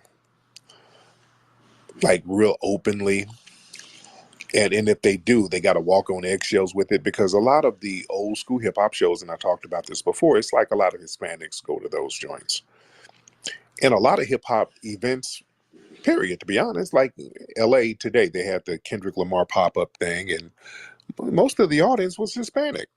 It was black performers on stage, but when you look at the audience, the LA audience, the majority of the audience was Hispanic. So black folks got this thing where, okay, this is our audience, so we got to walk on eggshells with them and not tell the truth or falsely add them into the origin story of our culture. You don't have to do that. You don't have to do that. You don't have to denigrate anybody, but you don't have to falsely pander to them and say, okay, they created a culture that they didn't create. You see? So, but when you have these white Hispanics talking about, well, Juneteenth is ratchet. No, that's a talking point coming from some of these white think tanks. When you look at Juneteenth, there's literally nothing ratchet about Juneteenth. That's just them denigrating black people just because we're black. That's them just being denigrating to us, period. When you look at Juneteenth and all of the Juneteenth celebrations, we're on our P's and Q's. We don't do what the Caribbean Day folks do and the Puerto Rican Day. We're not twerking in the streets.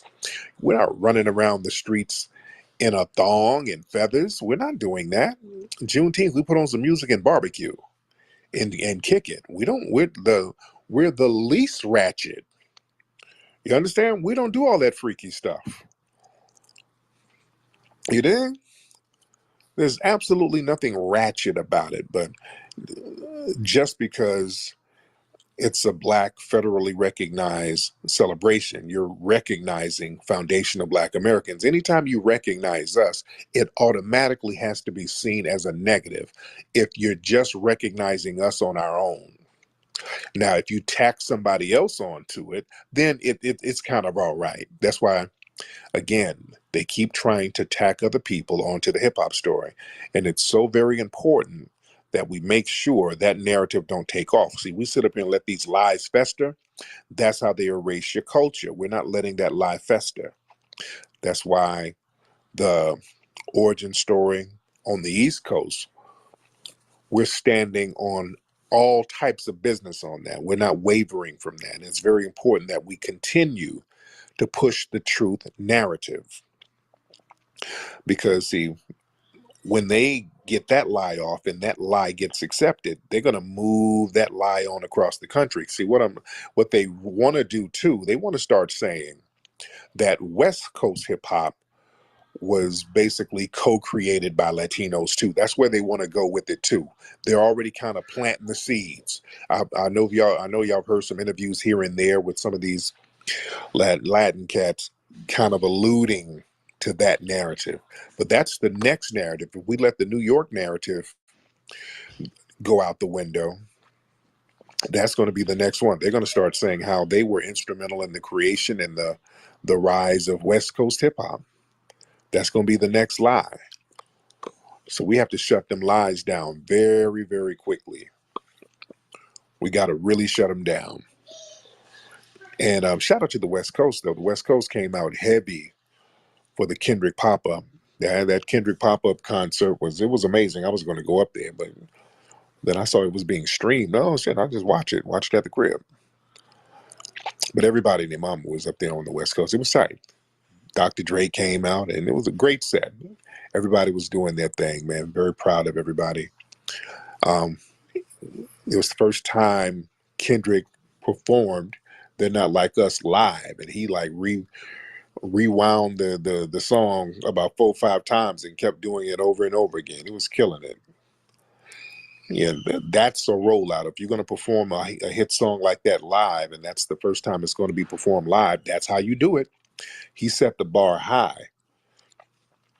That's how you do it. That's a genius way to do it. You do it on home turf. So now what they're going to do, that's a great marketing thing. So when Kendrick goes on tour, man, that tour fee is going to be up there. That was a great rollout. Shout out to the people over at TDE, his record label, his production company. That was a smart rollout. So now when you hit the road, man, you'd be like, hey, you're going to have to give me $800,000 per show to really turn up. We're going to have the same turn up in your city. So shout out to him. And speaking of turning up, the Microphone Check movie, I was talking to my distributor today. We are probably going back in the theaters the week of July 19th, around that week, between the 12th and the 19th. So family, it's very important that everybody go out to the theaters. It's going to be in multiple cities, and it's going to be in theaters for a week, possibly 2, but definitely for a week. They're going to do a whole week run. And it's very important that everybody go and see the movie when it hits theaters again. The theater, they were so impressed by that Memorial Day weekend. The Memorial Day weekend screenings that we had, that was a limited run we had, but the numbers were so great. The theaters was like, hey, man, we need to do this again. Because the movie industry, and I've talked about this before, they're kind of going through a lapse right now because of the streaming sites. So these theaters need people in these theaters because, they make their money off their concessions and, the popcorn and drinks and all that. That's where they make the real money. So they want people in them seats. And our little independent movie that the family, all of you, shout out to you guys who contributed to the Kickstarter. Man, you guys are the real damn MVPs, man. I take my hat off to you guys to help make this happen. Because the theater, they were like, man, you guys, your film was selling out better than some of these Hollywood movies that they're sending us. Your movies were selling out and packing the theaters more than them. Yeah. So when they see those kind of numbers and that kind of energy and that kind of momentum, they want to make deals. So they're making a very good deal with us now. And they're getting the screenings out there so that they're also Oscar eligible, because there's a lot of talk about an Oscar nomination for this film. If you have seen the film, you know it is that good. Microphone Check is a very, very good film. And we're going to really push that Oscar thing, man, because that's going to be amazing to get a film that's grassroots like this and just get it popping the way we're getting it popping. So I just want us to keep that momentum going. Go to the theaters every day. Take crowds of people. And these, it's going to be regular ticket prices, like what, $10, $12, between 10, 12, 13, 14, something like that. I don't think it's going to be no more than $14. But take your families to go see it. It's real important to see it in theaters just to get that energy and we got to really send a message, because if we want films like this that tell our story, because we say that we need that, which we do, we got to go out there and support it. And thank goodness that we've been supporting and people have been supporting already. But it has to be just a massive, massive amount of support, because that's going to send a message. And that's going to kick in the door. And that's going to counter a lot of this garbage that they're putting out. You understand? Because they're putting out a lot of garbage, and what they're doing, and the reason why a lot of this stuff is flopping, and I talked about this before, especially a lot of these black projects, they're getting people who don't come from our lineage trying to portray us in all of these movies. And these movies are not doing the numbers that the studios want them to do. And I'm telling you, the secret sauce is that FBA Majara energy. They just don't have that energy. You get these actors who, they don't come from our experience. They don't really capture our essence like that. And the box office is showing. We're not connecting with those guys. But then when we see our brother Will Smith and our brother Martin Lawrence hit the theaters, bam, blockbuster.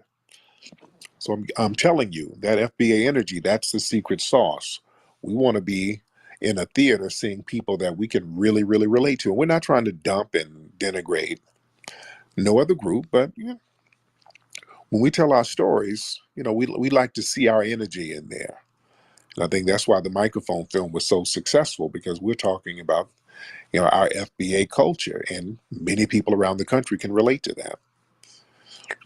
So again, man, I thank everybody for supporting Microphone Check. And when it goes back in the theaters, man, we really need to hit it hard. Even if you got the Blu-ray, still go to the theater.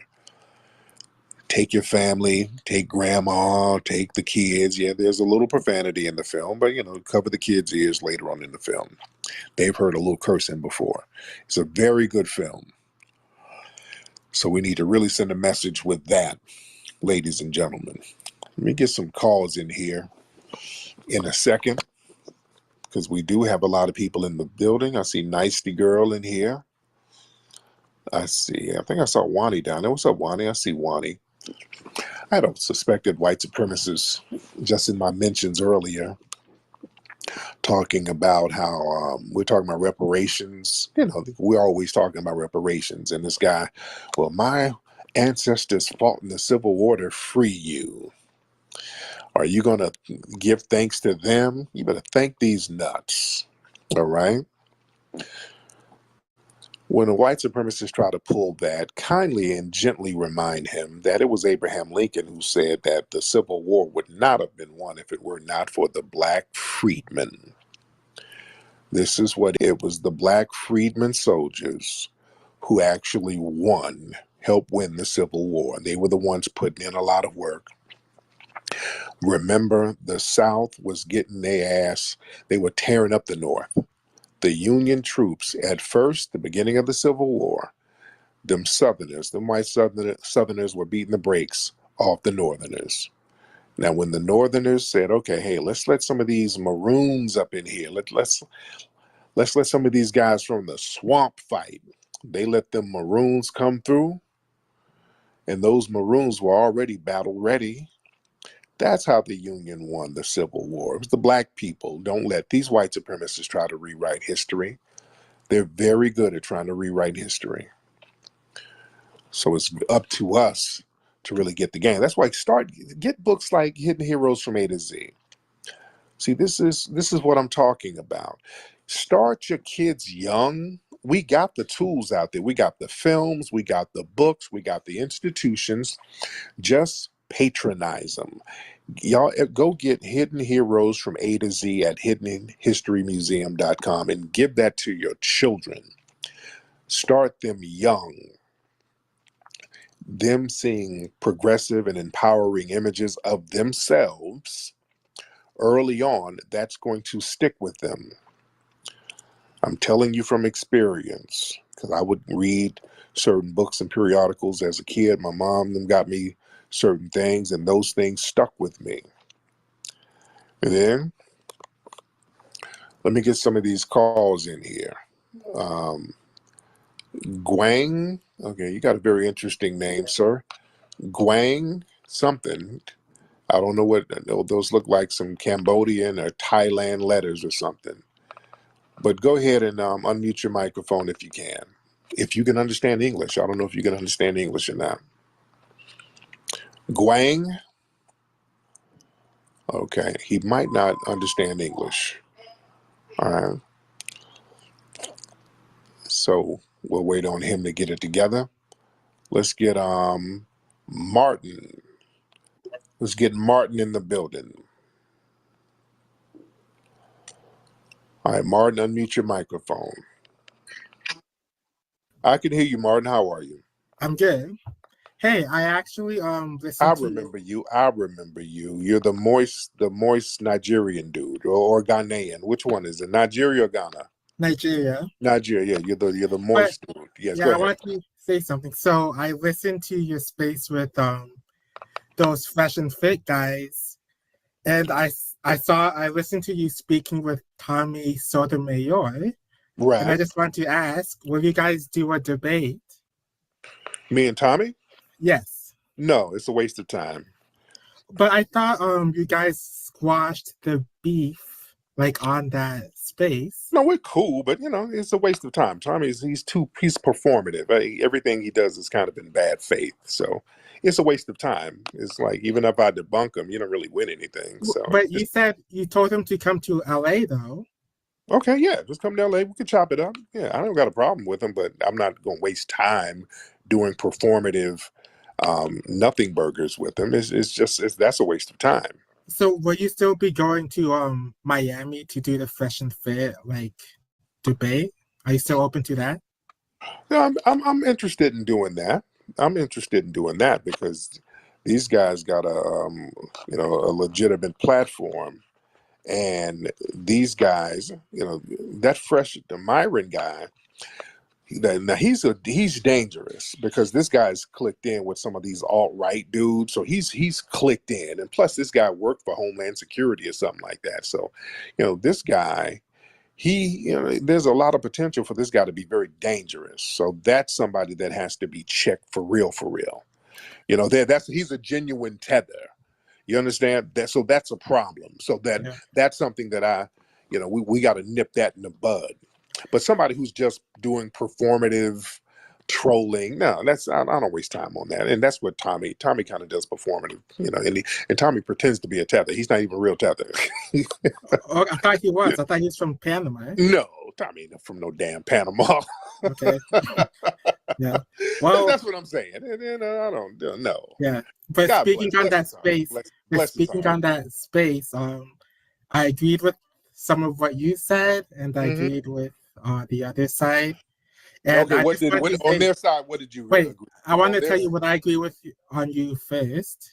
Okay, go ahead. So you are correct when you say African Americans fought very hard to allow immigrants to come, and it's very disappointing when you see these people come here and they disrespect the people who actually made it possible for them to come.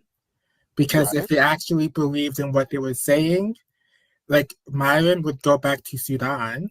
Like, I don't know why he would be here and he's hanging out with Nick Fuentes.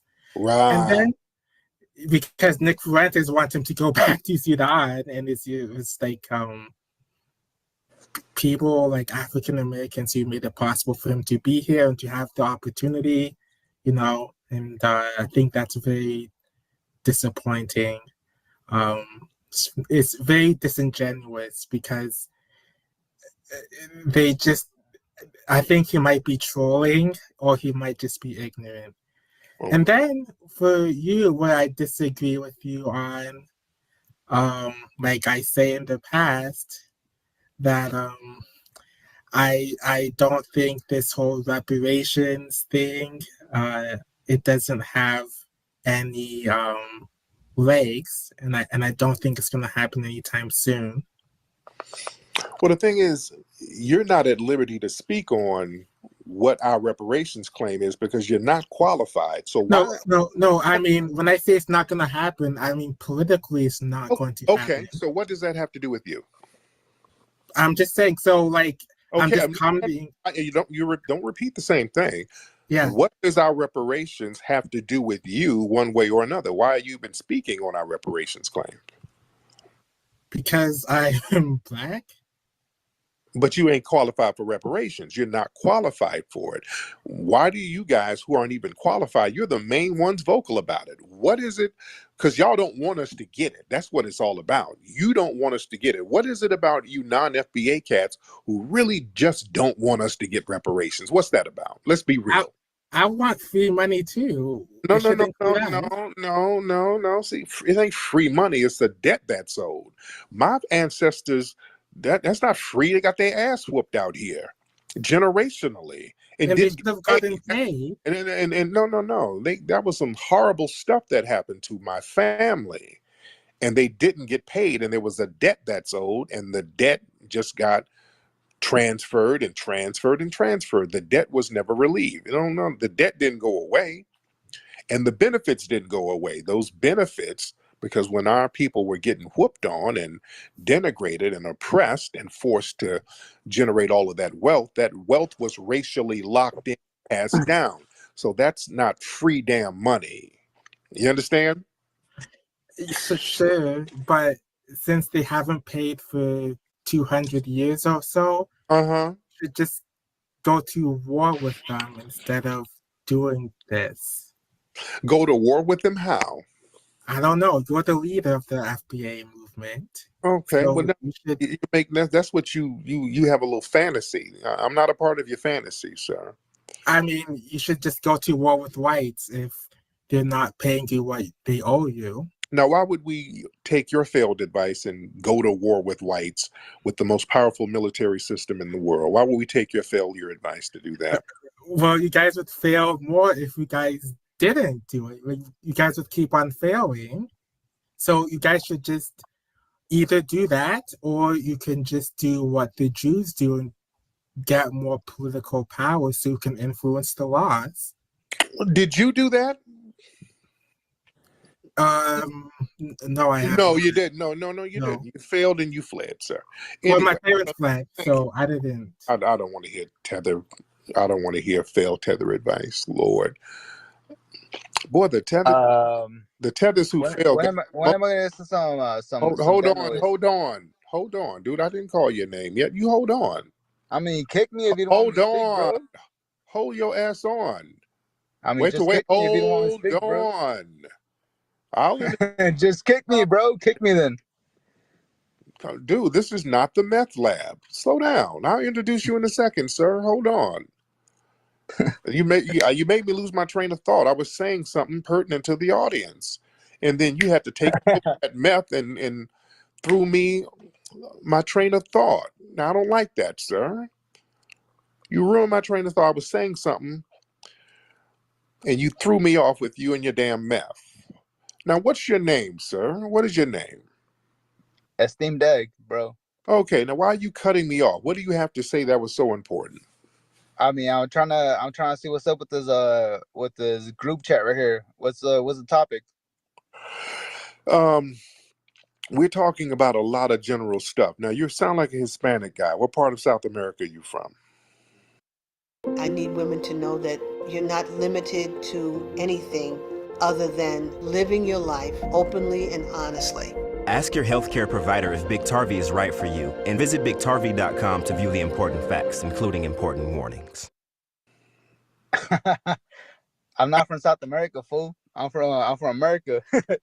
Okay, dude, what part of Mexico is your damn family from?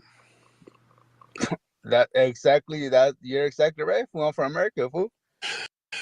What part of Mexico is your family from? No, okay, no, okay, no, okay.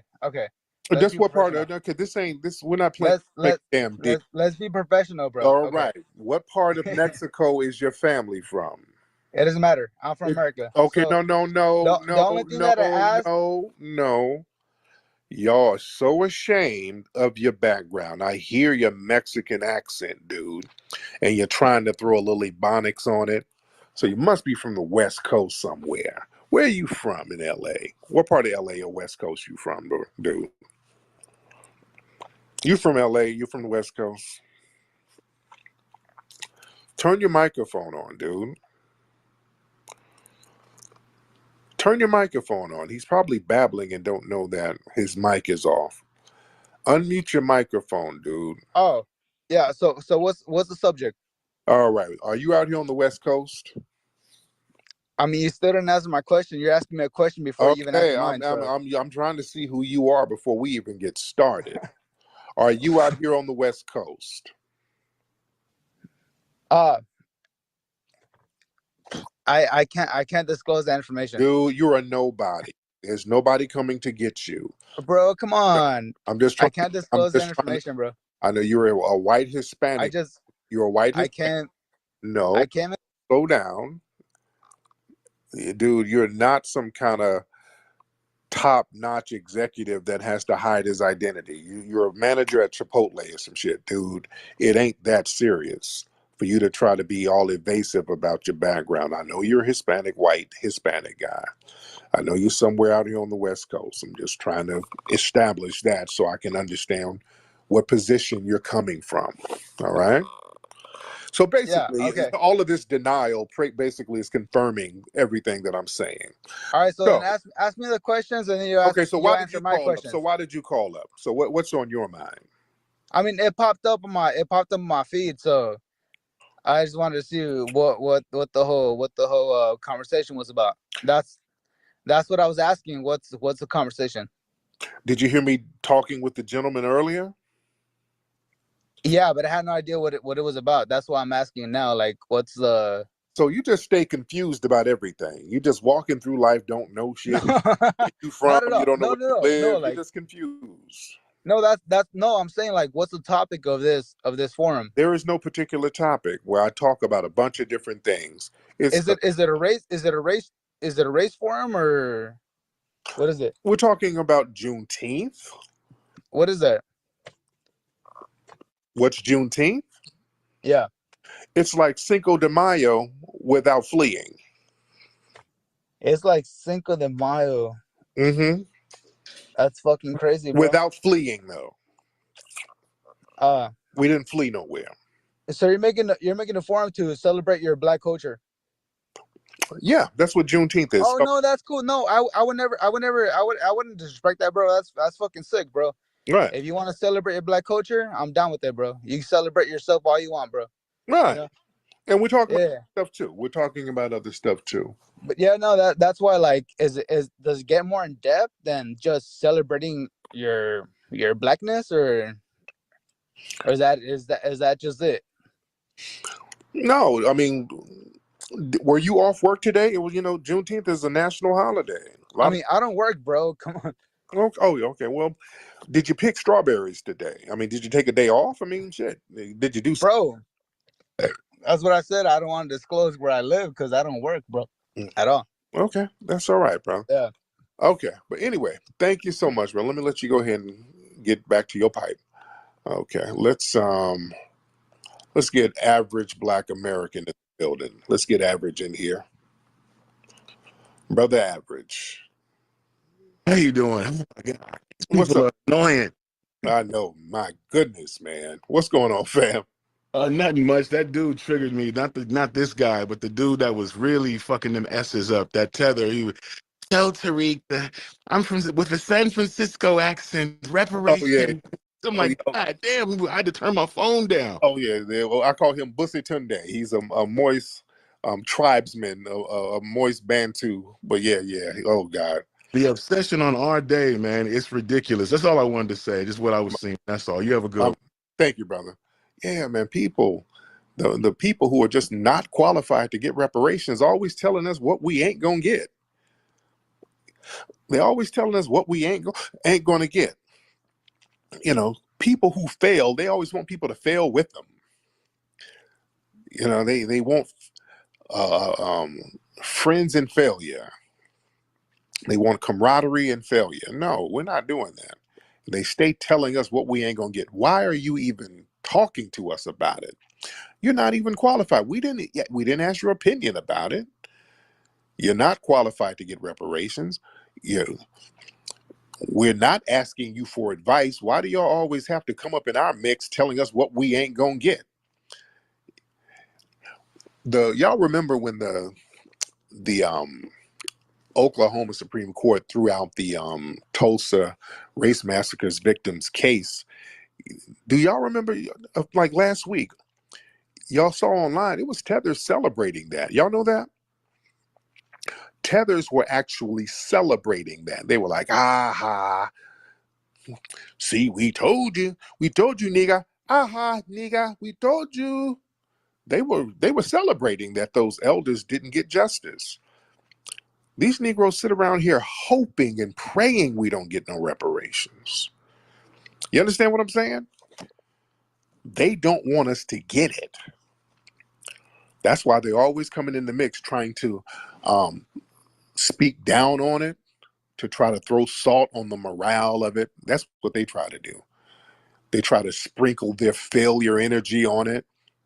Because the thing is, when we get reparations, and we're the minority, and we got the conversation in the national lexicon, we got the conversation still out here, and we're not moving off that square. And we're making moves where we will delegitimize the political parties by not participating if they do not give us what we want. See, that's what you do. You don't participate in the system. You delegitimize those systems.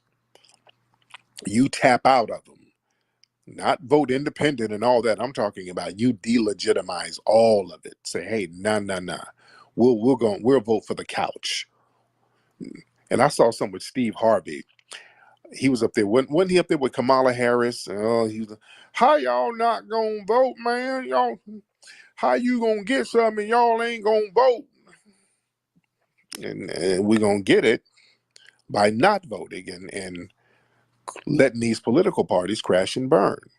They understand when people delegitimize the system, that means they're on the track to start up their own system by themselves. They're going to start up their own system. It's only natural to do so.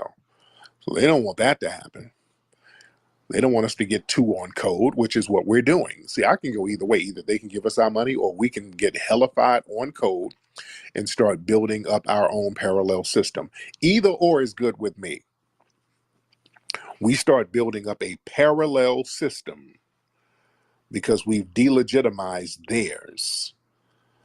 You understand? And we have the wherewithal and the capability to create a parallel system of our own. Yeah? And they know this. And so either or is good with me. Let's get, let me see, a lot of folks in here. Let's get Memocraty. All right, Memocraty, whatever your name is. All right, unmute your microphone, brother. Memocrat. If you can unmute your microphone, that'll be good. And while we're waiting on you to do that, let's get Darius in the building. Mr. Darius, hop on in. And then we'll get Caveman. All right, Darius. All right. Caveman. Wait, hold on. Let's get Darius. I think Darius. You ready, Darius? Oh, I can't hear nothing, brother. Take your earphones out, man. You can't hear me? I can't hear you. Take your earphones out. I don't have earphones in. Dude, you got the world's jankiest phone, dude. What kind of phone are you on, bro? Okay. I ain't never heard a phone that bad. That nigga has a tin can with a string tied to it. Caveman. Hop on, Caveman. What's going on with you, player? How you feeling? I'm good, man. How are you? I'm all right, brother. I'm hanging in there. I'm hanging in there. Now, are you in a bubble bath or something right now, brother? No. I hear water in the back. What the hell is that water going on in the back, brother? My stove. I'm still in the projects. You know what I'm saying? Oh, I'm making it do it. Don't tell me what you're cooking. I don't want to know what you're boiling on that stove. I don't want to be an accessory to no crime. So how I'm making it do what it do. No, don't tell me. Don't tell me. I don't want to know what you cooking on that stove. I got an idea. But what's on your mind, brother? I'm all right. I was saying, so all right. My thing is microphone check, right? And this is something. Thank you for the opportunity to ask you personally. Yes. I know you have it on the website on Blu-ray, right? Yes. When are we getting it to a streaming service? I say this because great question. After we do our theatrical run in July, after we do the theatrical run, then we're going to have it streaming. So yes. Okay. Yes, okay. I was asking because. And you're in New York, right? Yes, sir. Yes. Did you go to the screening that we did out there on Memorial Day weekend? I didn't make it. No, I did not. Okay, well, you'll make it. It's going to be in theaters out there for like a whole week. It's going to be showing like 2 or 3 times a day. So you can definitely catch it out there when it shows back out there in New York. Wait, hold on. When is this? This I wanted to know. I wanted to take my little thing over there. I wanted her to come, you know what I'm saying, get some knowledge. No doubt. This is going to be in the week of July 19th, I think. But I keep everybody posted. I'm going to know for sure Friday. So I keep everybody posted. And again, everybody, y'all got to go through. Y'all got to hit those theaters heavy all around the country. Yo, Memocrat, you good, Memocrat? Memocrat? All right, Memocrat, you want to get on? I'm going to get you out of here. You got 3 seconds. 3, 2, 1. There it is. Out of here. And Camco, you ready? Let's get Camco. Unmute your Yes, mic. sir. How you doing, brother? What's up, Camco? How are you? Brother, man, I'm just enjoying my holiday, even if it isn't a quote-unquote holiday. Yeah. You know, I'm a youngin'. You know, I've been following you for about, I can't even tell you. 4 years now at this point. Now, how old are you now? How old are you? I'm 24. There you go. My man. So I just can't stand it when, you know, tellers come over on your podcast, whatever it is, podcast your space and talking about y'all don't deserve reparations. Yeah. I'm sick of it. I'm a young, educated black male. And my thing is, they just being ignorant at this point, and I cannot stand it. Oh, yeah. I'm really sick to my stomach hearing some of these. What's the opposite of niggas coming on there? Negro? Like, I can't even say it. I feel you, brother. But thank you so much. Let me get Ja. Hop on, Ja. Ja. I say Ja in the building.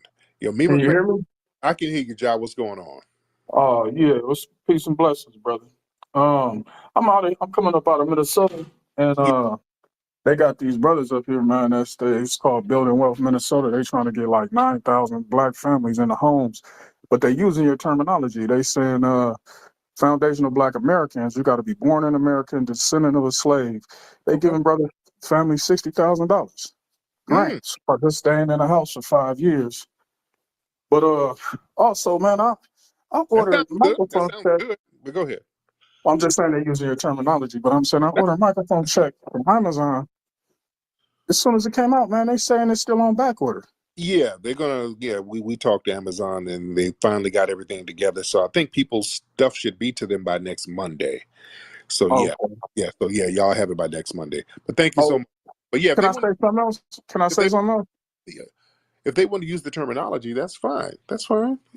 Yeah, a lot of folks use our terminology. That's fine. Memocrat?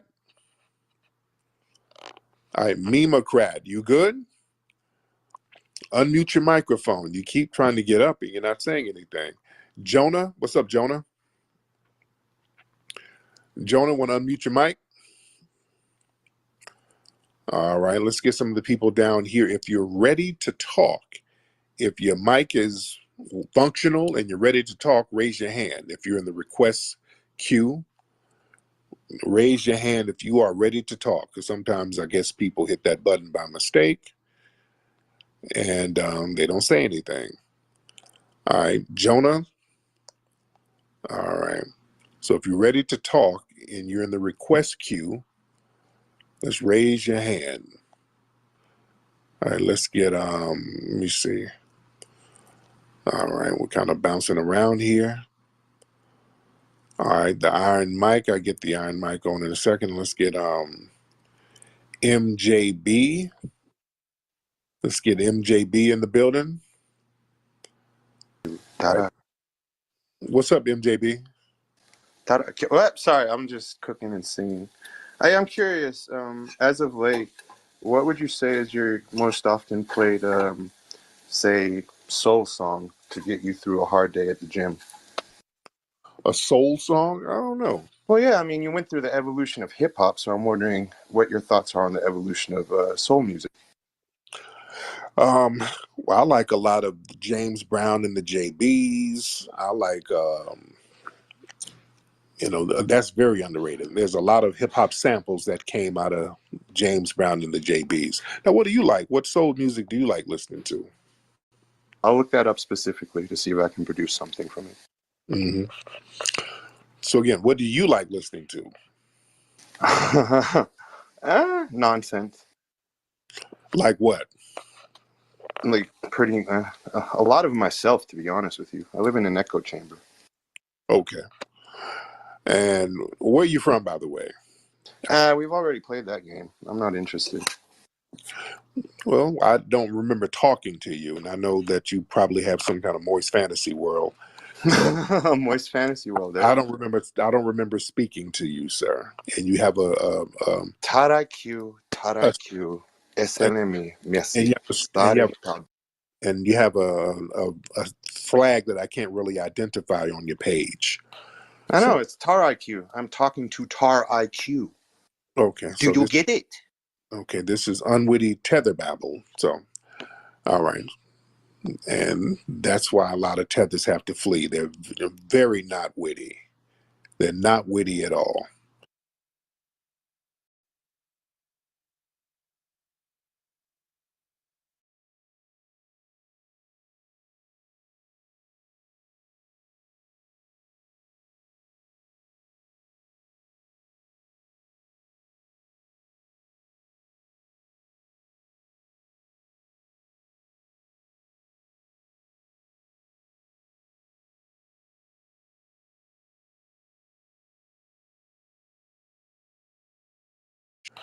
I know, it's Tar IQ. I'm talking to Tar IQ.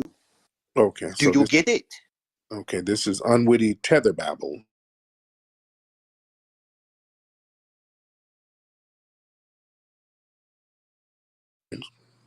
And that's why a lot of tethers have to flee. They're very not witty. They're not witty at all. All that stuff was falling very flat. All right. And he's low-key moist, asking weird.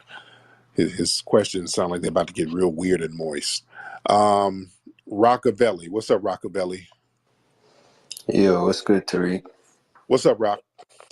Yeah, so I mean, first of all, I'm not FBA, but I'm fully supportive of your movement. Took me a while to break out of the programming that I went through, but one question I had is, how do you even like communicate with people like that Myron dude and the fresh guys without even feeling like slapping one of these dudes, man? It's like freaking some nerds talking to you whichever way they want to talk to you. Oh yeah, I mean, I know like they know, on the phone and on the internet, the energy is always going to be a little different. That's why I kept saying, hey, we need to let's get together in person. If we get together in person, the energy is going to be real different. So all that jumping bad and talking slick and all that yelling and screaming. Yeah, the energy is real different in person. So yeah, I have no problem with them because I handle those guys. These guys are light work. These guys are easy peasy. They are people who basically want to be white and they're not, and they're very insecure about that. So I smash and bang on them, understanding those facts. See, FBA family, you don't let Tethers sit over here and say stuff greasy about you or your lineage. And I'm glad I've given people a lot of the talking points on how to shut that nonsense down. Because again, I made a decision a while ago not to let anybody denigrate foundational Black Americans. That's a personal decision I made. I just will not let foundational Black Americans be talked down on, disrespected, harmed if I can do anything about it. I'm just not letting that happen. Our ancestors, because studying our ancestors and how they got down, we had riders in our bloodline and our lineage. We had riders, family. And they didn't allow that kind of disrespect. And I don't know when we started to allow it, but a lot of riots started in this country with people messing with innocent foundational Black Americans. And they said, no, you're not going to do that. We're about to stand on business. We'll burn this whole thing down. We look at the Watts riot. That was started because there was a rumor that the police hemmed up a Black woman. When the community found out about that, it was on and popping. Yeah. Down in Texas, there was another race riot where brothers picked up them things and started lighting folks up because there was a rumor that some white supremacists harmed a pregnant Black lady. Some brothers in the military went and got their weapons and started putting in some damn work. You understand? Man, we better understand our history. When I start seeing parts of our history and showing that there were some FBAs out here that wasn't bullshitting and they were standing on all types of business. They put their life on the line to stand on business. The Robert Charles riots down in Louisiana. There's a Black man who was about to get lynched. He was like, okay, y'all about to lynch me. I'm about to take about 20, 30 of y'all with me. And he started sniping on these folks. They hemmed him up in the house, and he had a thing where he could make his own bullets. So he was making bullets, lighting their asses up. They ended up killing them, but he took about 20, 30 of them, 20 of them with him.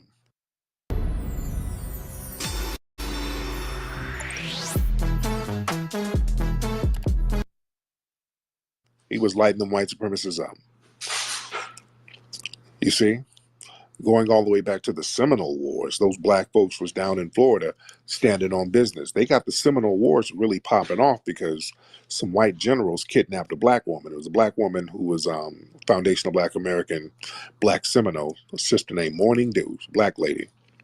She was one of Osceola's wives, and they kidnapped her. They had a fake truce.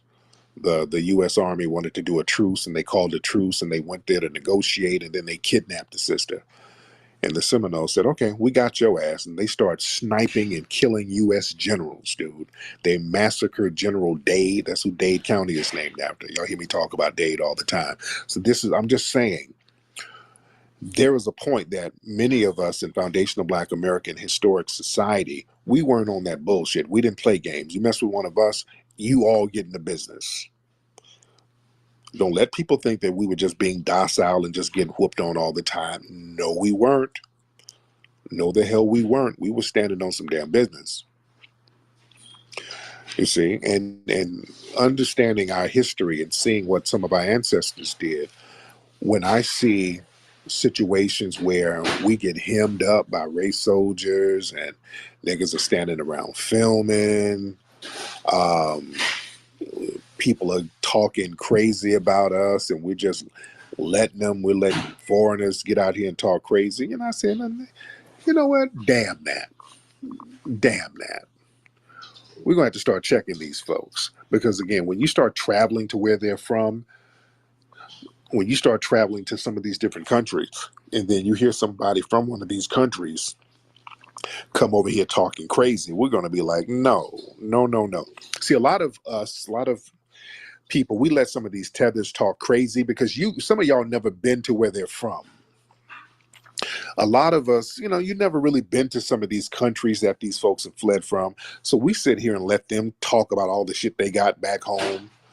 Oh, nigga, back home, I'm a prince in my village. I have wealth, I have money, I have fortune. You know, they sit up and run that game. And some of us who've been over there, we know it's all cap. So when they start talking that greasy stuff, and I'm like, wait a minute, nigga, I was just in your country. You ain't got none of that stuff you're talking about. You ain't got none of that. Y'all got um, dirt, cookies, and flies. Let's just keep it a buck. Let's not start this. No, you're not going to play this game. Nobody's at liberty to be arrogant towards us in any capacity. You know what I'm saying? Nobody's at liberty to sit up here and wag their finger to us about nothing. So we got to shut that down. And we should have been shutting it down. We're shutting it down now. We shouldn't have been shutting it down a long time ago. The Iron Mike. Let me get the Iron Mike in the building. He's over there in China with his Chinese wife doing his thing. The Iron Mike. What's up, brother? I got you. What's going on, Tariq, man? Yes. what's going on, brother? Just want to say that conversation with the Fresh and Fit guys really opened my eyes. I didn't really like the whole tether word because it was being applied to a lot of black people. I couldn't get with it. Yeah. But this really showed me what a tether is, because the shit that they was trying to pull, when you put it in perspective, this dude is actually building on your foundation. He's doing the whole, dating scene thing, but it's from a tether perspective. Right. It's very dangerous. They spent the first hour trying to convince you that Black Americans aren't facing any oppression. Right. Then they spent the next 2 hours trying to convince you that Jewish supremacy exists. Right. So that's oppression. And it's crazy, man. It is dangerous. And then, a lot of these cats, I got engaged with them because they was coming to Detroit. And I was hitting up my peoples. I put out some stuff in the media. Then I started to learn about this dude, Sneeko. He is the epitome of a tether. He literally lets white people beat on him, brutalize him. And he's even saying like they're laughing at him. And he's proud of it. It's a sick, twisted culture, and we got to fight back. And so salute to you for doing it. But yeah, be careful, because there's a lot of feds out here, man. It's crazy. Of course. Oh, yeah, absolutely. Thank you so much. Yeah, these dudes, man, and that's the thing, man. A lot of non-FBA dudes, they have no problem being the punching bag for these white supremacists. Yo, Franklin, what's up, brother? How's everything, Tariq? I'm good, man. What's going on? What's on your mind? Doing good. First and foremost, you bodied that debate with Myron and Sneeko. When Sneeko said there's no such thing as a black Jew, I'm like, oh, what the fuck is he talking about? There's no such thing as a black Jew. Like, yo, you crazy for that. And then, like, Myron always saying don't play the victim game, but you came from a fucking fleeing country. Like, you fled your own country. Like, why don't you go back to Sudan and whatever and try to fix over there? So, like, I can go into that. But I have two questions for you, a two-part question, right? Yes. And I know, like, you're brilliant when it comes to your documentaries and stuff like that. Like, I caught on all the Hidden Colors and Buckbreaking, and I still haven't seen American Maroon, and I have to catch up on Microphone Check, so I have to do my homework on that. But I want to ask you a question on, like, when it came to the riots in the 1960s and what we did to fight for other people to come over here, like our brothers and sisters in the diaspora. You ever think about, like, making a movie that go into detail about what we did in the 1960s for other brothers and sisters come over here?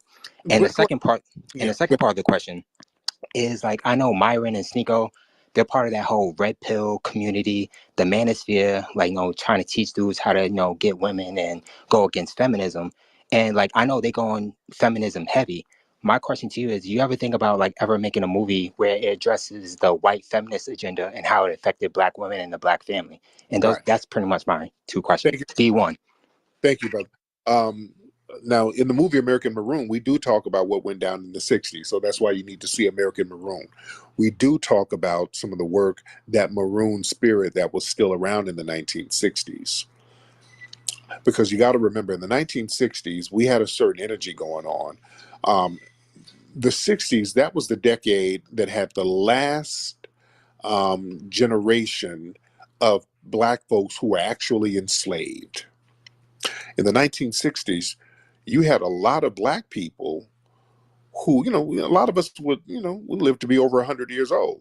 105, 106, people like A.G. Gaston, very prominent black man down in Alabama. He lived to be 103. So there were a lot of black people living to be over 100 years old. So in the 1960s, you had a lot of former slaves, people who were actually enslaved, still living in the 1960s. And, they were about to be up out of here. This was that last generation. So while they're transitioning into the spirit realm, they're leaving that energy. They were leaving that Majara spirit and energy over here with the youth. A lot of people were picking up on their energy. And there was a consciousness going on and a spirit of retribution. There was an energy in the air because we had those ancestors, or those soon-to-be ancestors, about to transition. There was an energy of revenge to a certain degree. It's an energy of, hey, we got to do some corrective justice here. People really downplayed the turn up that was happening in the 60s. They were whooping ass in the 60s. See, the white media, they just try to tell you about the John Lewises, the people who were talking about nonviolence, the people who were sitting up there getting beat up in Selma. I want y'all to understand that was not the totality of what was happening in the 1960s. In fact, Dr. King and those guys, they had to stop them ass whoopings and get some brothers who were armed. When they went to places like Illinois and they saw how violent these white supremacists were, Dr. King and those guys got the Deacon of Self-Defense. They got the original Black Panthers. There was another group called the Black Panthers before the ones in the 60s. And when Dr. King and those guys would go on their marches, some of the armed brothers would be in the perimeter. You understand? They weren't just walking out there like sitting ducks no more. And you had a lot of organizations popping up in the 60s that were putting in some work. I always talk about the Black Liberation Army. They were like an offshoot of the Black Panthers, but these guys were like doing major guerrilla warfare tactics. You had movies and books during the 1960s and 70s, like The Spook Who Sat by the Door. That was about using urban warfare. They banned that movie out of the theaters. The FBI had to take that movie out of theaters because they didn't want that movie to turn cats up out there. Because at the time, cats were hijacking planes and taking planes over to Algeria, taking planes to Cuba, taking planes to all over the place. Things was real in the 1960s and 70s. So this part of the history is not really talked about. We talk about a lot of this in American Maroon. Go check that out. American Maroon, very good movie. Let's get D. Dillon. D. Dillon in the building. D. Dillon. What's up, good brother? What's up, D? How are you, sir? I'm chilling, man. So what's on your mind, D? Shit, for real. I'm coming here fuck with you. I ain't never really come in your speech before. You know what I'm saying? Okay. All right. Well, we're gonna have to let you go ahead and go to bed, brother. You sound very sultry, and it's not that kind of chat where niggas just call up, seeing what other niggas are doing. No, you got to call up with a kind of a purpose and something on your mind. We ain't just shooting the breeze. It's not that kind of. I think Lil Nas X might have a little chat room where you can get in there and y'all can just kind of talk about your feelings and shit like that. We don't do that here, brother. DeVoe. Brother DeVoe, hop on, man. Brother DeVoe, unmute your microphone, sir. If you can unmute that mic, that'll be cool in the gang. All right, let's get Church in the building. Let's get Church in here. All right. Let's get Church in the building. All right, Church, unmute your microphone, sir. Happy Juneteenth to you and the family, brother. My brother, how are you? Thank you so much. All right. I just wanted to touch on a couple points. And the first point is, I see a lot of the black family with these Caribbean colors on Juneteenth, and that's really bothering me. we need to really embrace our heritage and come on with this red, white, and blue because we put in work for this. So Right. we earn that. So we need to lose those Caribbean colors because a lot of these celebrations for Juneteenth are not for Juneteenth. Like here in Chicago, they had one on the South Side for entrepreneurs. No, not knocking the entrepreneurs, but this is for a specific reason. This is for our freedom. So Yeah, we can't just downplay that. I And agree. the second point is I've been rocking with you for years, brother. My mother put me in tune with you, and I agree with most things you say. But with sitting out on this election would be dangerous. I've been living on the west side of Chicago. My family been here for over 50 years. And this immigration situation is just, it's like it's forcing us to lean towards the Trump and his, because he has some things as far as getting rid of these immigrants. This is ridiculous around here. My neighborhood, I have never seen my neighborhood look like this. Like it's ridiculous. And like Chicago is one of the most segregated cities in the world, really. Right. And man, it's ridiculous. Like I see these migrants walking down the street. Our black kids can't even hang out, walk up and down the street anymore. They following up and down the street. And as you guys know, if you look at the reports across the country, these people out here raping and murdering, man, they dangerous. Yeah. So like I say, it's like it's dangerous to just sit out, and I totally get it because we're trying to move towards something, but we losing our communities at the same time. Yeah, but the thing is, voting for, and thank you for the question, brother. It's a very good point you're making. My thing is, I don't want to vote for the right wingers because, again, these guys are still platforming white supremacist groups, and they're not really offering us anything tangible either. So we still have to deal with these white supremacists, and they're talking about giving more immunity to police on the right. So the right ain't really talking like I need them to talk for real, for real. Again, they'll get rid of, they said that they'll thwart some of the immigration and all of that going on. But, we still need resources, because a lot of the damage has already been done. So we need resources, and nobody's talking resources. So again, I'm down to delegitimize the whole system altogether, and we create a parallel system. Let's get Unique in the building. Brother Unique. Hey, first I'd like to say microphone check was phenomenal. I appreciate that, sir. Thank you so much. Second, go ahead, brother. I just wish on the Myron debate that you would have pointed out that they the first thing they said when you came into the room was that George Floyd been sober for 4 years. So they introduced race, right, but they kept trying to pin it back on you.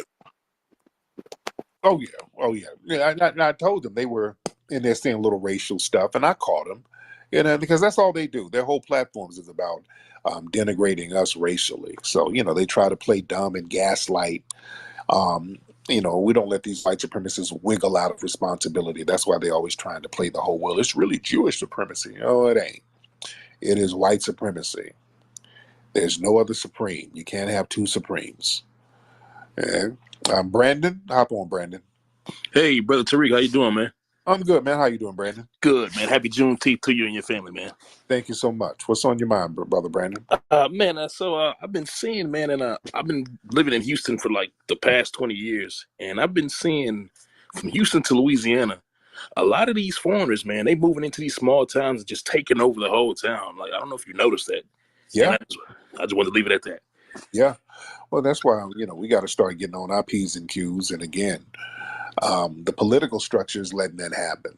So we got to just delegitimize that stuff, man, and just really circle our wagons and just get super duper on code with each other and look out for each other and create networks among one another and come up with strategies to, if we're going to deal with the political structure, we need to have, again, our own parallel system where we organize little campaigns to go, and I got a lot of different ideas for how we can do different tactics to push that reparations envelope.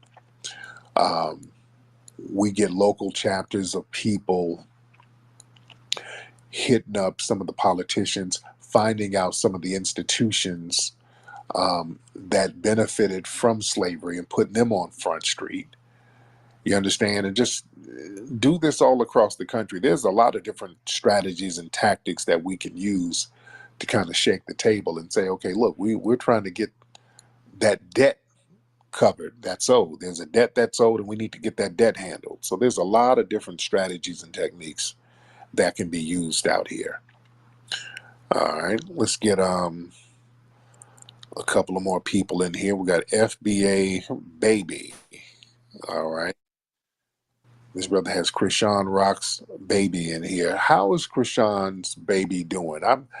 Krishan, they got her locked up. They're talking about she's going to get 30 days of jail. I saw genuinely worried. Snub Nose?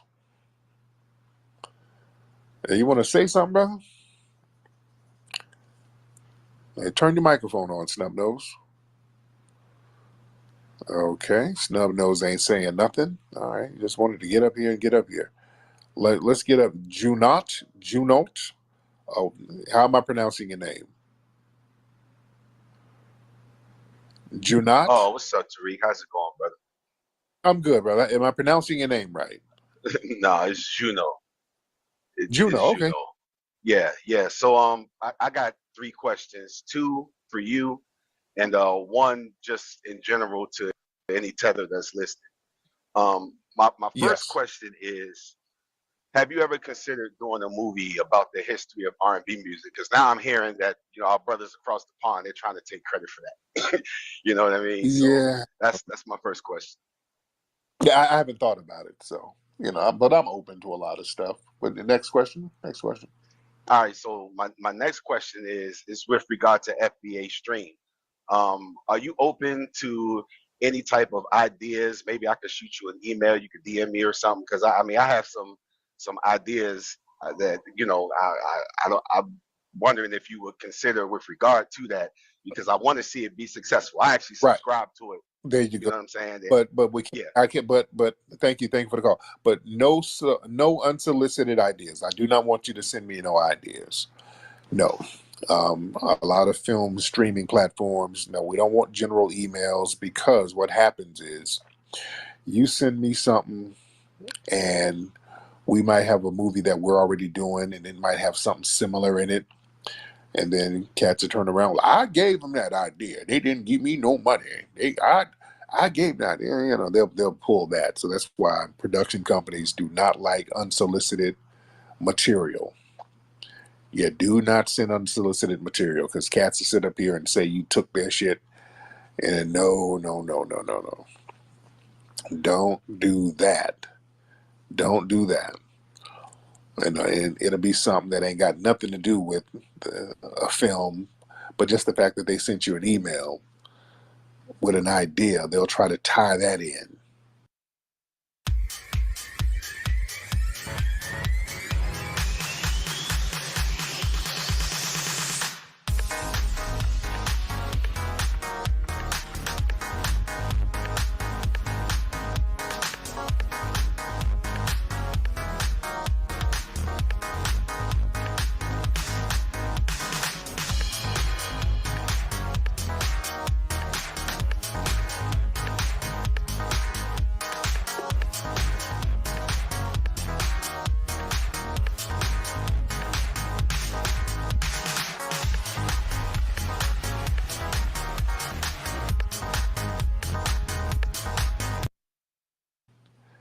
Now listen, I need some residuals on the movie American Maroon, because I had gave Tyreek that idea to do that.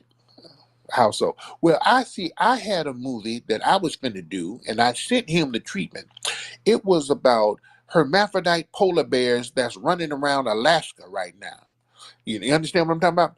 There's a lot of hermaphrodites. See, when they were drilling for oil up there in Alaska, a lot of the chemicals from the oil got into the polar bear streams, and they started drinking this contaminated water, and then they started getting natural sex changes. So the polar bears, you don't know what sex they are, what gender they is. There's male or female, you don't even know.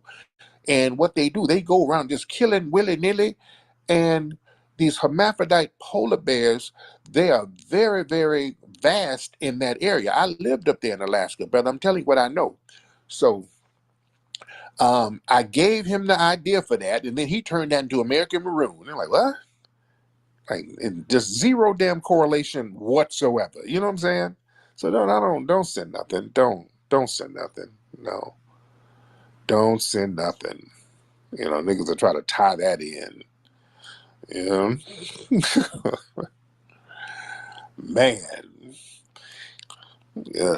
I do not want to hear it. Yes, Tariq stole that from me. I'm telling you, it was about the polar bears. It was called hidden carnivores. They turned it into hidden colors and stole it from me. Shut up. Okay. Shut the hell up, man. Yeah, but Snubnose, you good? Snubnose? You want to unmute your microphone, Snub? All right. Yeah, just getting up here just to get up here. All right, let's see who we got down in here, because I do want to get some new faces in the building. Want to get some new faces up in here. Everybody in the request queue, throw your hands up. If you're in the request queue, throw your hands up. We got OG Jal. Let's get him in. I've never seen your face before, but OG, hop on. OG, hop on. And DeVoe, are you still in here?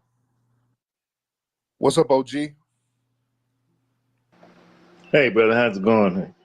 I'm good, man.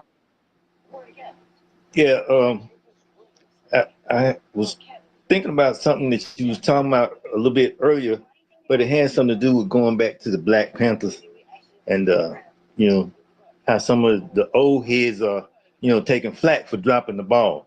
Okay, Yeah. you know, we try to do what Martin Luther King said, and we also try to do what Malcolm X said as well. And in the midst of all that division there, we had to learn how to fight German Shepherds. Right. So, I mean, I understand that the young generation feel like we dropped the ball. You know, I understand that perfectly. But, and also I do understand that the young folks are going to be the ones that have to bring us on in over the goal line. Right. And I understand that. You know, I succeed to that.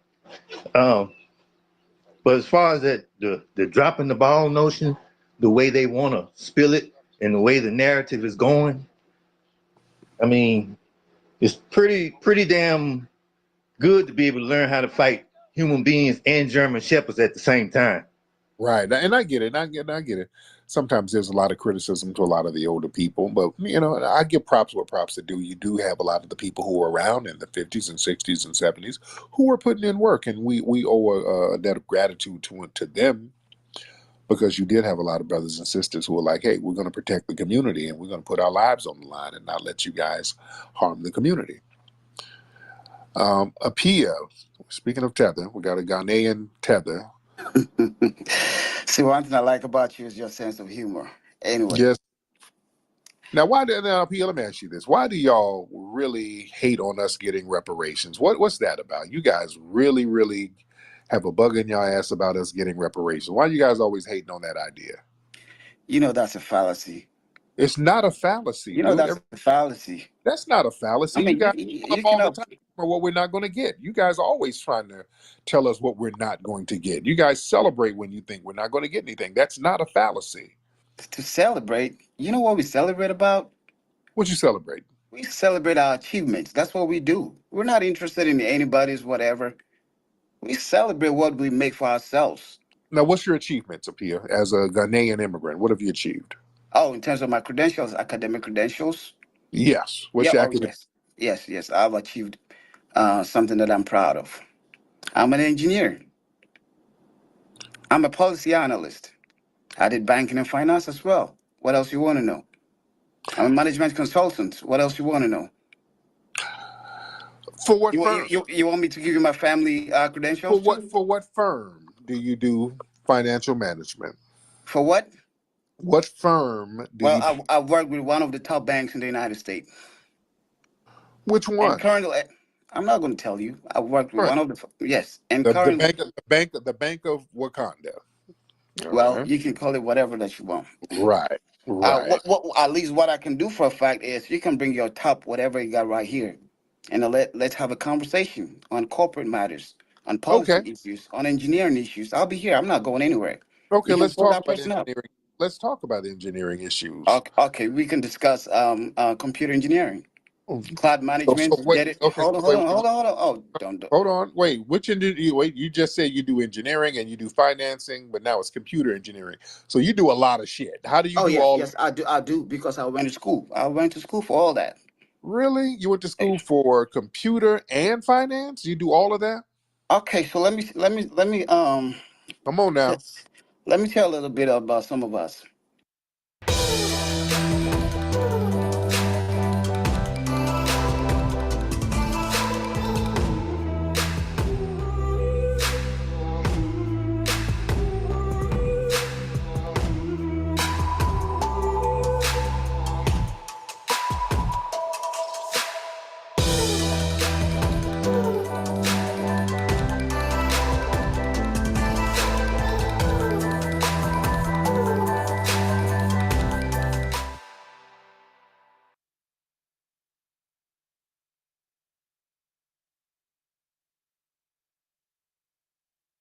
This was me, struggling to keep up with posting consistently on YouTube and getting less views than normal, until I found Spotter Studio. Spotter Studio is an AI software built to help YouTubers come up with video ideas, titles, and thumbnails based on data that leads to better performance. It analyzes everything about me, my audience, my past videos, the ones that overperformed, and the ones that didn't. Let me show you. So here, I'm looking at hit videos my audience is watching, and if I click brainstorm on this video, I get ideas on how I can create something similar but in my style. Look, I was able to draft a thumbnail, find a title, and outline the concept for my next video. Spotter Studio also helps me track how my videos perform over time, down to the first 7 days. It knows what my audience wants before I even do. Using these tools makes it significantly easier to not only create high quality content, but consistently as well. So if you're a YouTuber, I'm telling you, give Spotter Studio a try. You can get a full access free trial for a month right now.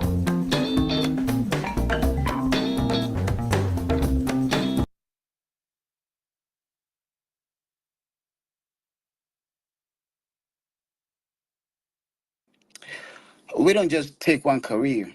We build and build and build. We go with the market, and that's what we do. We don't stay in one corporate circles and let it be there. No. When the system changes, we change, we adapt. I did economics as well. So I can tell you also about oil and gas. What can you tell us about oil and gas? Well, I can tell you about the production. I can tell you about the levels and the layers of it. I can tell you about rigging. I can tell you about all the production layers. I can tell you about refinery. No, you can't. You Well, can't tell. I'm just giving them to you on top of my You, head, right? you're just saying stuff. Okay. Well, You're let saying somebody that come you and. do oil, gas, and finance and computers. You don't do all of that. You Okay. just Well, don't. listen. You don't. That Up here, you up see. here, up here. You Why don't you drive. put? Hey, why don't you drop your best person? Okay, he's babbling. Oh, yeah, okay, this is what I'm talking about. This is that Prince of Zamunda. I have degrees in computer, oil, gas, finance, economics. I work for a bank, but I can't tell you the bank.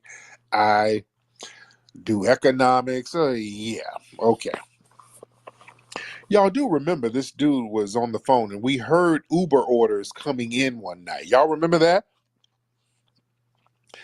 Yeah, do y'all remember when we had him on the phone a few weeks ago and we heard Uber orders coming in the background?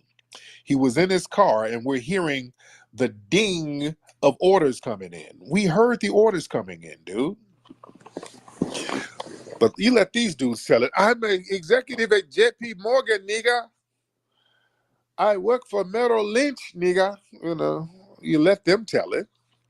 He's a financial whiz kid. Notice every time I try to get him to talk about something in depth, he keeps changing the subject. I can tell you about oil. Okay, let's talk about it. I can tell you about computers. Okay, let's talk about the computers. Nigga, I can tell you about financing and production of grape juice. And all right, nigga. He's just going to keep talking about all the stuff that he does, but he's never going to go in depth about it. He's going to keep talking in circles. Typical scam mindset. He ain't got nothing going on. Y'all ain't slick. Be lying y'all ass off. DeVoe, you good, man? You want to get in here? Uh-oh, speaking of Musty Tether, is this Johnny Somali? Let's get Johnny Somali in the building. Speaking of Musty Calorie Tether, Johnny Somali in the building. How you doing? Happy Juneteenth, Donkey Kong. Your Diddy Kong son is here. I want to wish you happy Juneteenth.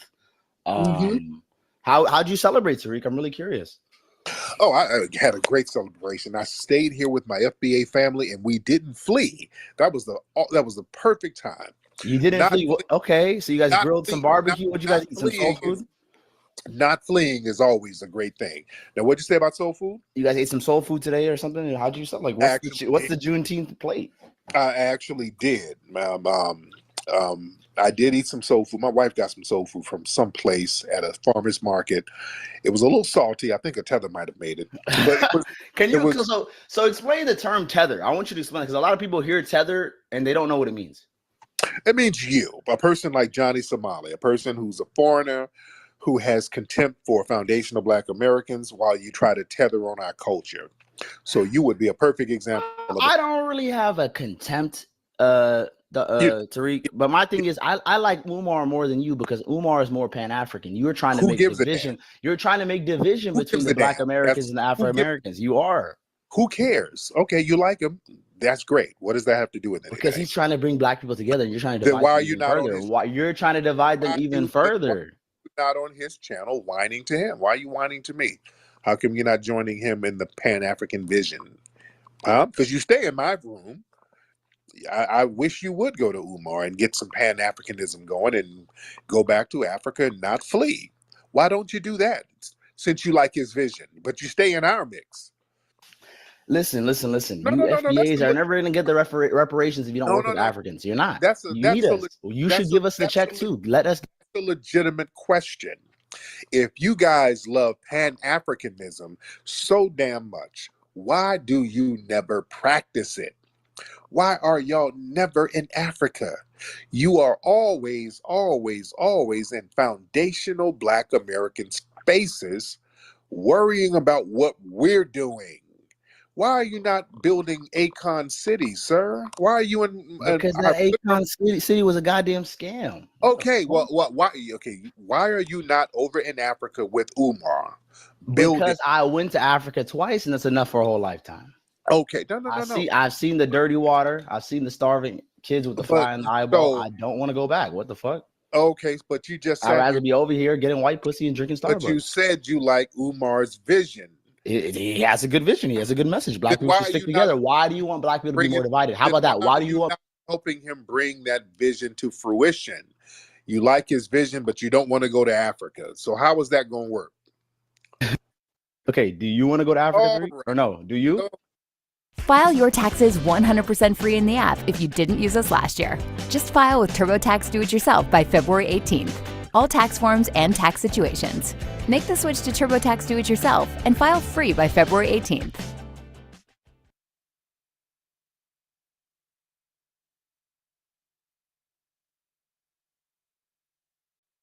Here's how the average man's life would change if he used Pi for 5 days straight. Day 1, he would install Pi on his computer without spending a dime because it's 100% free. Day 2, he realizes how clean and clutter-free his browsing experience has been since he got Pi. He doesn't have to deal with annoying cookie pop-ups or targeted ads. Day 3, he can finally binge YouTube and Twitch without interruption because Pi works on every website you visit on Chrome. Day 4, he discovers that when he does see ads, he can get paid to see them. Day 5, his life has improved 1,000 times because of the peace he gets from experiencing an ad-free internet. He decides he never wants to go back to life without Pi and tells all his friends and family to download it. See how Pi can improve your life today.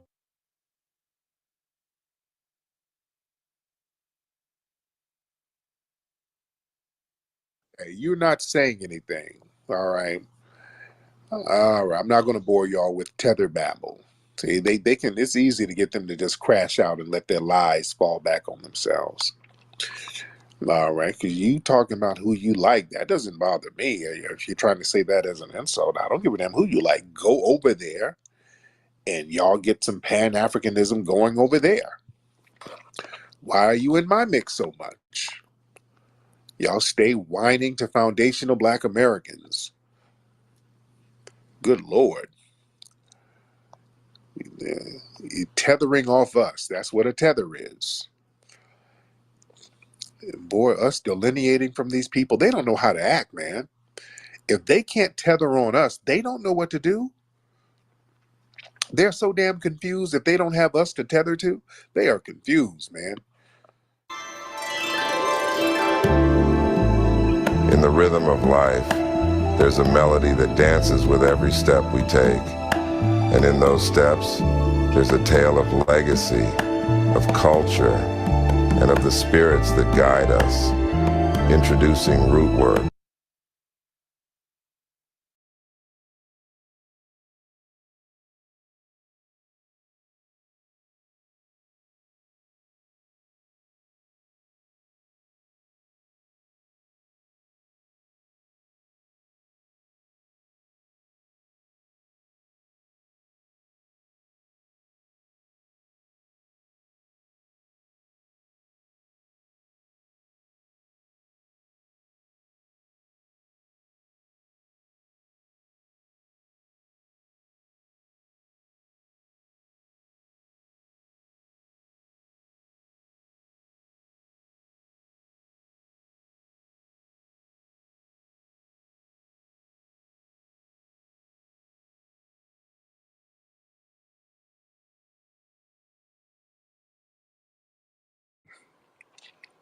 I am here, and we are ready to do our thing. How y'all living, family? Y'all all right over there? Hope everybody's good so far. We are in the building. Everybody tune in, turn up, retweet, let everybody know that we're recording live right now. Excuse me. Hope you guys are having a good week so far, ladies and gentlemen. By the way, before we get started, the movie Microphone Check will be in select theaters around the country starting May 23rd, 24th, and 25th. There's going to be different screenings all around the country in select cities. Special event screenings, you got to go. We're having a screening in Atlanta, Saturday, May 25th. Screening in Los Angeles. Well, there's a couple of screenings in LA. The one at the movie theater is going to be May 23rd. That's a Thursday. We got a screening in Dallas. I think that's on, I got to check the schedule. The Dallas screening is Saturday the 25th, I think. Then there's going to be a DC showing, the New York showing. That's going to be a real big one. There's going to be 2 showings in New York at the SVA Theater at 7 and 10 p.m. It's going to be a big red carpet. That one's going to be off the chain. I'm going to be at that one May 25th. So I keep everybody abreast with the dates. We're still trying to get a Memphis venue locked down. We're still trying to get a Chicago venue locked down. We're trying to get a Bay Area venue locked down. New Orleans, we want New Orleans. We're trying to see about a Detroit movie venue. So all of the people in those cities, y'all shoot me a kite and let me know what's popping in what area and what theaters should we get out there. All right. And also, speaking of the Hidden History Museum, because we're going to have an event at the Hidden History Museum next month. Well, in a few weeks, really. April 13th, we're going to have another pop-off night. We're going to have the comedy night, food and drinks. So the tickets will go on sale for that. Y'all got to come through, especially if you're in LA. And then we're going to have the premiere of Microphone Check in May at the museum first. We're going to have a private event. So I keep you guys posted on that, ladies and gentlemen. All right, while everybody's gathering on in here, for those who are not following me on Twitter, everybody give me a nice follow. That'll be great. I see Sir Major in the building. I see Nikki the God in the building. Also, guys, June, I got so much stuff going on, man. So much stuff going on in the next couple of months. We're going to get DC popping. I'm going to keep everybody abreast on what's going on in DC. I'll be in DC in a few days, as a matter of fact, getting everything organized, because we still do plan on having the Rally for Reparations and the Juneteenth celebration in DC. So that's something that's going on too. We're getting that ready too. So I've been a busy little beaver out here in these streets. We got a lot of good stuff going on this year. The movie, the Juneteenth thing, Rally for Reparations, which is very important. A lot of people are very excited about that. And again, I still need some more input on who some of the speakers should be. I know we're going to get Reza, Dr. Mayat, Dr. Randy Short, Brother Afro Elite, Black Alpha Network got to come on through. So some of the riders, I want to get Brother Kaba, get him back down to spit. And just, it's going to be a real popping time. And I keep everybody abreast on that as well. And speaking of our FBA lineage and heritage, our good FBA sister, Beyonce, just released the album cover for her new album. It's going to be well, they say it's not a country album, it's a Beyonce album. I like that. It's not a country album, it's a Beyonce album. So Beyonce released the album cover, and she's on a horse and cowgirl outfit, waving an American flag. And boy, the tethers and the white supremacists, boy, they felt a certain way. First, the white supremacists. Now, we know how they get down. You know, they have a bug in their ass about Beyonce all the time. When Beyonce was doing the Black Panther thing, they had a problem with that. So now the white supremacists are trying to pretend that Beyonce and Black people are co-opting something that they own, that they are gatekeeping. No. We're reclaiming country. Country is a foundational Black American creation. I've spoken on this many, many times. Every country, or a white country so-called pioneer, we can show you and point to the Black person who taught him. The dominant society got country music from Black people, and back when, in the early days of the country music genre, they made no bones about it. In fact, they bragged about it. That gave them industry credibility by letting you know who they stole it from. They would brag about who they got it from. That made them more authentic.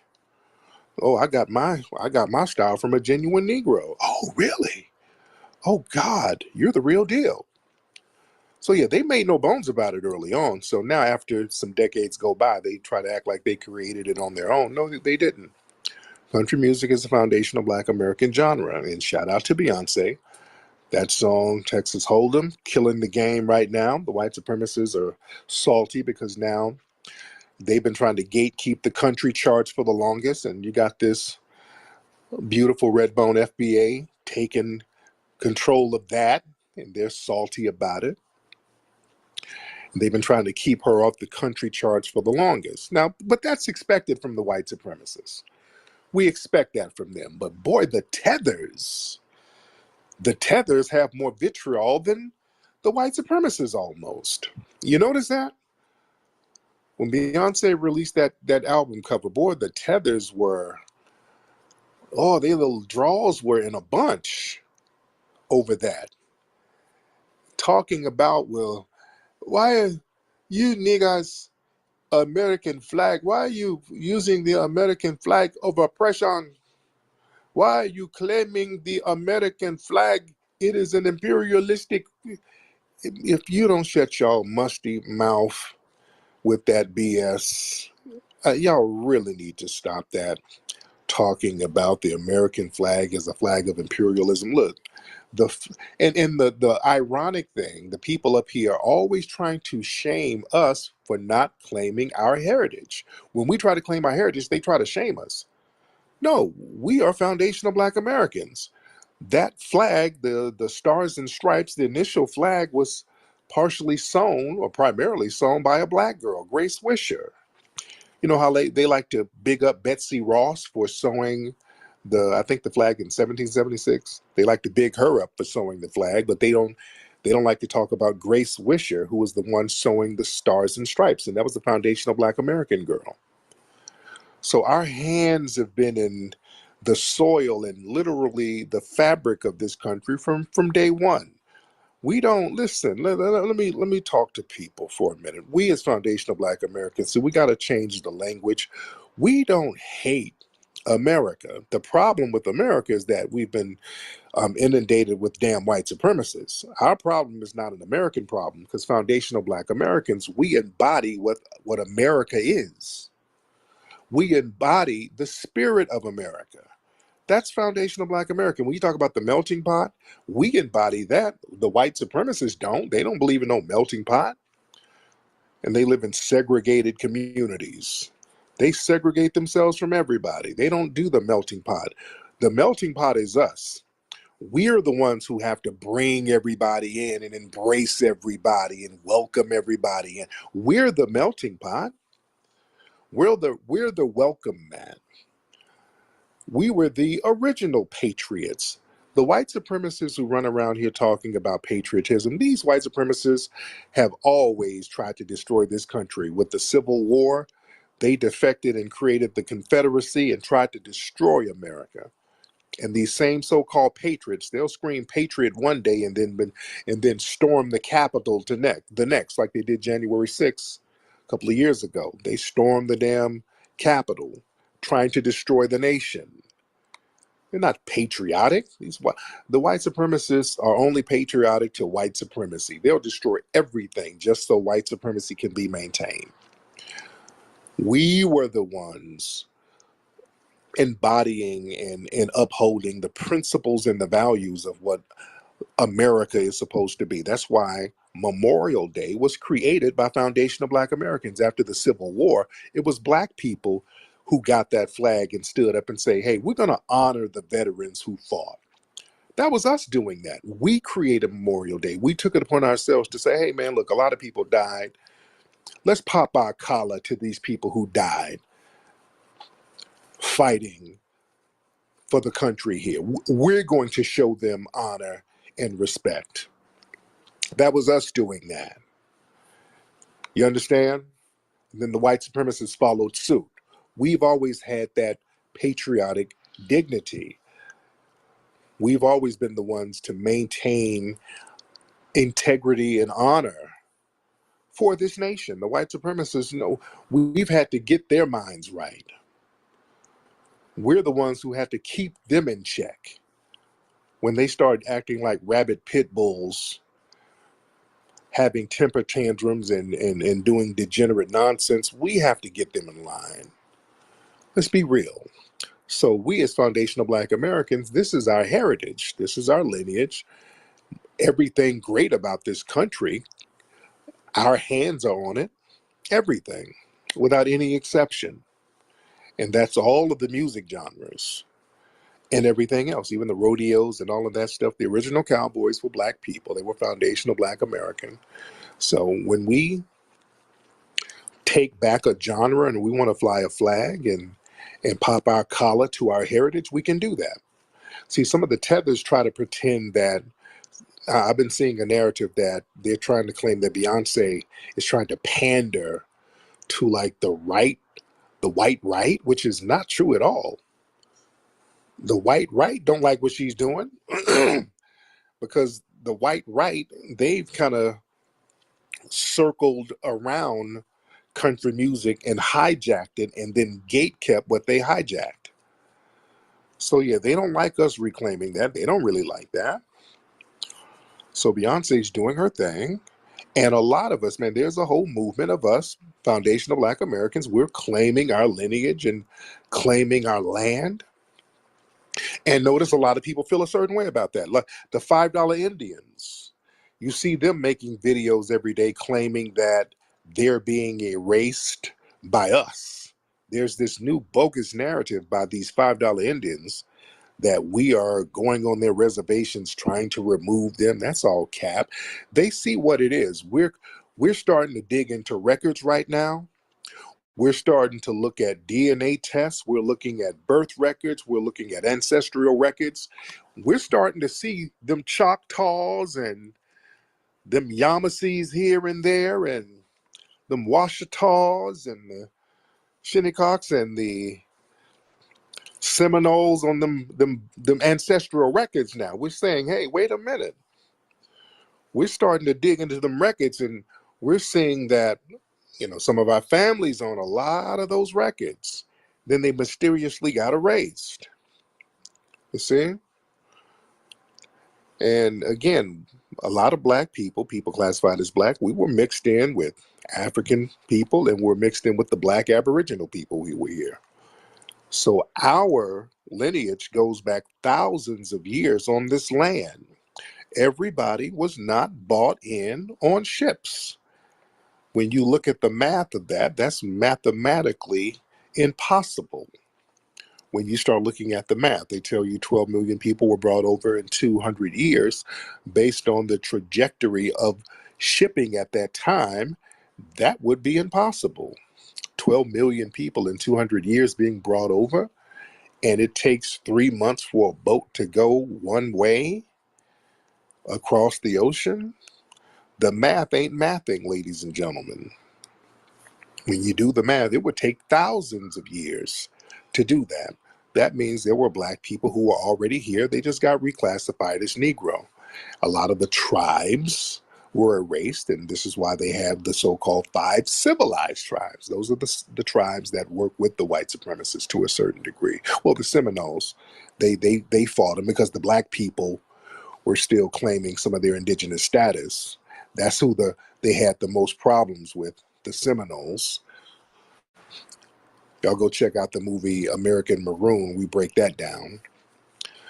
But a lot of these tethers, they got this thing where they want to shame us for looking at our heritage and popping our collar to our lineage, and sit here talking about how imperialistic the U.S. flag is and the U.S. government, while they're sitting their ass up here. It ain't that bad. Y'all fled to get over here. That's the thing that kills me. Y'all want to shame us for recognizing our lineage, yet you fled to get over here. You chilling over here with a foreign flag on your bio in a country you ain't never going back to. That kills me. And y'all got these foreign flags in these places that are janky as hell. The government is janky. The infrastructure is janky. There's a reason why you fled. I'm not trying to throw shade, but it's truth to power time. Ain't nobody sit up here with foreign flags and you sitting up here in Cleveland tweeting to us, well, y'all niggas, when y'all propping up the American flag, why are y'all doing that? Y'all niggas is lost while you driving an Uber in Texas.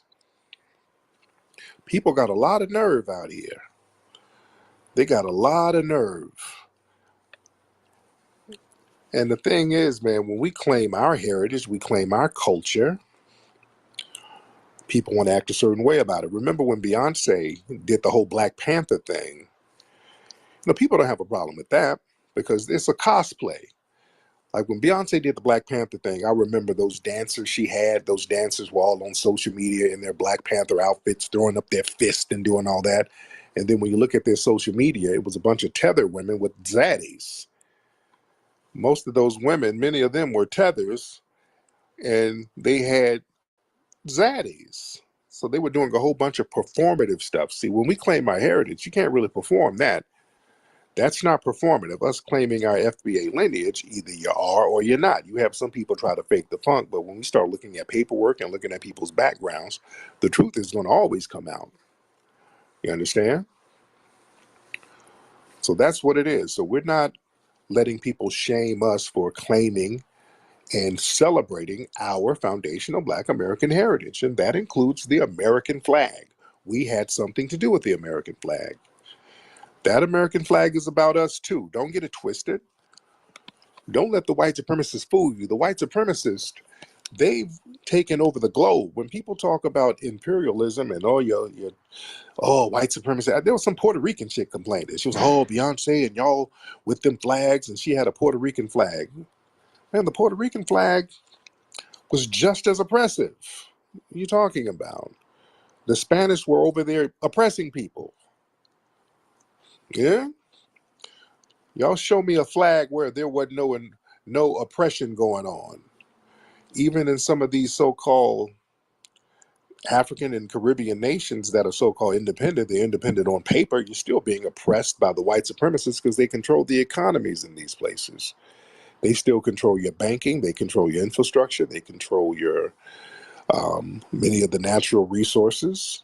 So you're still in a situation where there's imperialism and colonialism going on, or colonization going on to a certain degree. So nobody can point their finger at us. There's a reason why y'all had to flee from some of these places. Do we have any tethers in the building? I want to have y'all step up and speak up if y'all see or hear me say anything that's disagreeable. Because this is the new norm. A lot of the tethers are like, when are you niggas going to stop this FBA shit? Never. It's the new norm. This is not a little wave or nothing. This is what it is. This is what it is. And we're repping it to the fullest. Now, let me get some of the people in here. We got a lot of folks in here. See Sir Major. What's up, Brooke? I've got to hit Brooke up. Every time I get ready to hit Brooke up, it's real late. I forget people on the East Coast, like 3 hours behind, or ahead rather. Let's get Brandon Jefferson in here. Then we'll get Sir Major. Brandon Jefferson. Then we'll get Erica. What's up, brother Tariq? How you feeling? I'm good, Sir Major. How are you, bro? Nothing much, man. I caught a clip that was submitted to me of a clown who went on to No Jumper podcast, the guy who we've been lighting up for the disrespectful remarks about George Floyd and others. Yeah. Anyhow, the question was asked, does he know Tariq? And he quickly said, no, he did not know you, but then said he's not going to speak on your name. And then I heard some things he had to say about me. But why do you think that, the guy, what's his name, Adam 22, is platforming this guy? Why do you think so many people are giving this guy an opportunity to speak? Is it because of the algorithmic numbers or what? Yeah, they try to stir up a lot of controversy. And I saw that clip. I'm like, why did my name even come up? Because I haven't really been talking about the guy like that, to be honest. And yet Adam was like, yeah. And then he goes on to say, I'm sorry, I didn't mean to cut you off. But no, he goes on to say that he told me that if I mention his mother, if I call his mother again, that he was going to kill me. That conversation never happened. So, when they get on these podcasts or whatever, the energy change for numbers. The other thing that I want to quickly say is that, this is a landmark decision, a victory for the state of Texas. Now the Texas law enforcement are able to finally actually deport illegal aliens coming to this country.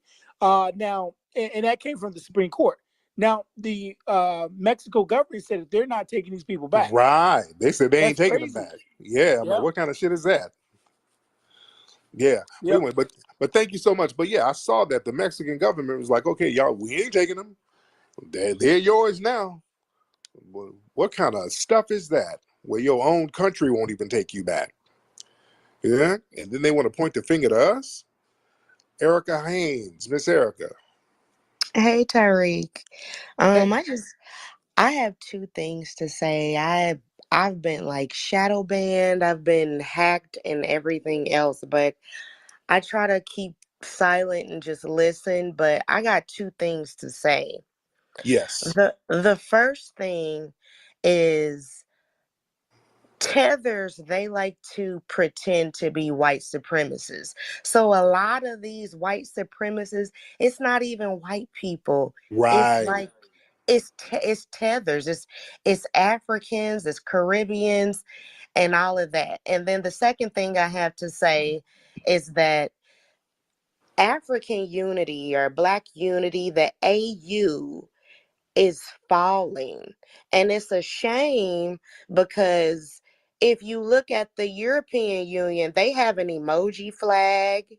They're considered a official government entity, whereas the AU, it doesn't have an emoji flag. They're not even considered an official government entity because of all of their tribalism, because of all of their corruption and disunity. So whenever you want to talk about, these people want to talk about Pan-Africanism, that's what the AU was for. The AU was for us all to get together without going over to Africa and the Caribbeans, okay, and to try to do business together. I live in Kansas City, Missouri, and I try my hardest to just spread the word and spread the good news. But I've been shadow banned. So I'm a pretty girl, and just the disdain from just a lot of people, it's just very hard. But that's all I wanted to say. But just make sure that we keep on the AU and their corruption. And that's on period. Yes, ma'am. Thank you so much, Miss Erica. I appreciate you, dear. Let me get my brother Afro Elite in the building. Tariq, how you doing, brother? I'm good, man. How are you? I'm good.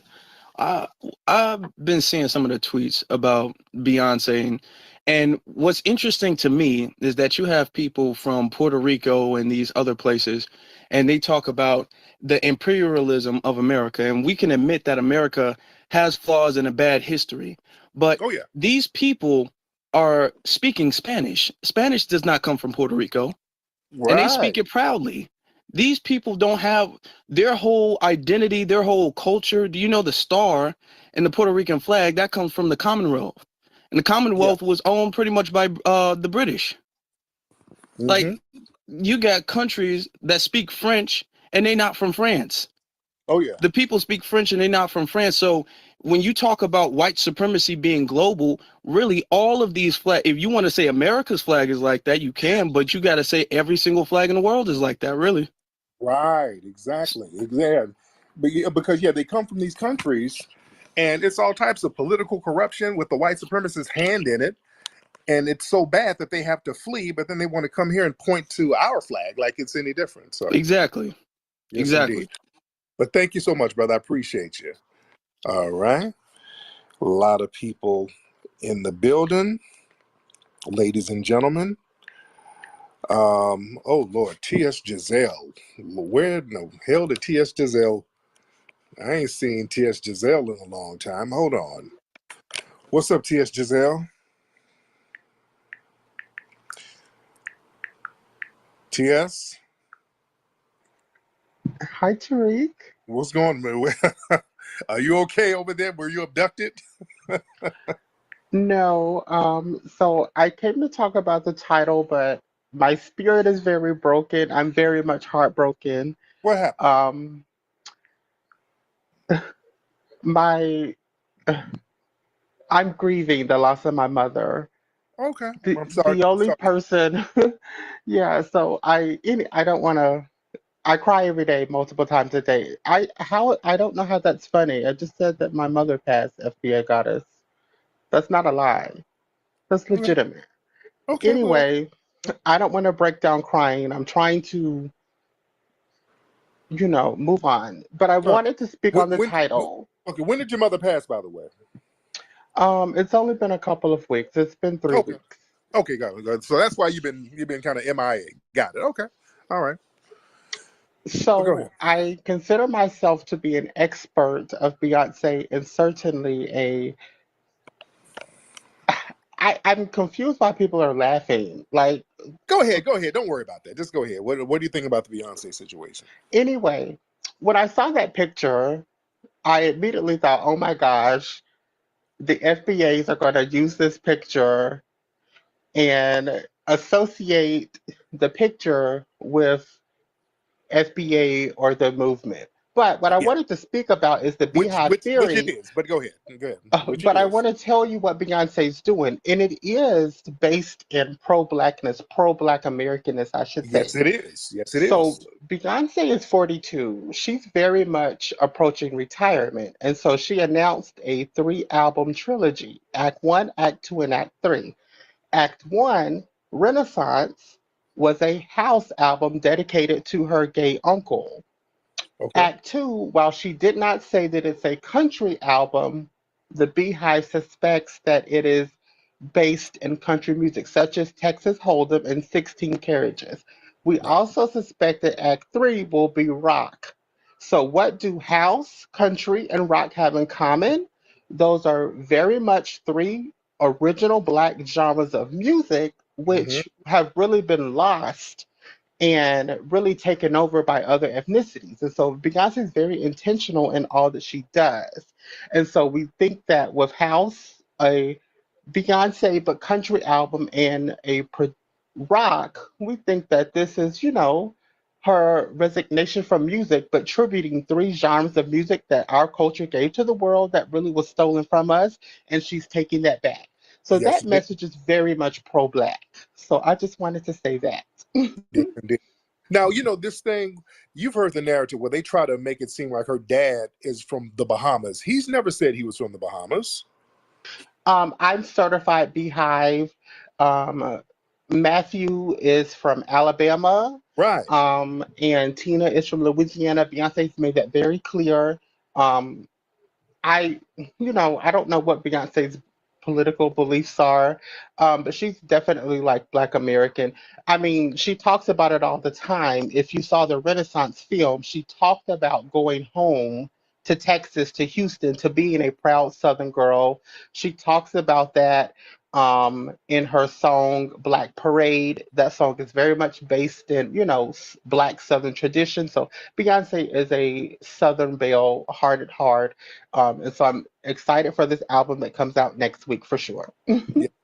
All right. Well, condolences to your family, TS, and you be good over there. All right. Thank you. All right. All right. FBA Goddess, hop on, dear. Hey, how you doing, Tariq? I'm good. I came up for two things. One first thing is Giselle. I was sending up a crying emoji. I lost my mother last year, so I would never do that. And my condolences go to you and your family. Second, Tariq, I'm happy to hear that you are going to do the FBA rally in DC. I will be there, and I'm happy that you're doing that. So I've been trying to put that bug in your ear every time I come up here, and I'm happy to see that. So I just came up here for those things. Thanks so much. Also, one more thing. Go ahead, dear.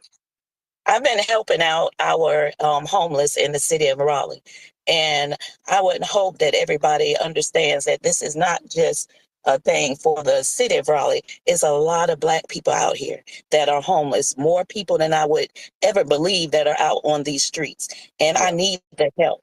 And I'm thankful to our sister D for continuing to send my information out there. But I want to say to my FBA family, thank you so much for all your donations, and keep on giving. Thank you so much.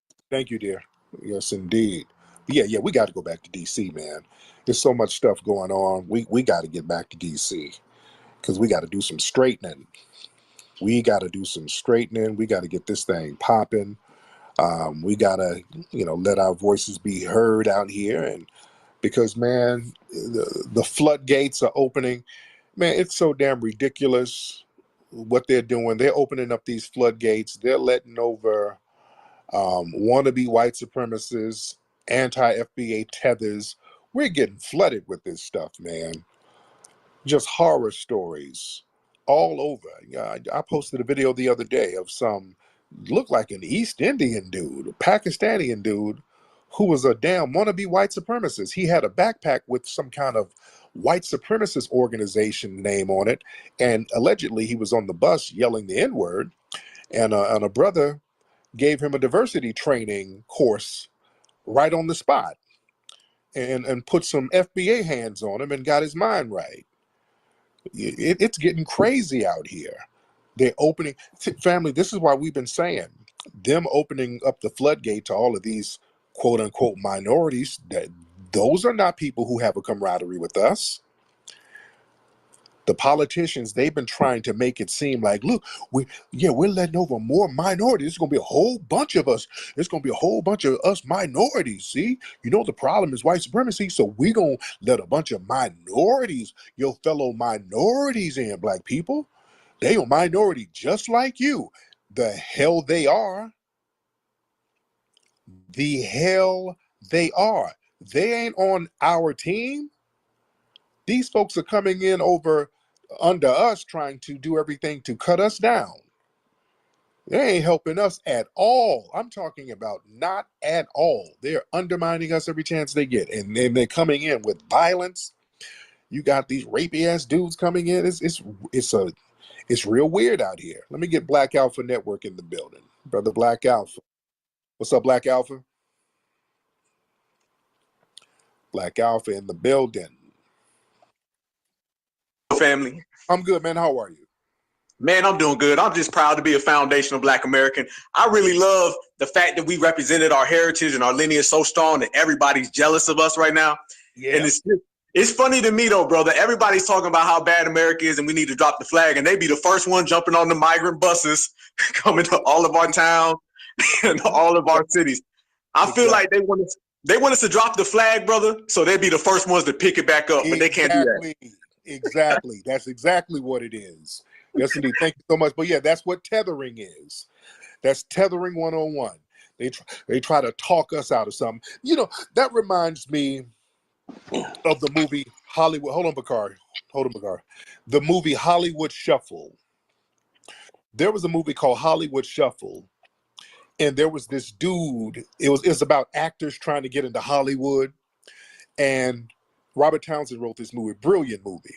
And if you haven't seen it, go back and see Hollywood Shuffle. It talked about all the stereotypes Black folks had to engage in order to get into Hollywood. And there was one character who was going to these auditions, getting all in everybody's ear, trying to act extremely pro-Black. Hey, man, you shouldn't take this role. Man, this role is degrading, man. This is how the white man wants you to look, man. You shouldn't even audition for this, man. He's going around telling people not to audition for these derogatory roles, and he'll talk them out of it, and then he'll try to go up for the role. Like, oh yeah, put me in the movie. I'll play that. So he was really trying to play those derogatory roles, but he was trying to tell everybody else not to do it. See, that's how the tethers are. They try to tell us that, this history, they got blood on it. This oppressive system, why are you trying to be a part of that? You need to go back to the motherland. Well, damn it, why are you in Hawthorne, California? From the culture of the American South, where roots hold stories, comes a natural deodorant inspired by generations of wisdom. Introducing Rootwork, the all-natural, foundational Black American-based deodorant.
Yo, I'm going live on Unbiased Sports. I'm going to do a live reaction to some of my old debates. especially with these